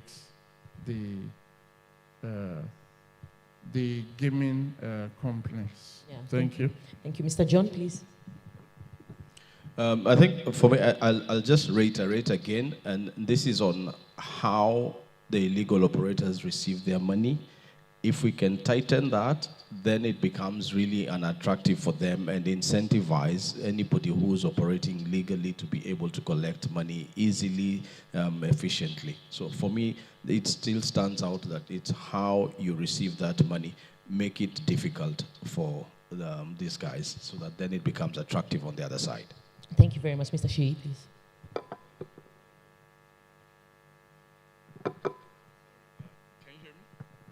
Okay, yes, so in addition to everything that's been said, I'll just add that the use of technology, because of course, even while we've done every other thing, these illegal operators basically are coming to our market, most of them are online.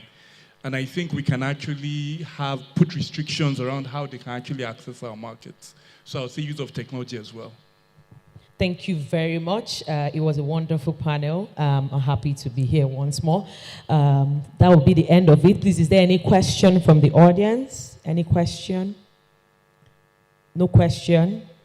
Okay, thank you very much. And have a lovely day. Thank you. Sustain the applause for the panelists and, of course, our moderator, Gift to Adbofa. So they would be having their pictures right now.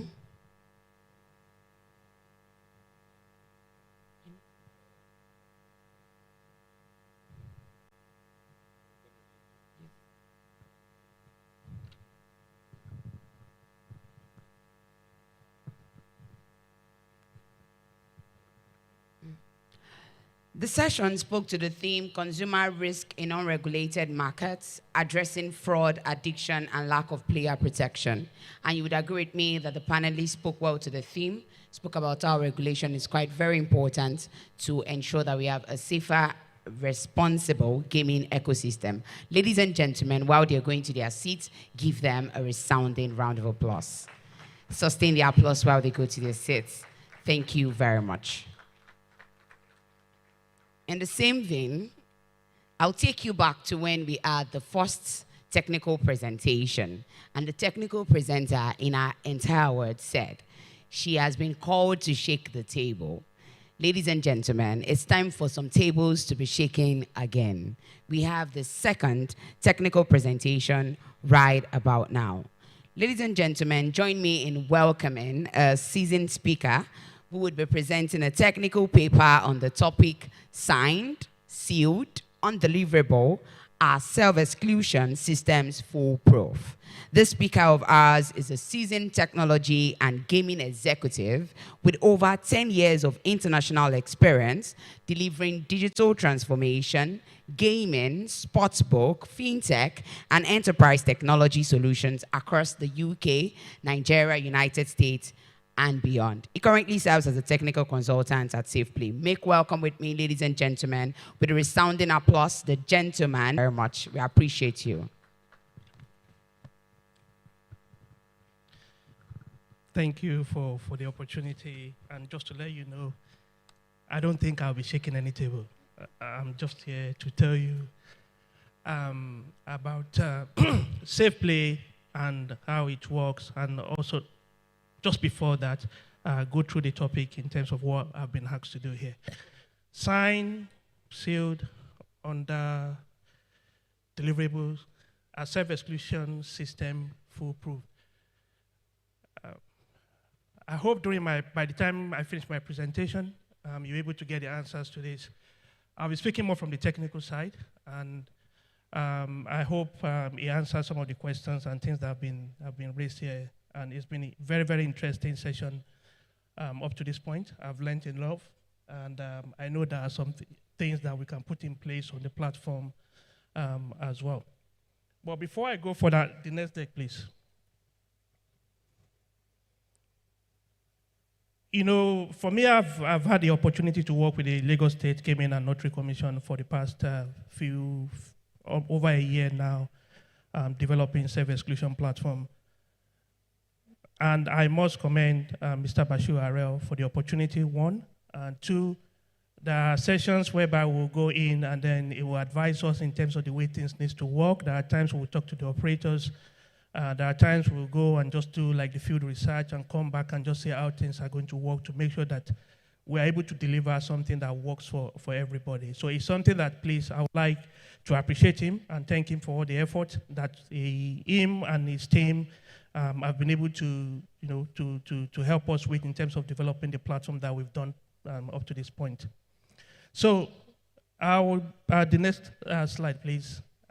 I think from my own experience and the little that I know about responsible gaming, things have changed. Before, it used to be one operator's problem in the sense that, hey, we are doing everything that we need to do when it comes to responsible gaming. We have all these kind of core functionalities that we have on our platform when it comes to responsible gaming. And before, again, it used to be issues whereby you don't have that consistent support. Operator A will be doing this, and then by the time we move to operator B, it's not the same standard in terms of what they are doing when it comes to responsible gaming.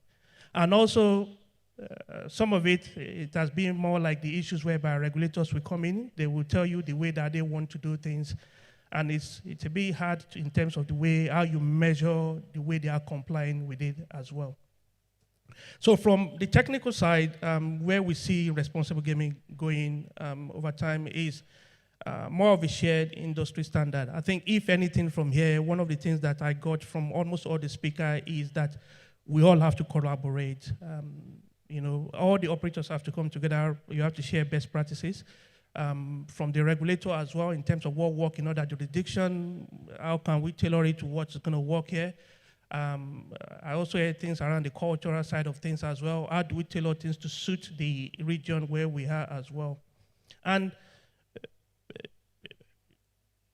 the key element here is leadership, in the sense that, look, a responsible gaming element is no longer the issue whereby one department is just handling. If people have problem with responsible gaming, come back to us and all of that. It has to be something that each organization or operator have to be the front head of it in terms of leading responsible gaming as well. So that is one of the areas that we see things shifting into. But most importantly, look, technology is just an enabler, and we need to take advantage of it.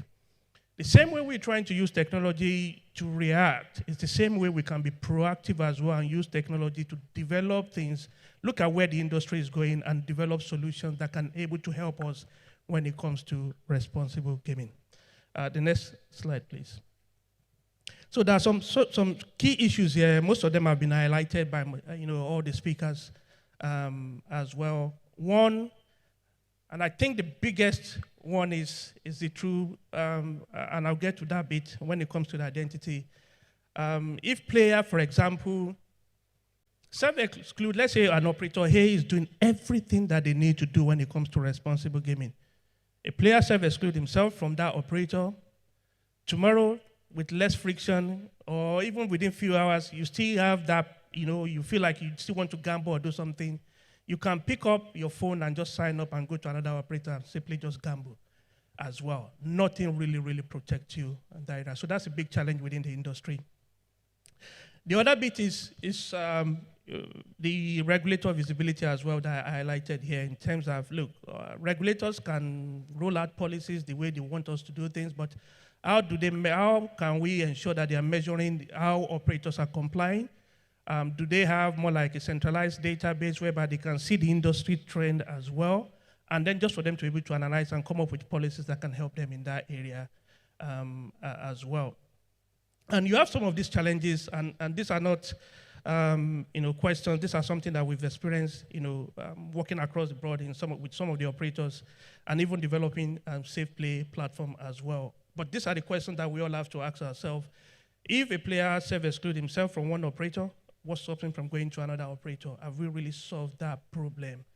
And that is one of the areas where safe play, the regulator, Lagos State ensure that we're able to cover when it comes to that bit. So these are some of the challenges, and I'm going to highlight how the platform that we've developed has been able to address some of those challenges as well. The next slide, please. So with Safe Play, and for those who don't know Safe Play is a centralized platform.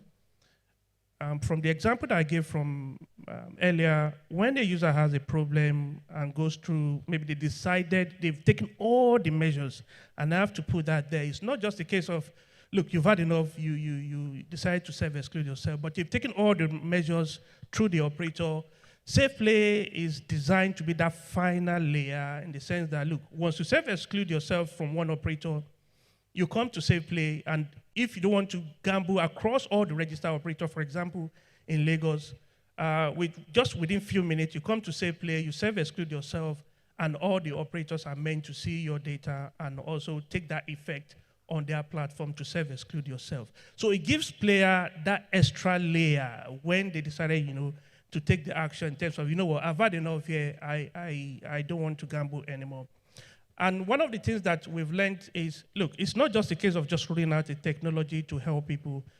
Everybody has to come to help, from Gamble Alert to different operators to different regulators. It's not just a case, because a player that's maybe over a period of time have been gambling, and decided to self-exclude themselves, you're creating a vacuum.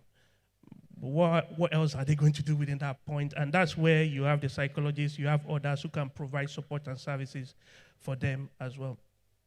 And with Safe Play, it's something that we believe that is going to help us.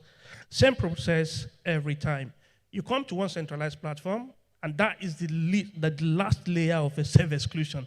You come to that centralized platform, you self-exclude yourself, everybody is meant to comply, and then that user cannot go into that to the operator's platform and gamble or place bet. So it gives you that opportunity.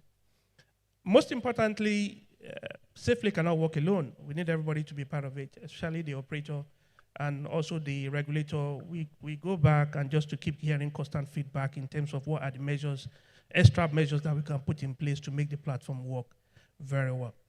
So going back to the original question of what was asked at the beginning, I believe is self-exclusion system foolproof? Well, my honest answer is not yet. There are still so many measures that we need to put in place in order for that to happen. And Safe Play is a start. I was speaking to another person within the industry, and he told me that he's coming up with an application that can help people as well within that sector. Great. You know, everybody will have different areas where we all can come in to help. There is no way I can do what Gamble Alert is doing. It's not possible. I just enjoy building solutions. And we all have different areas where we all can develop and have our key strength and develop solutions that can help users as well. So I believe we are going to get there in terms of how in terms of to make it,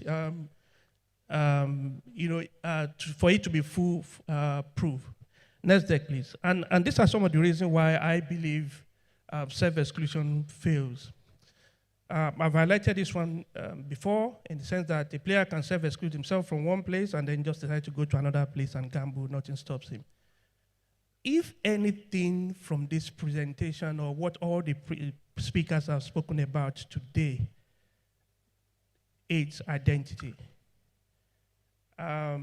If we can solve that issue of identity in Lagos or in Nigeria to start with, to have that unique identity across the industry, I think we're going to be way more ahead. That will help us because you have that unique identity. To just know if a customer decides to self-exclude themselves, you can see them across the platform. The payment guys can take on it as well, the tax industry or wherever it is. But that unique identity, I think, is one of those things that every operator I would like to encourage just to make sure that we, either it's NIN or mobile number that is linked with KYC that we are all implementing as well. And once that is there, we won't have issues with duplicate accounts, and then we can have more visibility and everyone can come in and be more connected as a stakeholder. Next slide, please. So the way Safe Play work and our approach is more like, look, the regulator has encouraged almost all the operators in Lagos State for them to be part of Safe Play. Whenever a user comes into Safe Play to self-exclude themselves, they register. There are a few assessment, video, materials, things that they can watch. But if they still decided to self-exclude themselves, they can select the period that they want to self-exclude themselves, 3 months, 6 months, a year, whatever it is, they log it. And all the operators are encouraged for them to, or expected, for them to log into Safe Play, go through the list of the people who have self-excluded themselves on the platform and take those actions on those platforms as well. We've made it so much easier for everybody. You can, if there is any question, the team are there to support and help us. But I think it's a start in the sense that it just gives those users who are vulnerable for us to be able to do something tech-wise, to be able to protect them if they decide to exclude themselves permanently. And also it gives the regulator that visibility in terms of what they need to know. So Lagos State can easily just dive into the dashboard and see the total number of people who self-excluded themselves through the platform. And they have data that they can use just to be able to come up with policies and all of that. The next deck, please. So I've explained this already. My previous one, self-exclude yourself. We receive the record. We create more like the badge, like a database, send it across. Operators are meant to take appropriate action and then log the activities as well. We also, next slide, please. I'm looking at my time. I've literally just got less than 2 minutes to go. So the next slide, please. So we have the Save Assist as well. If users have, maybe for family and friends, you have issues that you think they're having issues, you can come into Safe Play, log the details there, and then a support member of the team will contact them just to be able to get to the bottom of it. If it's the case of advising them to take self-exclusion actions. It's something that we do if it's just a case of advising them or pointing them to the right authority or the right organization that can provide help as well. It's something that we ensure that is carried out on the platform as well. So the next slide, please. So the journey doesn't end there. It's not just a case of users just coming into the platform just to self-exclude themselves. We want to make sure that we have tools that they can use just to take assessment, and then that will advise them if they have to take, based on the risk score, and advise them if they have to take that action or refer them to the right organization to help them as well.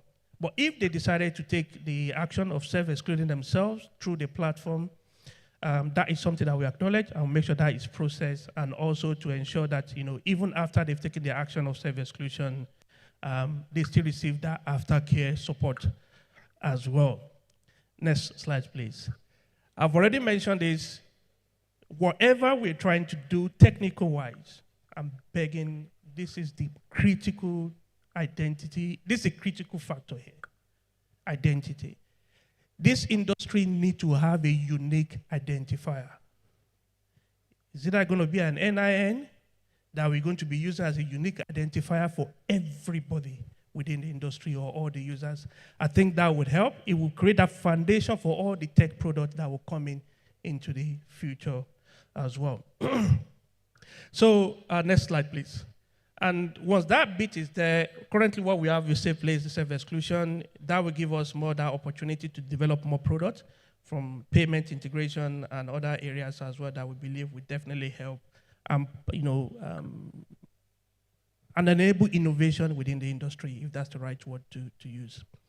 So on my final deck, the system only works if we all commit.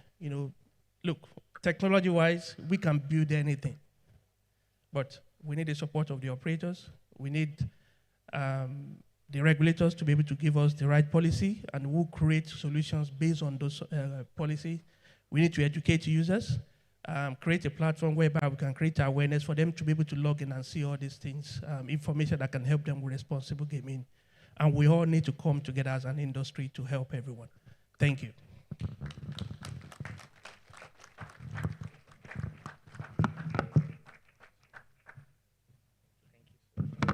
Thank you so much, Mr. Kyle Delawal. Please, can you just jam your hand one more time for him? Yes, if there's anything, last line was the icing on the cake. Here in Lagos, for those who came outside of Nigeria, there's a popular saying that in your nombeni diolo, right? It's a human that is always behind the masquerade, which means that no matter what we build, technical-wise, if we are not ready to commit to it, then it comes back to ground zero, which means our commitment is topmost. How many of us are enjoying ourselves? Okay, how many of us can't wait for the conference to be over? The most important thing is what we do with the information we have received here. We are going to presentation before we have our breakout rooms, which is presentation number 3. It's going to be a short one. And we know ignorance is usually bliss till you discover what you have lost. So coming to speak briefly on educating Africa's players from betting for hope to betting with control. We have the compliance manager of 1xBet in the blessing of Ewuzie Nana Chiagoze. Is he in the building? Yes, he is. Thank you so much. Please, can we just keep jamming our hands? He gets you are looking amazingly well, sir. Welcome.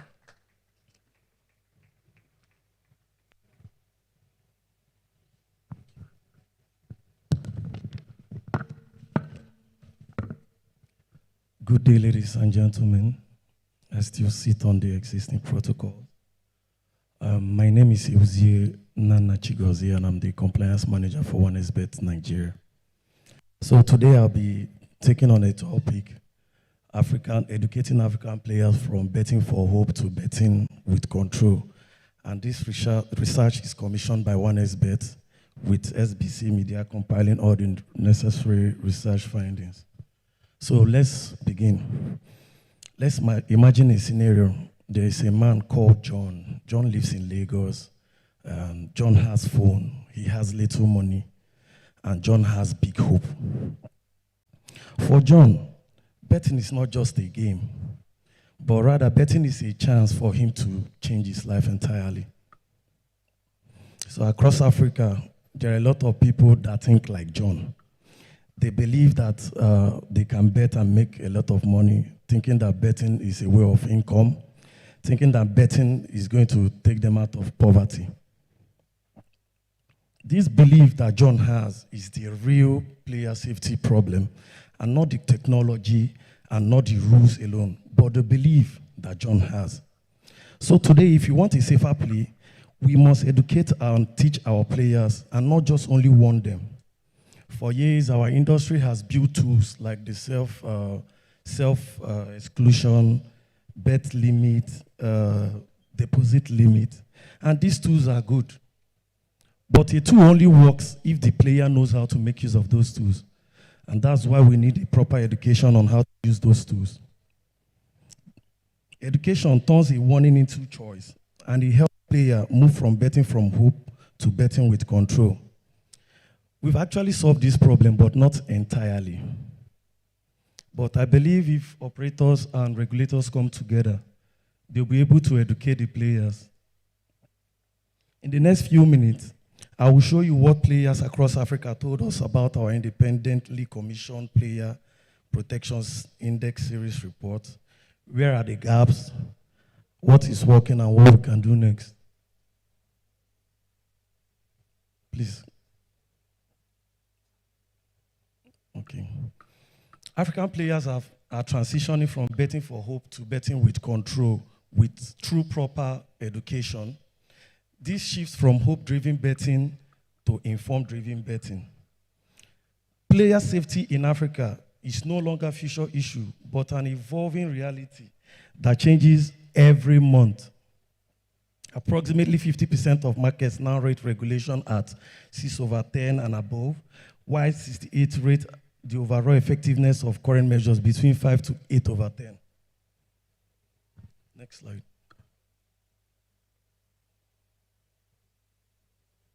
Please, next slide. Yeah.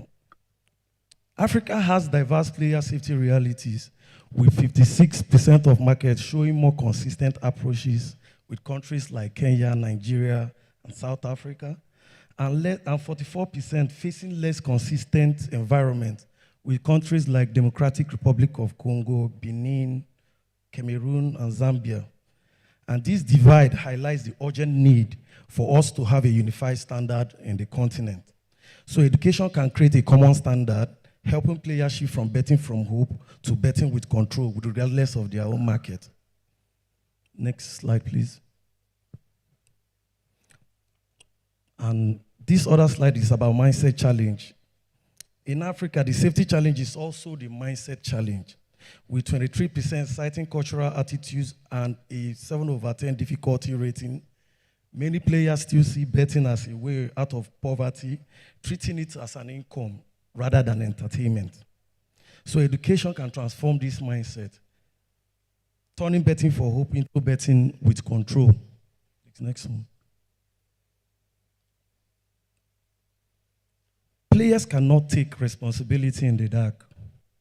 70% agree, 14% strongly agree that knowledge leads to control and safer play. Without education, responsibility becomes exposure rather than empowerment. So the journey from betting for hope to betting with control begins when a player are equipped with knowledge to make informed decisions. Next one. Protection tools are useful, but education makes them usable. 89.2% of operators highlight deposit limits as the key, while 46% rate deposit limit and loss limit as highly and moderately effective. 48.7% consider cross-operation, self-exclusion as one of the most highly effective tools, but education helps these players to understand these tools so that they will feel that they are in control and not them being punished. So this supports the shift from betting from hope to betting with control. Next one. Okay. Most player education still waits for players to seek for help, with 81.1% offering links to problem gambling and support, 54.1% providing self-management tool explainers. Other method includes 5.1%, 5.1% pops up, 46% safe gambling campaigns, and 43.2% game explainers, while financial literacy resources still remain very low at 5.4%. So the next step from betting for hope to betting with control is proactive, better design learning rather than passive small print. Next one.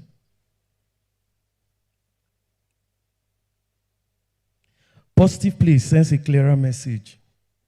Please, next slide. Positive play sends a clearer message. Bet for entertainment and not income.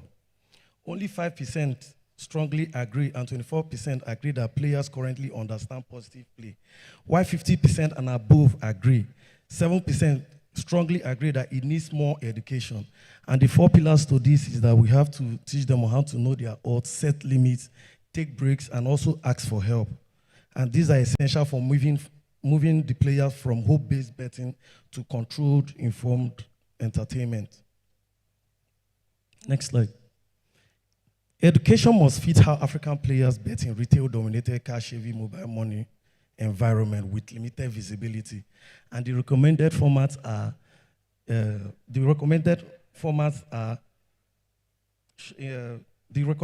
are including short videos, bonus explainers, simple explainers, local language guides, pre-bet reminder, retail staff script, and post-win education. Simple language, local context, right movements, repetition are the key to helping players move from betting for hope to betting with control. Next one.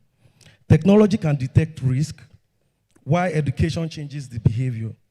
Currently, 0% of our surveyed African operators use AI for player tracking compared to approximately 30% in the Western Europe. AI is the most mentioned expected driver of future African player protection. But the future of safer betting lies in a smarter conversation with the players, balancing data, education, and trust to support betting with control. Next one. How can we help make safe play understandable? 96% agree safe play needs operators and regulators cooperation, while approximately 70% agree that safe plays are more profitable long-term customers. And the 3 keys to this is that we must educate them clearly, must guide them early, and also we have to protect them long-term. Safe play in Africa will be built by education that helps players understand and choose and stay in control, completing the shift from betting for hope to betting with control. Next one. This presentation successfully outlines the urgent need to move African players from betting for hope with betting with control with targeted education. And this report is brought to you by OneXBet with SBC Media compiling the whole researches.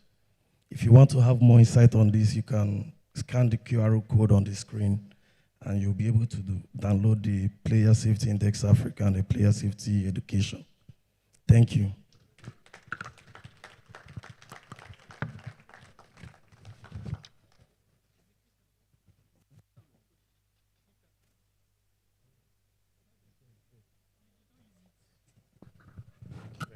Thank you very much. Can you give him a round of applause?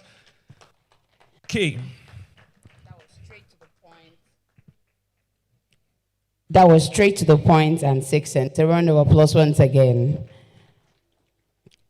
Okay, we are headed to where we have been waiting for. I mean, who hasn't been waiting for a breakout session? That is where the conversations get heated, get super interactive, and more encompassing, if I do say so myself. Okay, so one of the things that I'm very sure of is that we have very excellent people in the room. Yes. And this is what we are going to be doing. The breakout sessions will be within this hall, but we have dividers in the room. Some of our representatives will be dividing the room without getting close to you, without getting close to your chest. Just cooperate with them.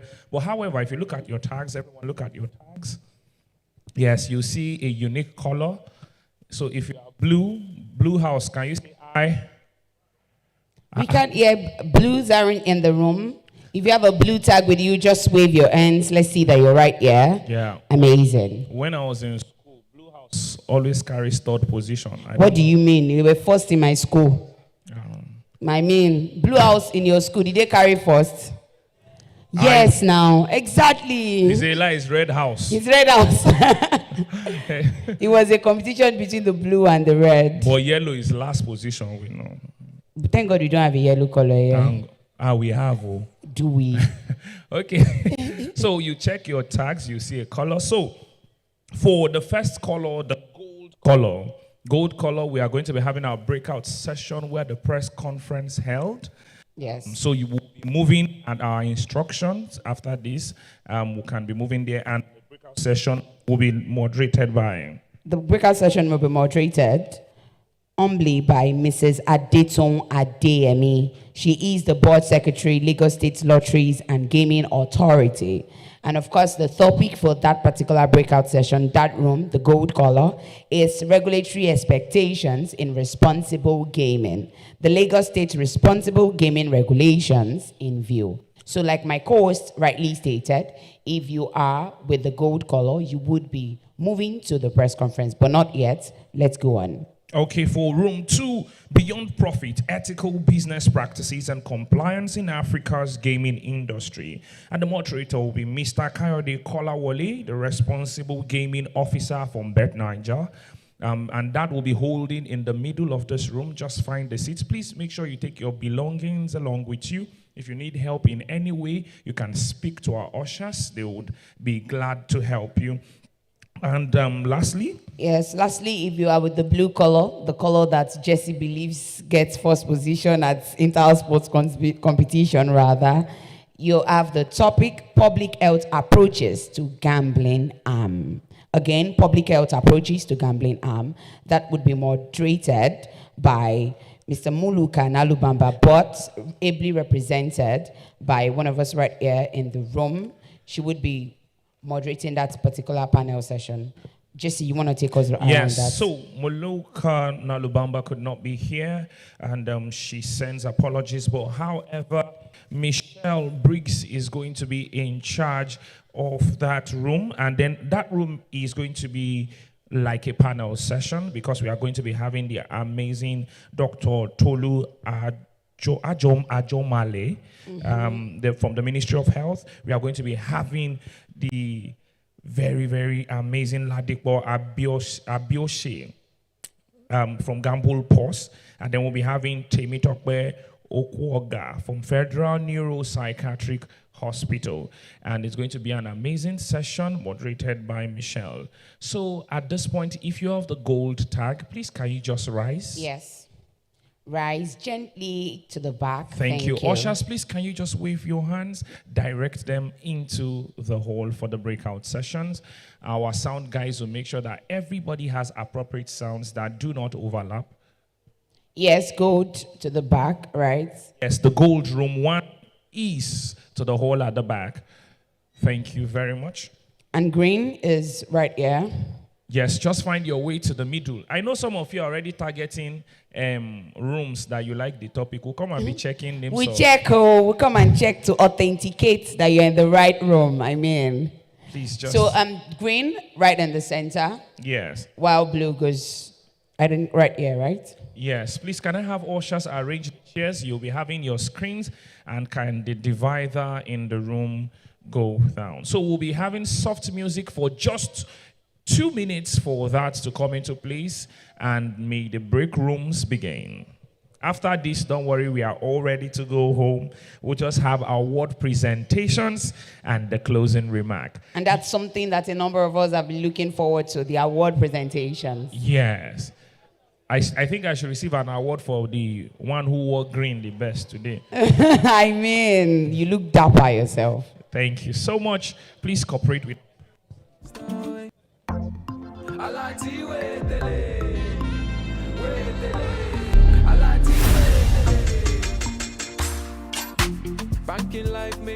Hey sir, Could you help transfer 10,000 naira to 0294277184 Wema Bank account, please? I predicted the beneficiary is Mama Bank. Can you confirm? Yes, Wema Bank, please. The solution don't take. All you need is a lot again. A lot every day. A lot. Oh, a lot is the way. A lot again. A lot every day. A lot.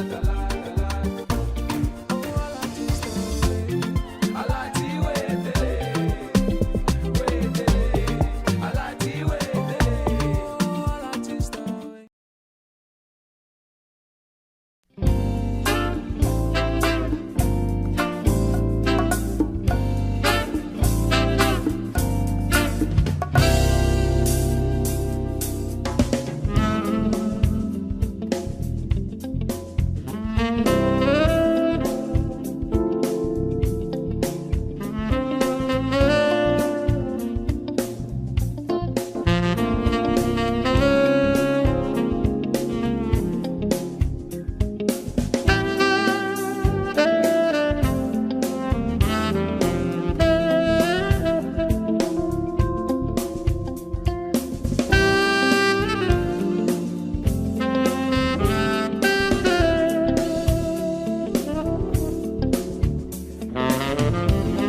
player behavior without diminishing the entertainment value that attracts consumers in the first place. From the presentation, I think that was the first panel presentation, or was it the second one? I can't really remember. You will hear the operator saying, oh, this is entertainment. And when the other speaker had to speak about advertisements and all of that, she was coming from the angle of it is an entertainment. So how do we create that balance?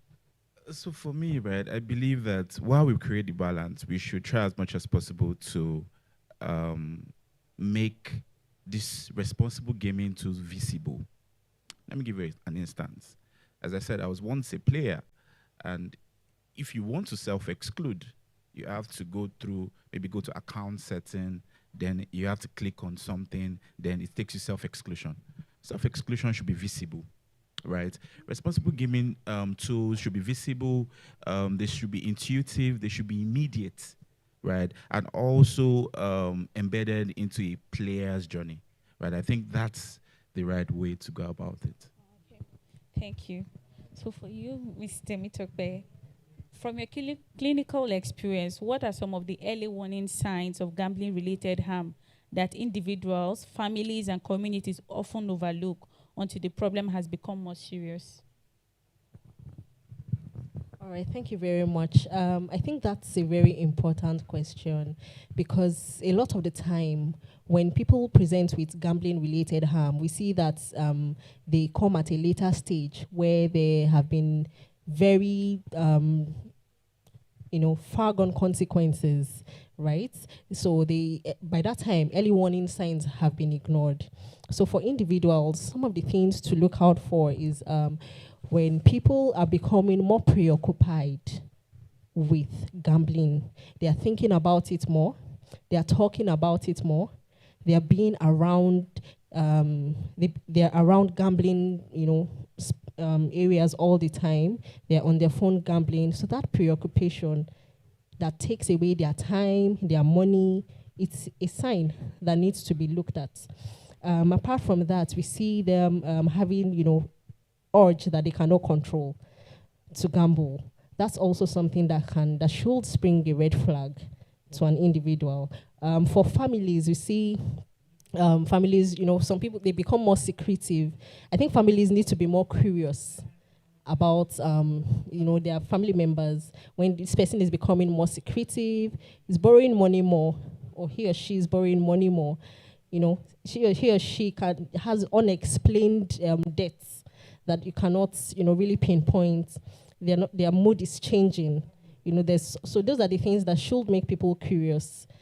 Although they may directly or indirectly point to gambling, but it should inspire curiosity in family members and community members at large. A follow-up question to that. When people think about gambling-related harm, they often focus on financial losses. What are some of the less visible psychological and social impacts that deserve greater attention? All right, thank you very much. So some of the less visible psychological impacts from gambling-related harm includes things like stress, increased levels of stress, or increased levels of anxiety. These are some of the psychological impacts. We have things like low self-esteem. We have things like a person constantly feeling shame, constantly feeling guilt, that they have, maybe spent more time or spent more money and lost, or, chasing losses is also something that can, inspire some of these psychological feelings.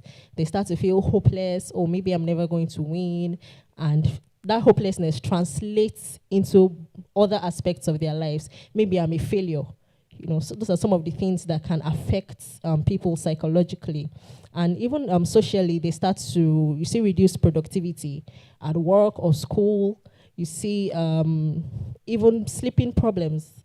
They start to have sleep disturbances, and even reduced engagement in community activities as opposed to how things were before they started having these gambling problems. So those are some of the psychological and social problems that can occur in gambling-related harm. I want to ask Dr. Tolu, when it has to do with gambling-related problem, most times we focus on the players because they are the first point of contact and they're the ones facing the harm. But from your field, are there other, can you tell us how families are being affected and the impact it has on them? So we know that with players, they get to face financial loss. Sometimes they get to lose their jobs, and if the cases are extreme, it just goes on and on and on, and then you realize that, okay, there's nothing left with this person. But I think most times we don't really focus on the family, the friends, everyone around them. So what do you have to say about this, sir? So I like your question now because this one is from you. Doesn't sound like something that you're reading off. I want to break the table a little. Am I allowed? Yes, you are. Okay, so first of all, one of the presentations that we had earlier was talking about the marketing of the message. We talked about selling a message of hope versus selling a message of entertainment. But as you are all sitting out here, we know that the reason why some of you are seeing those ads on your phone is because they are telling you that if you look at it, you will make money. So they are selling hope. So it is like, and I'm sure some of you have experienced it. You are in your workplace, you have a boss that is a bully. Or you were in school and you had mates that were bullies. And instead of addressing the bully, they are telling you that, you know what? Instead of facing the bully, just try and avoid the bully. You know, when the bully is coming in this direction, go left. Why are you not addressing the bully? So originally, in the context of things, we looked at the operator and the player. We now realize that the player was suffering consequences that the operator was making money from. We now introduced a third person into the role. That was the regulator. We expected that the regulator would set the standard to protect the user against the operator. But the regulator has now taken a different position. Operator is making money. You cannot just be making money for nothing. So regulators turned it into a standard for operators and a taxing from operators, not really protecting the player, but focusing on standards for the operators. And it's such a fragmented thing because it is a national conversation because there are different players across board. So if, for example, you live in Ogun State, you can still participate in games from Lagos, right? So it's a national issue. And then I'm telling you, you are suffering or you have the risk of developing diabetes, for example, because in your family, father had diabetes, great father had diabetes. But I tell you to come and work in Coca-Cola Industries. And I tell you, don't drink the Coke. It's not good for your health. But I expose you to the risk of drinking Coke. What will happen? And then they now tell you they want to create processes to help you protect yourself against it. This is like telling someone who is an addict of weed, for example, don't worry, you can control yourself. Just smoke one stick, you'll be okay. Addicts are never in control. No matter the type of addiction that it is, whether it is drugs, whether it is gambling, whatever name you name it, the assumption that that person has power to hold that control is questionable. The second thing that is questionable is the assumption that the operator knows what the player needs. And because they've designed technology, it is also an assumption that has also failed. There are many issues that come to play. There are the financial issues that we've often talked about because gambling, when you hear gambling, next thing you think about is money. So there's the financial implication of, I'm gambling because I want to make more money, but I'm spending more money and I'm not making any money. There's the direct impact of you going to borrow more money and then the distress that comes with owing plenty people seeing you as a terrible person. There's also the impact of how your family members will now be the one rallying around to try and save you. Or your family members are now the ones running around because they want to protect their names. It's the same thing that would apply beyond gambling to loan debts. Because sometimes it extends to loan debts to be able to service your gambling. And so now you now have the problem of the addiction, and you also have the problem of financial ruin. So essentially, it goes beyond just telling people you have the capacity to hold yourself. It goes beyond just setting screening tools. Screen yourself and we'll tell you whether you qualify to play or not. Because your screening tools itself will limit people. And then people will find a way to still do it. So you need to start going beyond, let's educate the gamer. It won't work. It's like educating the person at risk. You educate the gatekeeper. the person who will observe or who will see the impact. You educate the employer who sees that the employee is no longer performing at work. You educate the family members who now sees that their child has become withdrawn or the husband is now becoming aggressive. You educate the people who are around them to be able to get the support that they need, because beyond the impact of what it will do to them, those other family members will suffer the consequences of it. So beyond just saying you want to support the person, for your own safety, be a gatekeeper for everybody around you. And I think that is the most important message. Thank you so much, sir, for that. Thank you so much. Thank you. So, Mr. Ladipo, in addition to what he has said, okay, so he said educate everyone involved. Remember, I asked the question, I said, how does it, most times we focus on just the player, and we forget that it's not just the player affected, the family, the friends, and everyone around. When it has to do with education, educating the families and everyone involved, I would want to know, I would want to know, how is that going? Is it something that we have? Oh, thank you. I'm sorry, they just took me off that. So yeah, when it has to do with education, because you mentioned prevention and Gamble Pause, I know from the little I know of Gamble Pause, we go about awareness and all of that. How much effort has been put into families being educated, oriented about the harm of gambling? Okay, and do you think there's more that we need to do collectively? Okay, so for us, right, education is, I think we've used that word so much in this context, right? We have to look beyond that. At Gamble Pause, what we've come up with is we are building an app, right?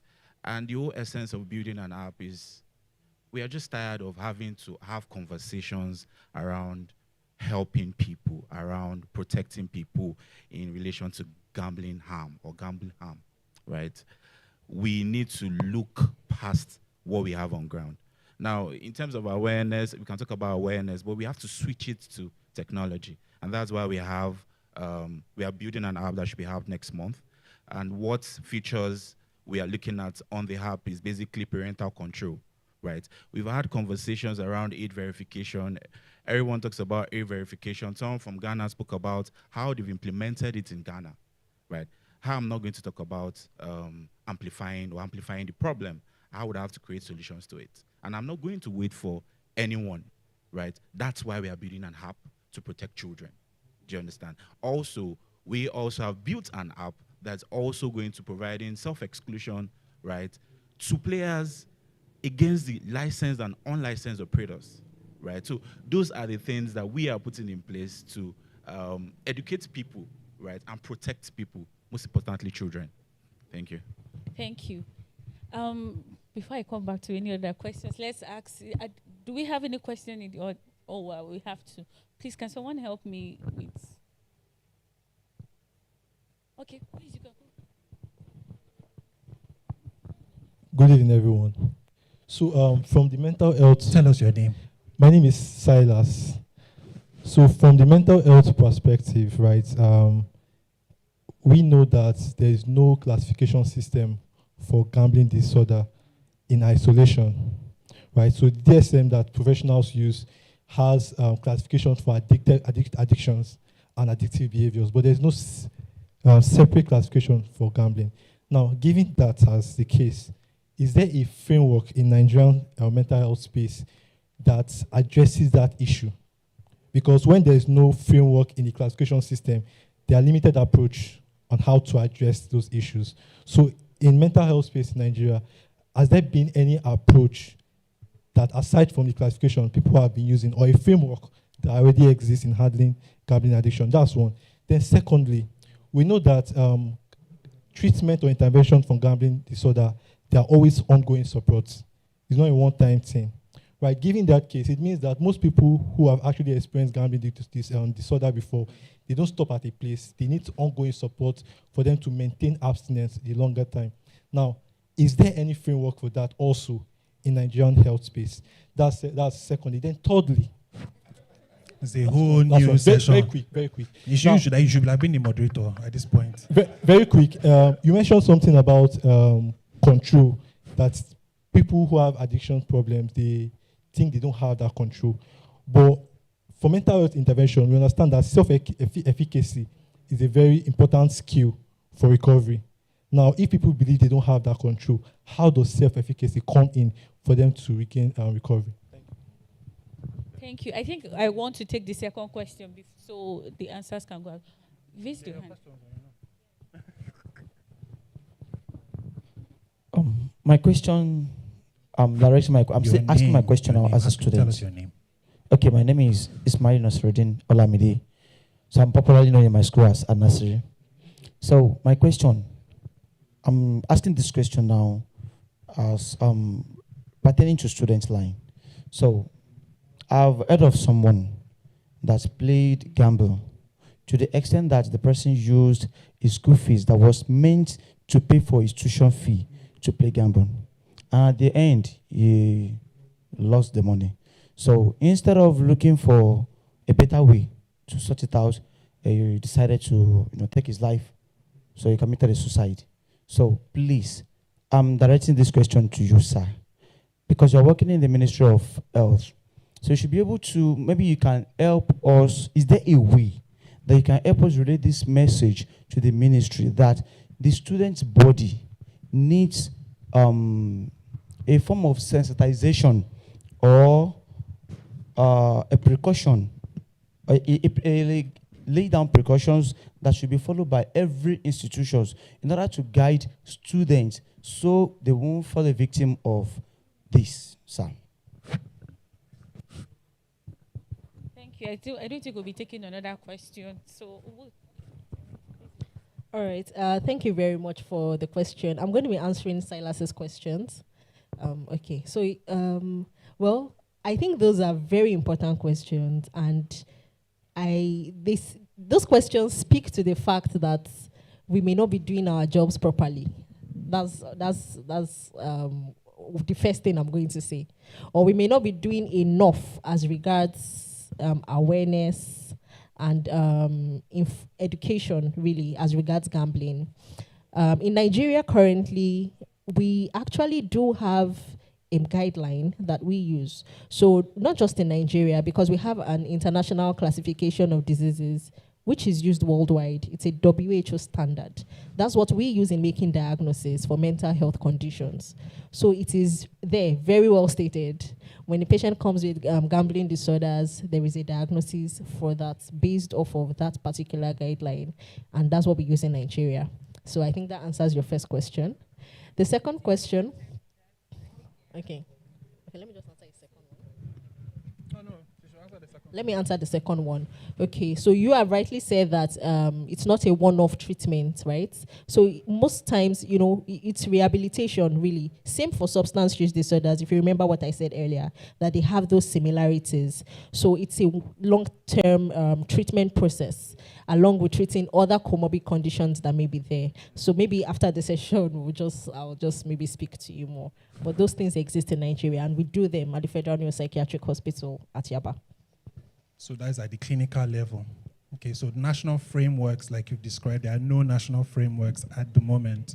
I know that the Federal Ministry of Health is working on something. But at the present, a national framework for addiction as a policy does not yet exist. Okay? And part of the reason why that I mention is that it is not yet regarded as a public health priority. Okay, so when it becomes a public health priority, then you can have things like national frameworks, policies that come to play. But before that can happen, you require a little of data for them to be able to generate that kind of policy. Okay, so you need evidence to generate policy. So we need evidence from the gaming regulators, you need evidence from the operators. And like she tried to describe, when they come, like he was saying, they will come with suicidal ideation, they will come with self-harm, they will come with severe depression. Those are the things that the doctors will treat. So they will first manage that, but they will now go back and say, well, why did this person? And they will try to, work that out. Support groups for that are important. I would say it's very important to have a government framework to make it happen, but rather than waiting for that, organizations like Gamble Pulse, Gamble Alert are the fourth player that can make it happen.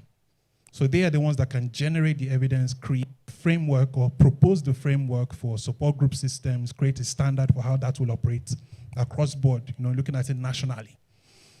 We can't force anybody not to do anything, like sir. I'm sure you went to university, they set certain rules, and you was like, who is this rule for? Definitely not for me. And as you know, the more you set rules, the more people will resist. And younger people will continue to get innovative and creative to come up with new ways to be able to usurp whatever thing you have come up with. So again, don't focus on the person at risk. Focus on their gatekeepers. Focus on the people who watch over them, who can see when something is wrong. They're the ones that you need to educate, enlighten, because they're the ones that will identify the problem. Insights, like you mentioned, is I think where you were going for. Many people don't have insights. Many people sitting in this room don't even know what they are dealing with. They may see certain symptoms of goals that they have, but the key issue that they may have, they may not yet know. So when you get insights on that, but when somebody else gives you insight, it is not insight, because you resist it, you reject it. If you're struggling with depression and someone comes to tell you, I'm struggling with depression, do not accept it, even if it is truth. Okay? So there's work to be done. There's space for the fourth player. And I think that is probably where I will just pause for now.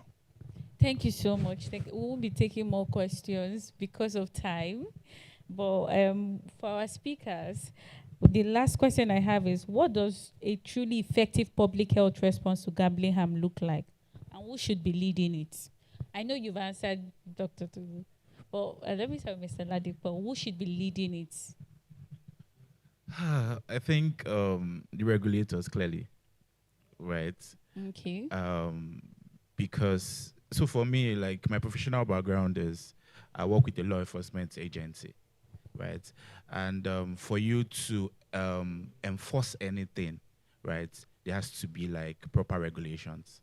So I think in terms of this, we need regulations and we need the regulatory arm of it in place. Okay. Does anyone have I disagree. any? Okay, I know.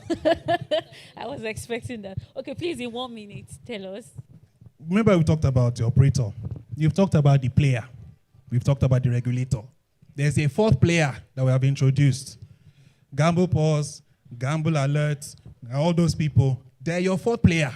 They're the ones that can put the regulator in check. They are the ones that can inform the regulator when the operators are acting out of line. They're the ones that can tell the operators that this is what the regulator is saying. If you don't act properly, I will report you. They are the ones that are your gatekeepers. They're the ones that are your accountability partners. They're the ones that will tell you that these standards they have set are not the correct ones. They, Gamble Alert, they are the ones that will drive it. Yes, so I was just actually going to say that I don't think there's any one person or any one body that should lead it. Really, everybody has a seat at that table because whatever you do affects the other person, really. I think we're done. Thank you so much for being a part of this session. Thank you.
I mean, that's in advance. Yes, so his tomorrow, birthday is his phone will tomorrow. be blazing tomorrow. No, please, I'm his account manager. Okay. Please, you can sit down, send, not donations, so donations is for the company. Please send money that we can spend. That you can I'll spend. collect on his behalf. We want to say thank you on behalf of the Gamble Alert team. They sent me, so the query should copy everybody. And they said we should tell you we love you. Thank you for your intelligent leadership. Thank you for your selfless heart. We love you very much, sir. Thank you. So, yes, Wura. So we have the awards. We have a list of awards for this very occasion. I mean, awards for persons who have proven their mettle to be super excellent, aside from being excellent, to be super keenly interested in having a gaming ecosystem that everyone can thrive in Africa. So we'll run you through the list of awards and the nominees. Before we run you through the list, what we envision in the future of the Responsible Gaming Symposium is what we call the Responsible Gaming Awards. Very soon we want it, something that everybody internationally will want to be part of, because of how much impact it is going to make in the future. And then today we are going to be giving out awards. We are going to be inviting some people up to present the award. However, we have a recorded playout that will mention the award, whilst the person who will be calling out will unveil the award to us. Okay? So before then, can we please have a decorum protocol? Can you help us? Let's have let's have some level of silence, and we can reduce the movement, please. This is a grand moment for some persons, and it's very good when we do it in an orderly way. Can we please reduce the movement? Kindly reduce the movement while we focus on the screen for the video. Okay, are we ready, media? Are you ready for us? For the presentation of this particular award, we would like to call Mrs. Binkwe as she comes up to present this particular award, the first award. Thank you. A round of applause for Mrs. Ola Binkwe Akingba as she comes on stage to present this award.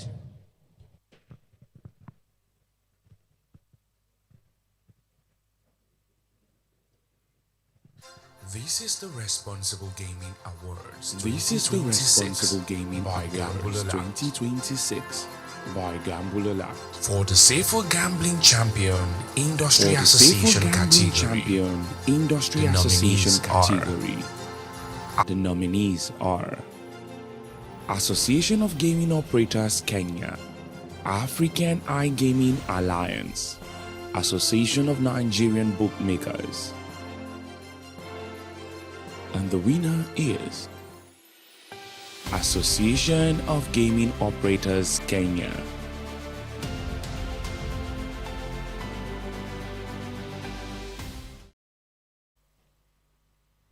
Please, can we keep jamming our hands? The CEO of Gamble Alert, please, can you join them up stage as we do this?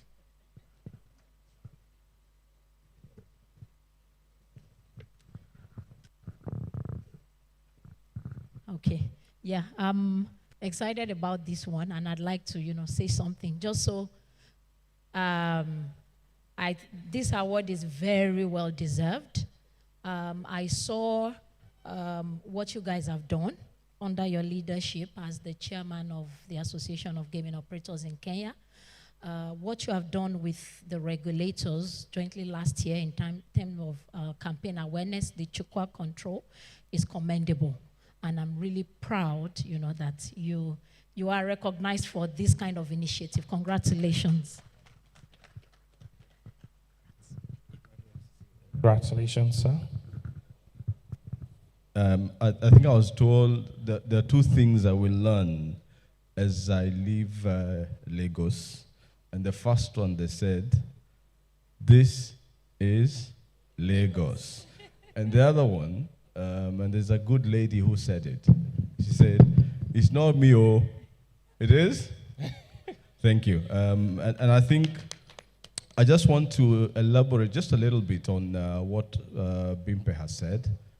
For last year, in Kenya, we had a really big challenge because there was a lot of public outcry, and the whole public went up in arms against the industry.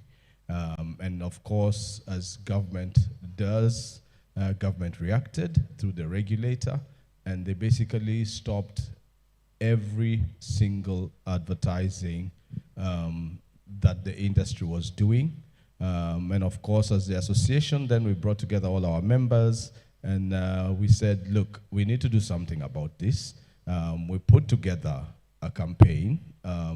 This was run on the radio, on TV. We actually went out even into the different parts of the country, bringing people together under the local administration, just to sensitize them and to make them understand that betting and gaming, however you choose to see it, must never be about you losing any part of your income. The campaign ran for a month and a half across all the TV stations, even the vernacular ones, the radio stations as well.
For Community and Player Education Initiative Awards, the nominees are Kingmakers, Association of Gaming Operators Kenya, National Gaming Board South Africa, Bet9ja,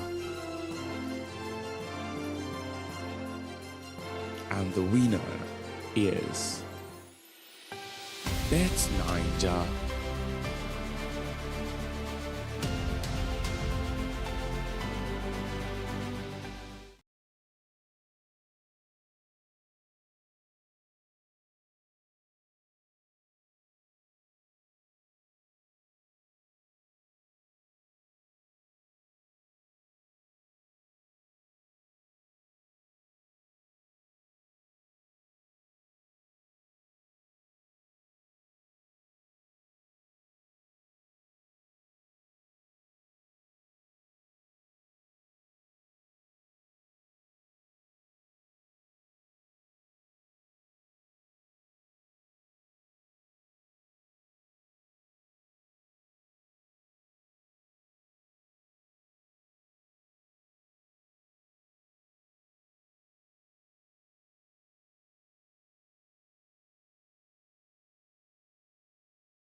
for outstanding media contribution to responsible gambling.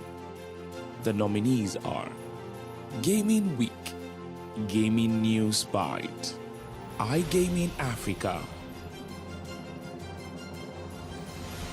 and the winner is iGaming Africa.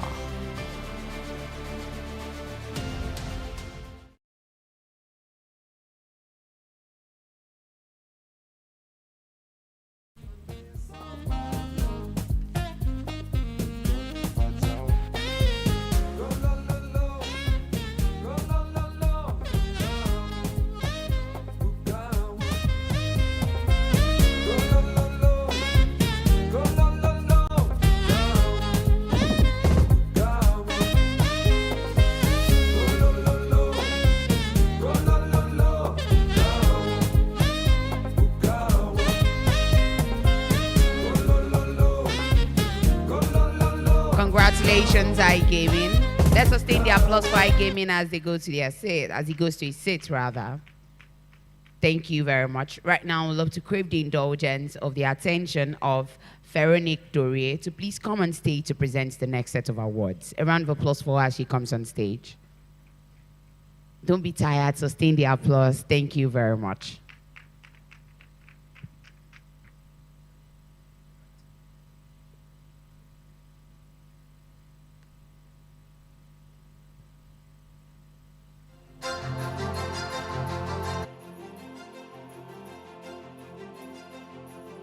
For the Award of Player Protection Campaign of the Year, the nominees are Bet Ninja, Bet Great, Kingmakers, and the winner is Bet Great.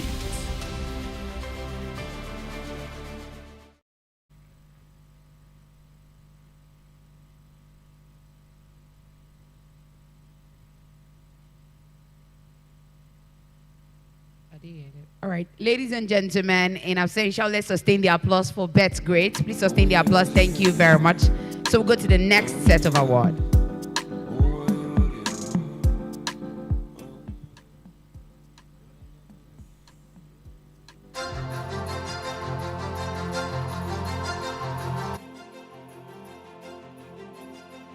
For outstanding regulatory contribution to player protection, the nominees are Lagos State Lotteries and Gaming Authority, Botswana Gambling Authority, National Lotteries and Gaming Regulatory Board, Uganda, National Gambling Board, South Africa. And the winner is Lagos State Lotteries and Gaming Authority.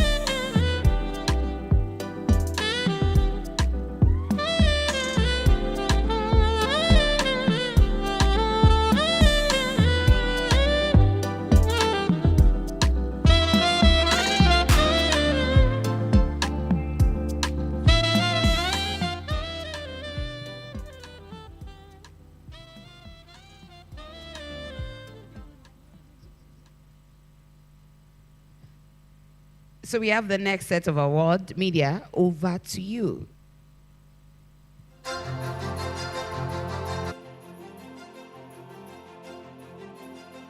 For operator commitment to player recovery support, the nominees are Sporty Bet, Power Tech, Bet Ninja, Kingmakers, and the winner is Power Tech.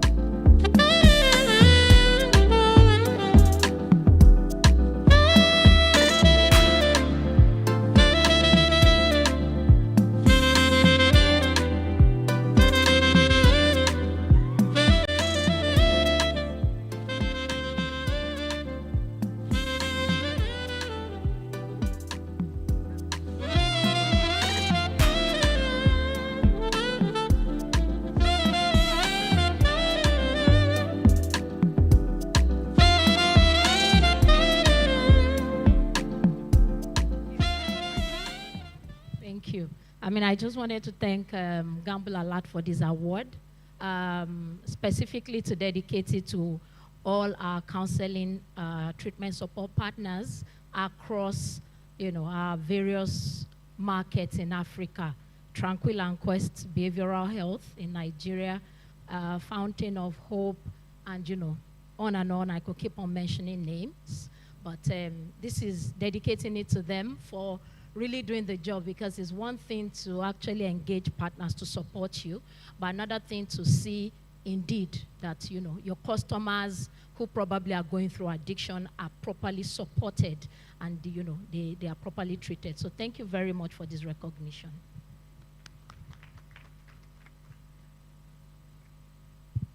Kindly sustain the applause as she goes to her seat. Thank you very much, Veronique Dorier. Thank you so much for being warm enough to present the awards. Right now, we'd love to crave the attention and, of course, the indulgence of John Mutua to please come on stage to present the next set of awards. A round of applause for him as he comes on stage. Thank you.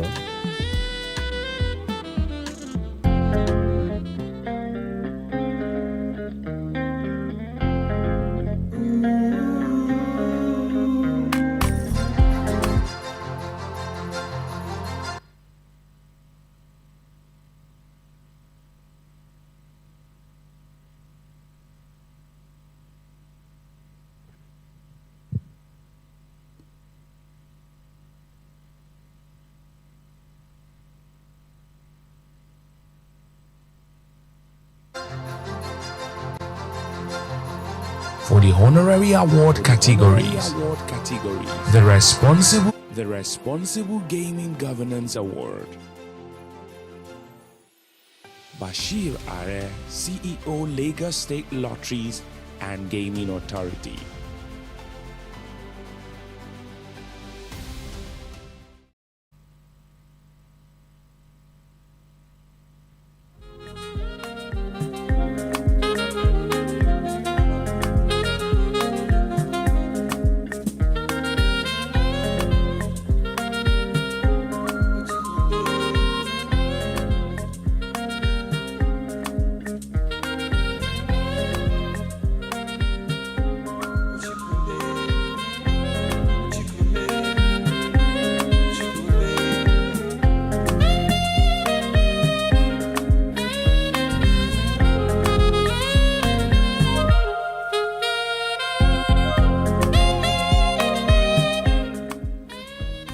Congratulations to Mr. Bashir Are, proudly represented. Thank you very much. A round of applause for her. She goes to her seat.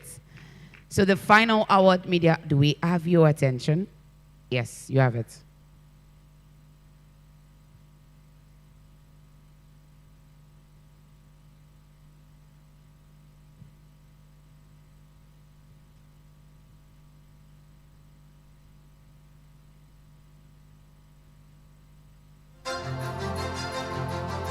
For the honorary award categories, the Responsible Gaming Governance Award.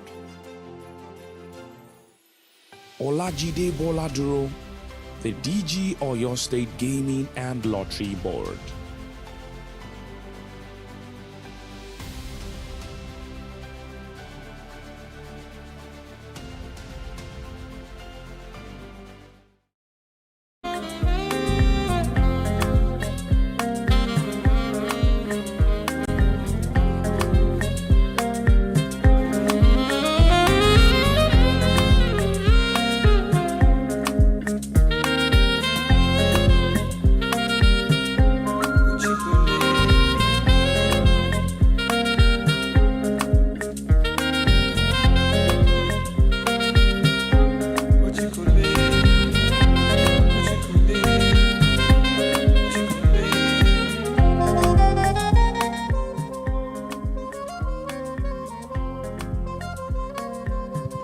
A very big thank you to all our presenters, and very much thank you again to all the awardees, the honorary awardees, and of course the nominated awardees. A round of applause once again for them.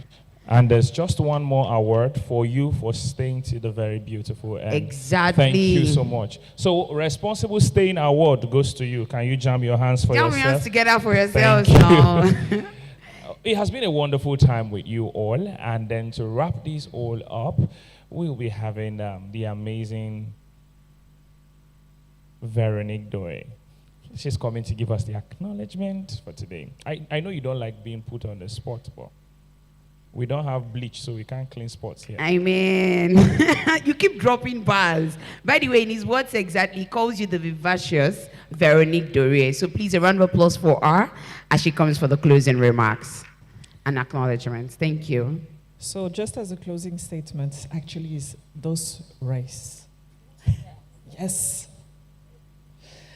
Sorry, I didn't prepare anything. I wasn't expecting that I have to do any speech. Thank you for this second year. I'm very happy because last year we did a great year, so the bar was very high. And I think this year we've passed it. We have like incredible guests coming from abroad. Thank you to all our peers that came from Ghana, that came from Kenya, and there's probably other countries that I'm missing, but thank you so much for coming. We really appreciate your insights and also understanding like how things are done in your country. It's a lot of learnings. Thanks also to all the regulators that showed up this year. We really appreciate. We can see that it has gained momentum.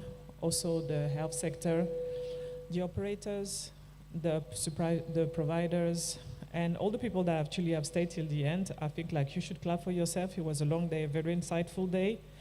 And we can see that things are progressing. Obviously, I'm going to mention again the great work that is done by Gamble Alert. Nothing could be done like without you guys, so we really appreciate. More could definitely be done. I think I've been quite vocal about it, and Fadeke as well. More could be done. Funding is needed. There's still a lot to be done. There's still a lot that can be improved in the industry, globally, but also at the continental level. We have the youngest population, the most dynamic population. We are going to be a big target, be for operators outside, but also operators on the market. It is, if it's done properly, it is a very good industry, an industry that can generate a lot of employments, good level employments, taxes. So we have to nurture and cherish this industry. And by that, we need to start first with like the player, making sure that they can play in a very safe environment. And we thank again Fisayo and the whole Gamble Alert team for their support, for what they contribute to the country, and for the visibility that they bring to this case nationally. Thank you.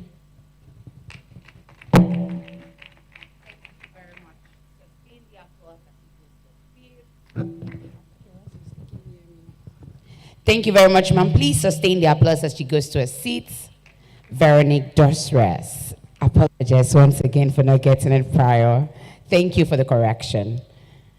Ladies and gentlemen, you would agree with me, you would agree with us that we've had such a systematic yet significant day. It's an event that would be etched in our memories, especially when it comes to the gaming ecosystem across Africa. And honestly, it has been an honor co-moderating the whole event from start to finish with the phenomenal Jessie Falodon. My name is Burawala Olagoke, and it has been such a privileged honor to be right here. So over to you, Jessie. We want to thank all stakeholders, all partners, everyone who had to travel from far and wide to be here. Yes. For everyone, every volunteer, we want to say we see you. Thank you. Thank you for building towards a bigger Africa. And guess what? We are not stopping at Nigeria alone, right? Where are we going next? Okay, don't worry. Just follow our page to find out. But this is just the beginning. Yes. Thank you, thank you, thank you so much. And with this, we say goodbye. See you at the Responsible Gaming Symposium 2027. A round of applause for yourselves. So make sure you give 7 people a responsible high five as you go out. Make sure you. Are you doing the high fives already? 7. Make sure it's 7 people. Give them a responsible high five. Also, we would like to have group photographs on stage. Right on stage, yes. Both the award winners, please just come on stage. A group photograph. All the award winners. And also the speakers also can join them. Speakers, award winners, even if we have stakeholders that are still right here, you can please come on stage for you. Okay, we can use right here. Okay, that works. The below and MCs, thank you. By the way, we haven't been snapping with them. Why? So I guess we'll snap with them right now.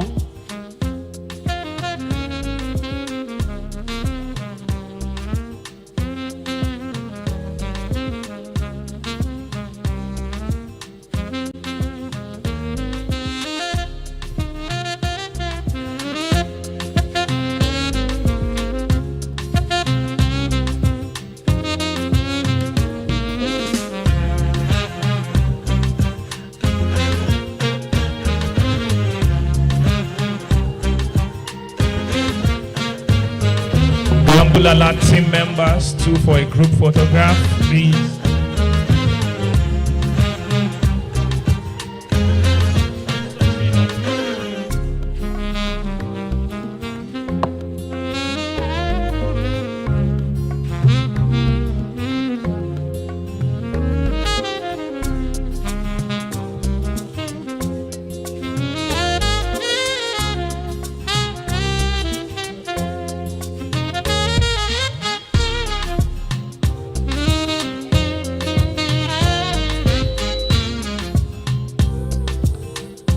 Award winners, we need your attention right here.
All the members of team of Gamble Alert.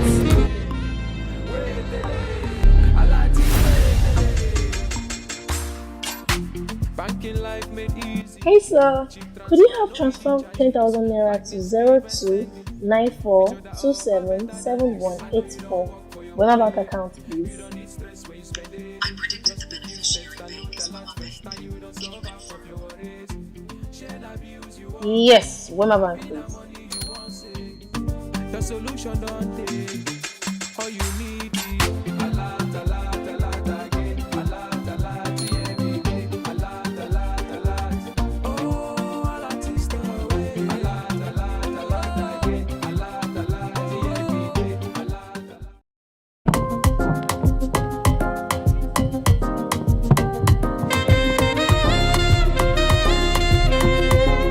alert.